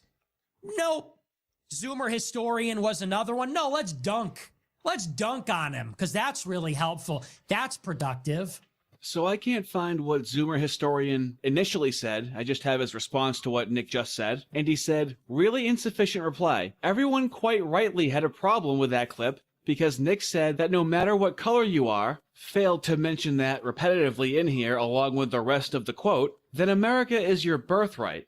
Everyone is aware of pro-white things, Nick has said, but when you see a clip like that, where it's explicitly said that any non-white born in the US has a birthright to the US, then people are obviously going to take exception. There is no way to interpret that positively. Would have been any non-white born in the US has a birthright to the US, where it's explicitly said that any non-white born in the US has a birthright to the US, then people are obviously... Again, they don't even think you have a birthright to be here. You're not a citizen. You're not an American. You carrying water for niggas who don't even think you're an American. They are up in their arms right now because Nick Fuentes seemingly endorsed birthright citizenship. Nick is now coming out. He's yelling at him like, bitch, I didn't say that. Right? He's like, give me the benefit of the doubt. That ain't what I meant. They are getting into a spat over whether or not non-whites can be considered American. But you niggas think that this is your party? You niggas think that y'all can run up around it? Come on, bro. I'm gonna play this shit again because niggas act like they Republican.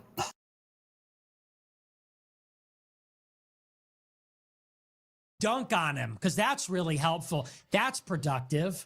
So I can't find what Zoomer historian initially said. I just have his response to what Nick just said. And he said, really insufficient reply. Everyone quite rightly had a problem with that clip because Nick said that no matter what color you are, failed to mention that repetitively in here along with the rest of the quote, then America is your birthright.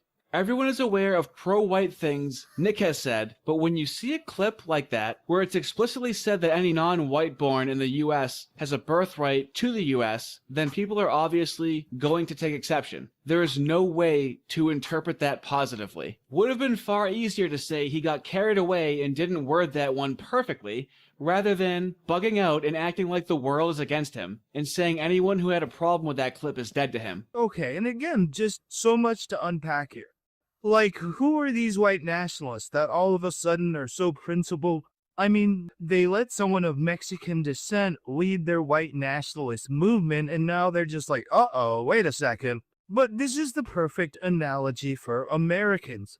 They can't do fucking anything right. They have to outsource the shit to everyone. And so, what did the white nationalists do? They literally outsourced it to someone of Mexican descent. I swear to God. Yo, that was such a base take. Yo, hey, that shit was funny as shit. Dark Brandon. Yo, I gotta give you your flowers on that one, yo. That was funny as hell. That nigga said they gotta outsource everything, but you even had to outsource white nationalism. That's bad work. You hired a Mexican to be your white nationalism. You couldn't even cut your grass. You can't do your white nationalism. That's crazy. Hey, yo, he snapped. Yo, that was funny, bro. I gotta play that back. Oh, that was funny. Just say you outsourcing white supremacy. Didn't word that one perfectly, rather than bugging out and acting like the world is against him, and saying anyone who had a problem with that clip is dead to him. Okay, and again, just so much to unpack here. Like, who are these white nationalists that all of a sudden are so principled? I mean, they let someone of Mexican descent lead their white nationalist movement, and now they're just like, uh-oh, wait a second. But this is the perfect analogy for Americans. They can't do fucking anything right. They have to outsource the shit to everyone. And so what did the white nationalists do? They literally outsourced it to someone of Mexican descent. I swear to God, all these people are fucking idiots. Like, there's this all-out attack from the Republican Jewish Coalition, from Mark Levin, from... Nick, these are not leftists that will support you no matter what, blindly. These are principled, dissident, white right-wingers. If you abandon the principle, they're going to be critical of you, and rightfully so, because there's a lot of infiltration that happens in pro-white movements, and people are skeptical of you, and rightfully so. You're in a very unique position. And so on some levels here, it really doesn't get more leopards are eating your face. So the white nationalists, for whom Nick Fuentes helped build a much larger platform, are now calling him out and saying they're very skeptical of him, talking about different infiltrators. It's basically like building a giant organization and then saying, okay, now you're out because we don't trust you. But things are more complex than that. Nick has a very large following of groypers. And so this could turn into a much different civil war of groypers versus actual white nationalists. Okay, so let's hear another reaction from another white nationalist. We'll call this one Douchebag 3. I think we featured him on the show in the past when he was on Elijah Schaefer's show. This is someone who goes by the name Black Coat. Let's take a look. And since I'm dead to him, let's have a little. You want to know what was said? I'll tell you what was said. Wasn't too crazy. You tell me if I was out of line here. So I tweet out, again, so now it's anchor baby nationalism. That's it. Not Nick's a traitor. Not I knew it. Nothing like that. Pretty benign. Definite pushback on a red line for me. He DMs me, like the next day. Do you... Again, while I'm eating this low man with this hot honey chicken, please listen to the language. This hot honey was going crazy too. I ain't never Chinese people doing the hot honey chicken like this. China man snap with this one. Well, she did to me. They snap with this one. Elijah Schaefer's show. This is someone who goes by the name Black Coat. Let's take a look. And since I'm dead to him, let's have a little. You want to know what was said? I'll tell you what was said. Wasn't too crazy. You tell me if I was out of line here. So I tweet out, again, so now it's anchor baby nationalism. That's it. Not Nick's a traitor. Not I knew it. Nothing like that. Pretty benign. Definite pushback on a red line for me. He DMs me, like the next day. Do you really think this was a good faith interpretation of what I said? This is after it's been out on the internet and he hasn't responded to any, again, it's not just me. This is after it's been on the internet for over 24 hours. He hasn't, clarified his statement. And I replied, of course, or I wouldn't have said it. There aren't a whole lot of ways you can interpret someone saying they don't care about a person's race, but if they are a citizen, they have the same birthright as anyone else. And you preface the statement by acknowledging it would be controversial. So it's not like it was a throwaway line, and I'm hardly the only one that interpreted it that way. If you meant something different from what you said, I'm all ears. I've always tried to be fair to you in the past, but even many groypers interpreted it like I did and are busily telling me why it's a good thing in my replies, which is true. I'm not the lone psycho that twisted Nick's words. No, he said exactly what he said. Okay, so the first thing to note is how he opens. And this is a real common theme or approach for so many of these people on the far right. They often try to smuggle in ideas and just a basic question or as part of the conversation, and then really like to fall back to being a victim. It's just really out of this whole victim playbook that Donald Trump popularized that all of society is embracing, especially those on the right. But then we go on to see him. He preaching in this video. I'm going to run it back. He preaching. Everybody is seems to have embraced it. Everybody. I can't stand listening to arguments, and this is how all of them sound. I'm all ears. I've always tried to be fair to you in the past, but even many groypers interpreted it like I did and are busily telling me why it's a good thing in my replies, which is true. I'm not the lone psycho that twisted Nick's words. No, he said exactly what he said. Okay, so the first thing to note is how he opens. And this is a real common theme or approach for so many of these people on the far right. They often try to smuggle in ideas and just a basic question or as part of the conversation, and then really like to fall back to being a victim. It's just really out of this whole victim playbook that Donald Trump popularized that all of society is embracing, especially those on the right. But then we go on to see him say the quiet part out loud. These are white nationalists that only want white people in the movement, but yet have made their leader someone of Mexican descent. And again, maybe they didn't make Nick their leader, but either way, he was the voice that rose to the top. And so think about that, right? You spent all this time hating everyone that isn't white, and now someone who isn't white joins your movement and elevates it. There's got to be so much spite there. And which is why a lot of confused groypers who had to suddenly shift their position on a, just turn on a fucking dime because, the dear leader had a major position shift and they had to go along with it, were defending exactly that position. Now, there were a few that were like, well, he didn't really mean it, but you could tell there was nervousness. A lot of them fucking thought that's what he meant and were trying to defend it from that point of view. I continued and said, and by the way, I'm not one of these jealous spurgs calling you a cat boy, Sephardic beaner, or whatever, even if a chunk of my audience would like nothing more than for me to do exactly that. All things considered, you're white enough for me. Okay, so in the beginning, he kind of points out the problem with blindly following a cult, which MAGA is learning about right now. By blindly following Trump and contradicting your morals and values, you not only look like an idiot, but you've also screwed yourself over while screwing everyone else over. And it looks like it was all just about trying to own the libs. And it's a similar thing here. Granted, the morals and principles are even worse, but he does have a point about how the Groypers did have to adjust their narrative after Nick Fuentes made such a large position pivot. The other things of note is how he ends it, saying, hey, I don't call you cat boy or beaner like most of my audience want me to.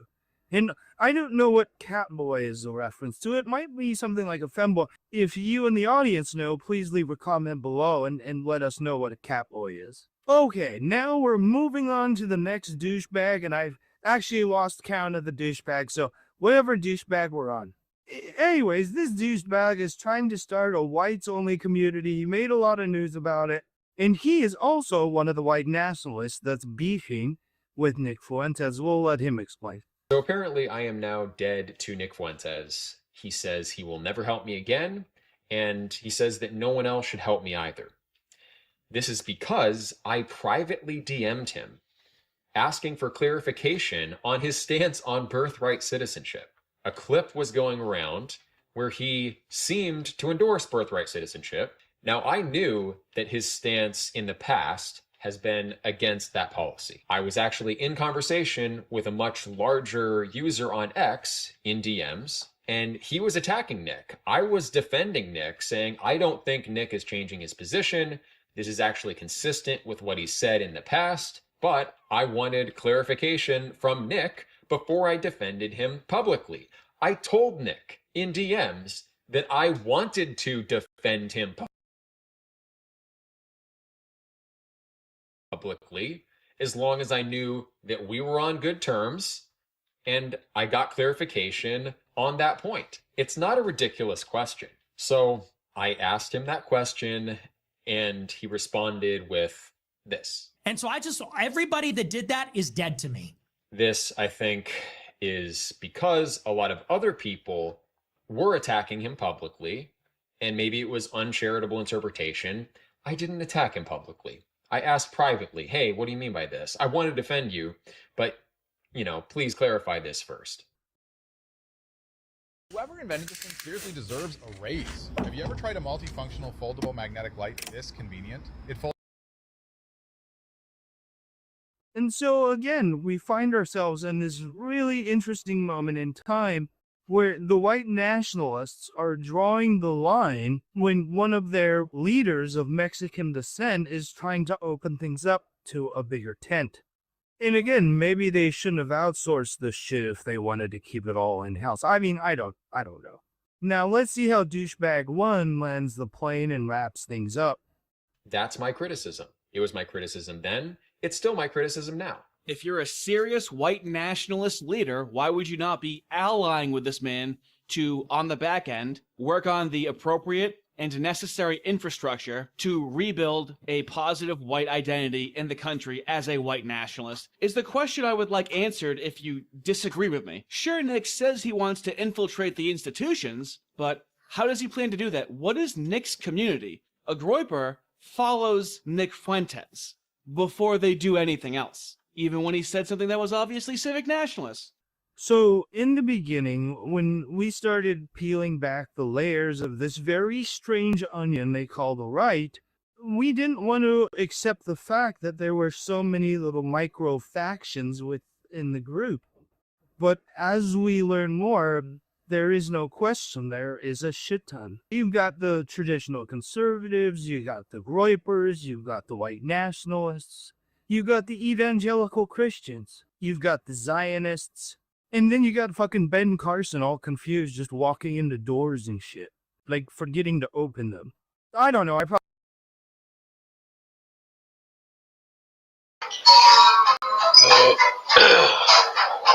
So let's try to give some context to this American First movement. There's layers to it. Let me see. I also want to. I gotta test my camera. I'm trying to see what that bit look like. Let me see what the webcam look like. I'm finna start. I got this mini PC that's supposed to be coming in the mail. I just ordered it. And I'm trying to make sure I got everything to be ready so I can start playing Madden on live.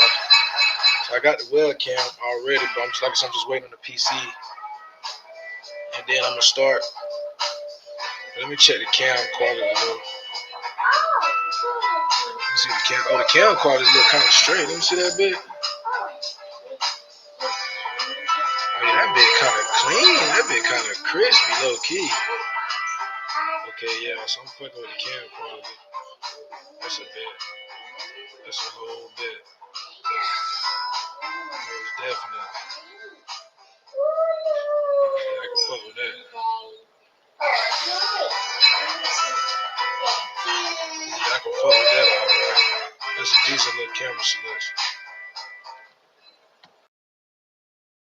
Alright, but let me go ahead and get up out of here, man. I ain't finna be in all day. We finna go outside. Probably do one more video. Let me find one more.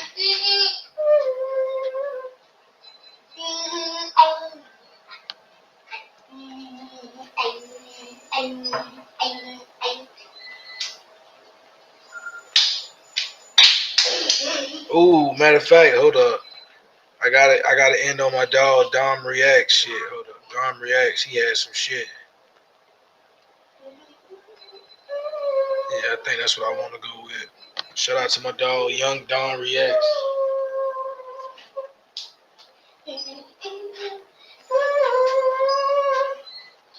I keep forgetting I already got a bet right now. Hold on. I forgot I played one. So you think that was good? Ooh, this.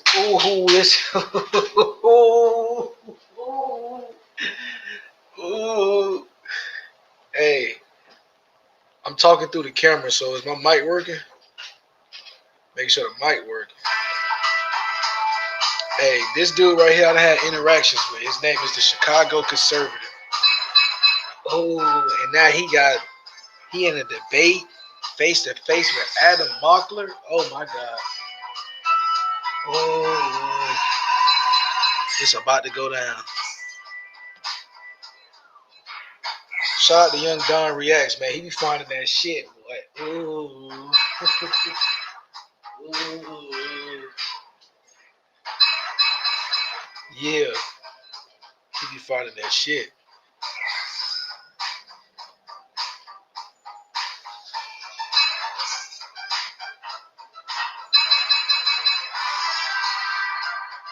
Yeah, he be finding that shit.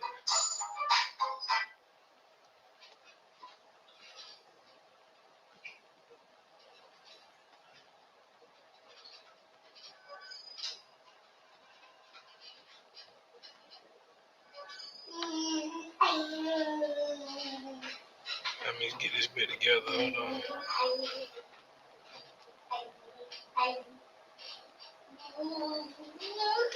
Better part. I mean, it's he got to think about it. You got to think about whether or not less discrimination is good or bad.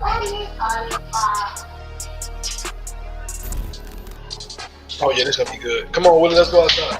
I confronted a Trump voter on Charlie Kirk. Video by Adam Mockler. So a couple weeks ago, we reacted to the first portion of this debate between Adam Mockler and this raccoon right here, black conservative who came to debate him. He completely washed him in the first portion of the debate, and if you want to see my reaction to that, I'll link to it in the description down below. It'll also be the top pinned comment, so you can go ahead and check that out before watching this if you haven't already seen that. But without further ado, let's go ahead and finish this debate. I guess I want to ask a question. This is gonna take this in another direction. Okay. Do you think Charlie Kirk was right about the Civil Rights Act, or do you think that his view was like racist on it? No, it wasn't racist. Excuse me. He was definitely right about the Civil Rights Act. Can you clarify? So, a lot of people was playing this clip of Charlie Kirk saying. So this guy has a problem with the Civil Rights Act. He has a problem with equality. Let's hear it out. That he was racist, and when I watched For sure the video, he was racist. and I can't quote what he said exactly, but he said the Civil Rights Act was good until they use it as a Trojan horse to basically add more ideologies and rhetoric when it comes to American DEI and stuff like that, which basically ultimately helped white women in the end, not black people. So, I mean, so what's the basis of the argument, or what's the basis of the criticism? Well, that's all. Let's go. Charlie Kirk didn't like Martin Luther King for one reason and one reason only. As he progressed as a conservative, he understood, he saw in this current conservative climate, MAGA Republicans are racist. And so he became more racist and more extreme as time went on. Not too long ago, Charlie Kirk was calling Martin Luther King a hero and a civil rights icon. And then he changed his rhetoric because he wants to blame Martin Luther King for DEI and affirmative action, which, why do you have a problem with that, first and foremost?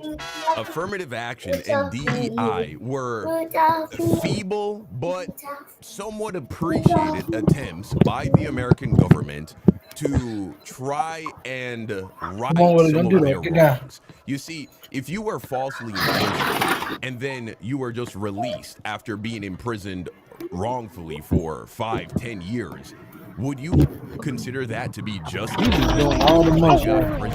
And so black people were being oppressed by the law of the land.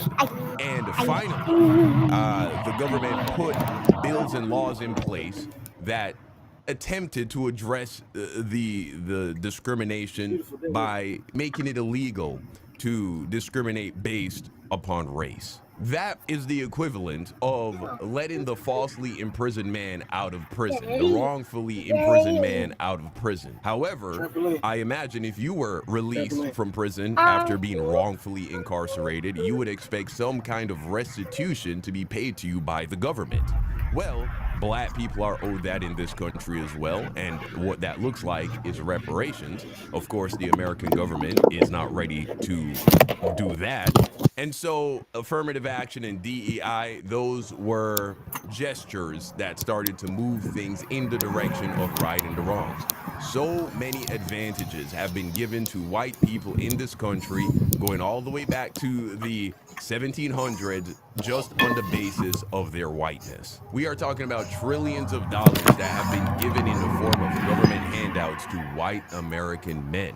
The most noteworthy, of course, in my opinion, is the Homestead Act, where over 270 million acres of land was given away to millions of white American men for free. Blacks and Native Americans were explicitly excluded from partaking in the Homestead Act. Today, 1 in 4 white Americans are direct beneficiaries of that that massive handout that the government gave in the late 1800s. But you can take it even further and come to the logical conclusion that many of the people who received this handout, this was the foundation of their wealth creation. This then led to them creating jobs and opportunities. But because of the racism, Jim Crow, and segregation that followed, you can understand how white people who aren't even direct beneficiaries of the Homestead Act still went on to benefit from that amount of wealth being put into the hands of a racist white America. It's just like how there were many white people during the time of slavery who didn't own slaves, but they benefited economically as a result of being white in an America that had black people as slaves to provide free labor. And so fast forward to today, the government puts in place things like affirmative action, which really just makes it a little bit easier for a black person to, let's say, get into a particular university or to acquire a certain job. You have to remember, yeah, white people, they may not have things like affirmative action. However, the wealth and the privilege that they have inherited because of their whiteness, that is their affirmative action. And so Charlie Kirk despising Martin Luther King because policies arose out of the civil rights movement that functioned to try and provide justice to black people. And again, it is a feeble and pathetic version of justice. It is not at all the form of justice that black Americans truly deserve, but it's something. The fact that he is mad that black people even just got something really reveals how much of an evil individual he had become, close to the end of his life. And so this raccoon trying to defend that shit is absolutely pathetic. I digress with that point, but I don't necessarily see how him saying that that's racist. No, you're right. You're right partially, I think. So this is a debate that I've been having a lot with people about whether or not Charlie Kirk thought the Civil Rights Act was good or bad. And what you're saying is true. He would generally say this. He would say the Civil Rights Act was a mistake.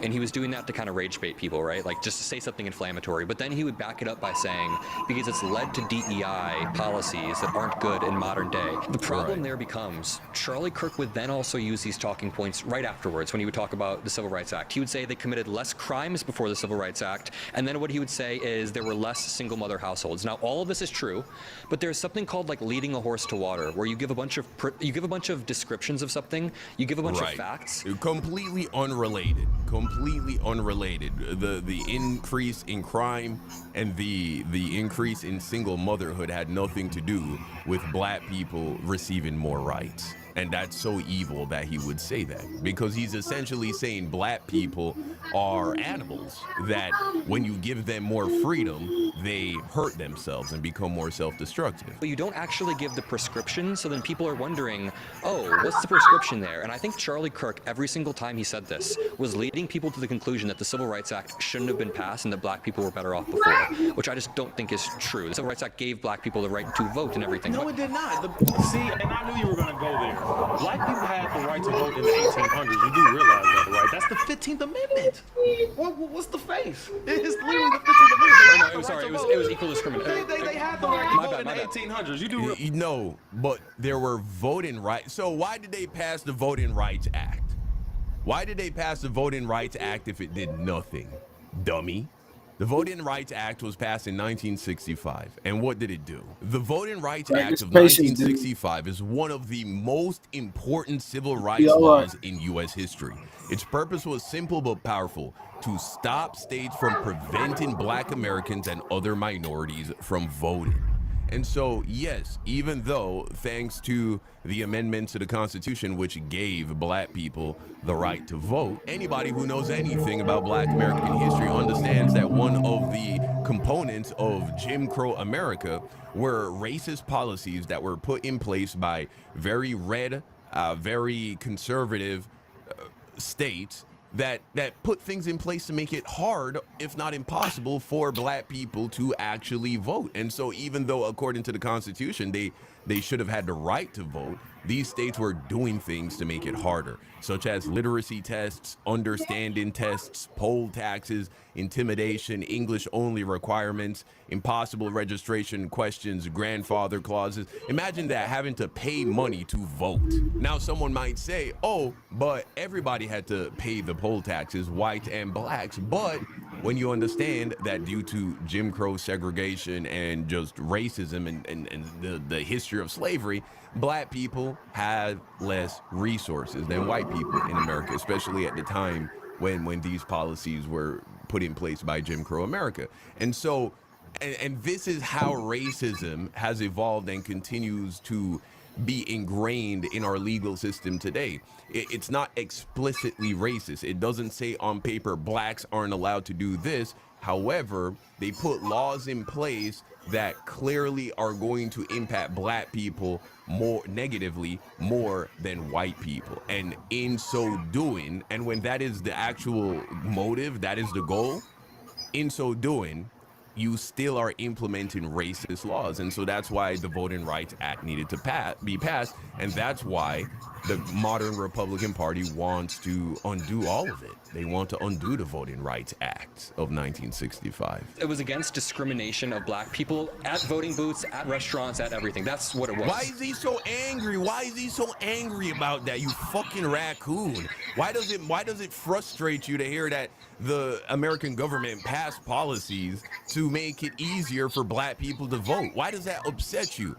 Oh my God, this guy's disgusting. But you can't discriminate. Okay, sorry. but the Civil Rights Act, it was signed by Lyndon B. Johnson. But Wait, I said was true. It was about non-discrimination. No, you're restaurants, right voting about booths. you're right about the discrimination Sorry, part. No, you're right about the excuse me. So you think that was good discrimination or part. I mean, it's he got to think about it.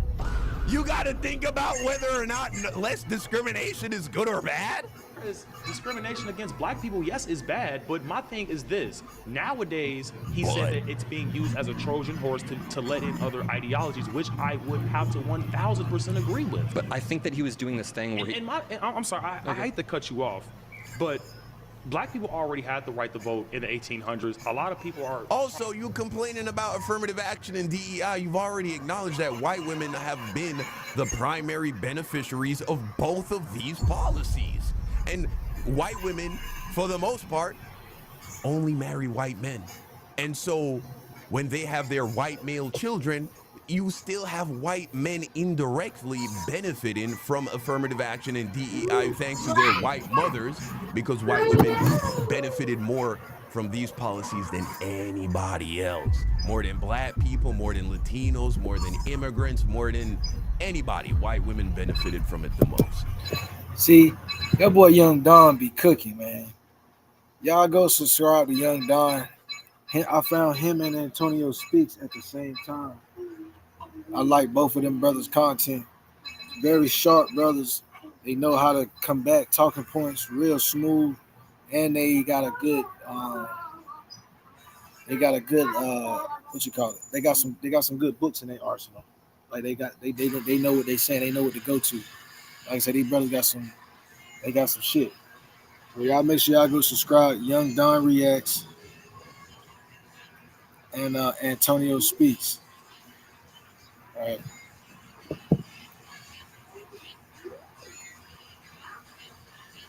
I'm finna go ahead and shut it down. I'm looking at these parlays, trying to figure out if I'm finna put me something in today. I most likely will.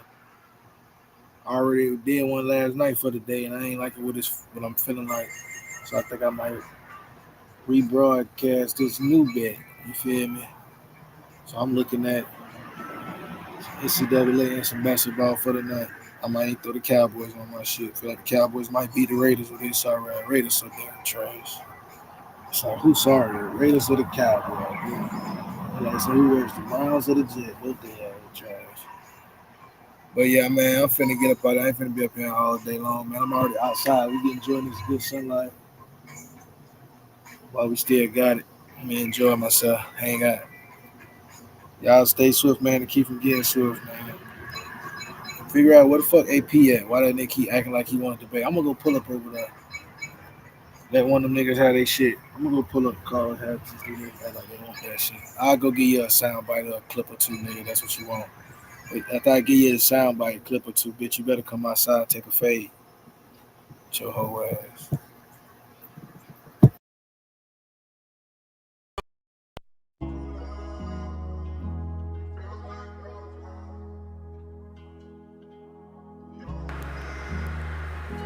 Listening to this nigga all day, got me sounding with my up.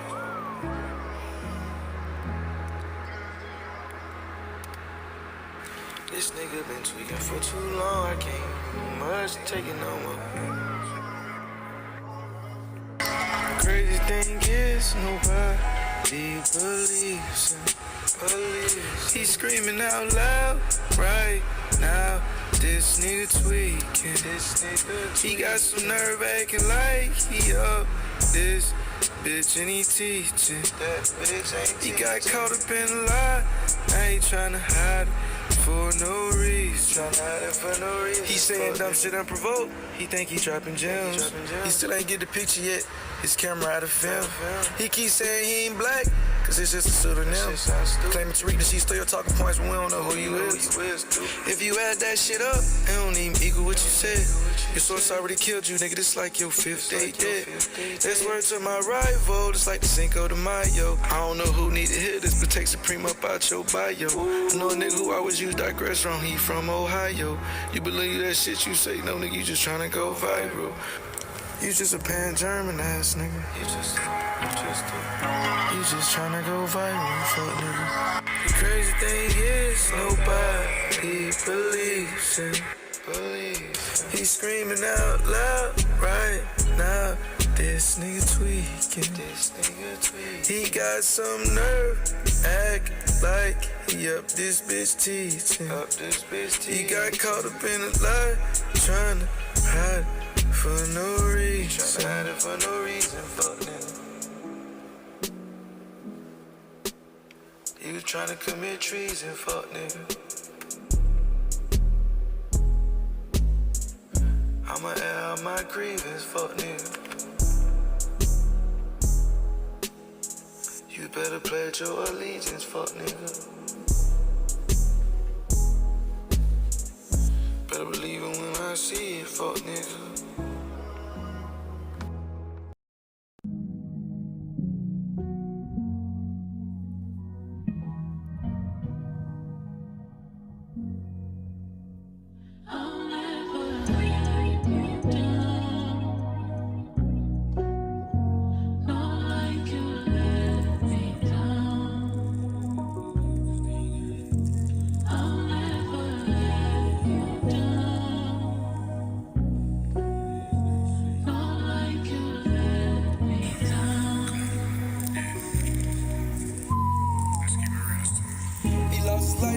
Circus 7, nobody can reach him.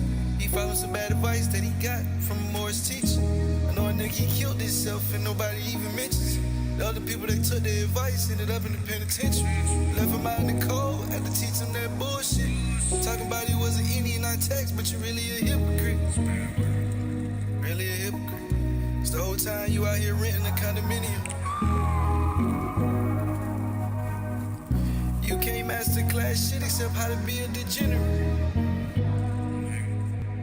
I said you can't master class shit except how to be a degenerate. I hate correct your status type of niggas. They ain't never did that shit, but they out here preaching like they know the way.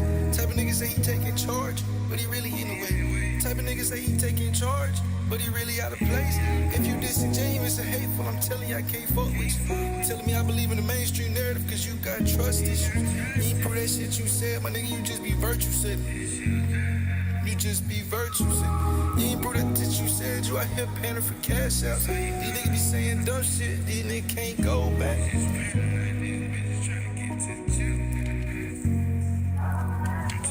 He lost his life and gave it to a Circus 7, nobody could reach him. He followed some bad advice that he got from Moore's teacher. I know a nigga, he killed himself and nobody even mentions it. The other people, they took their advice, ended up in the penitentiary. Left him out in the cold, had to teach him that bullshit. Talking about he was an Indian on text, but you really a hypocrite. Really a hypocrite. It's the whole time you out here renting a condominium. You can't master class shit except how to be a degenerate. And they do that shit.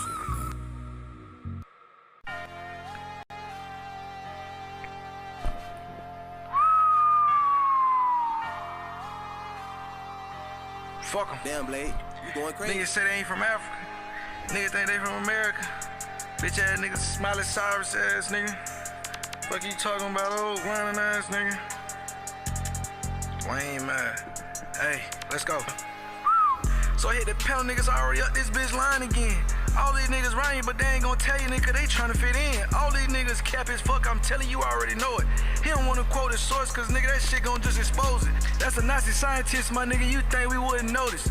You stared in a glass house, you picked up a rock and tried to throw it. Ain't no culture with your cap, my nigga, you just a cosplaying dude.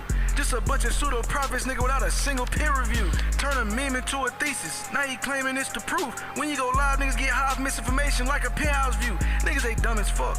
These niggas, they slower than a snail. If you keep disrespecting my ancestors, nigga, I'm finna give your ass hell. Everything was saying you got from your motherfucking brain is straight from out of jail. This that type of shit that get a nigga sent up the shelf for nigga years. This that type of shit that nigga may have niggas really dropping tears. This that type of shit got people with 51 felony charges. At this point, you need to quit going live. It's really a bad market. At this point, you just a mouthpiece for Russians, nigga, like Benny Johnson. At this point, you need to quit going live, but nigga, cause it's really a bad market. At this point, you just a mouthpiece for the Russians, nigga, like Benny Johnson. You fighting ghosts on the net just like it's a pay-per-view event. You talk adverse possession, my nigga, but you ain't pay your rent. Call it research, but it's just a copy-paste. My nigga, that's what fakers do. Ain't no proof in that tick, nigga, that's just a conspiracy loop. You drunk off anthropology, nigga, this nigga's a YouTube dork. Say it's just a fact, but he can never prove it with support. If it's truth, why you walking in the door, nigga, it's changing that direction. How the fuck you sovereign, nigga, in the land, but you in the courtroom? Nigga be all pro first team, make-believe pseudo. Saying we the real Indians, but your logic super weak. Cause Walter Neves never said that bullshit you preach. You anti-white, but quote the scholars, nigga, in every speech. You claiming liberation while you quoting whole white supremacy. This shit crazy as fuck, this shit don't make no motherfucking sense to me.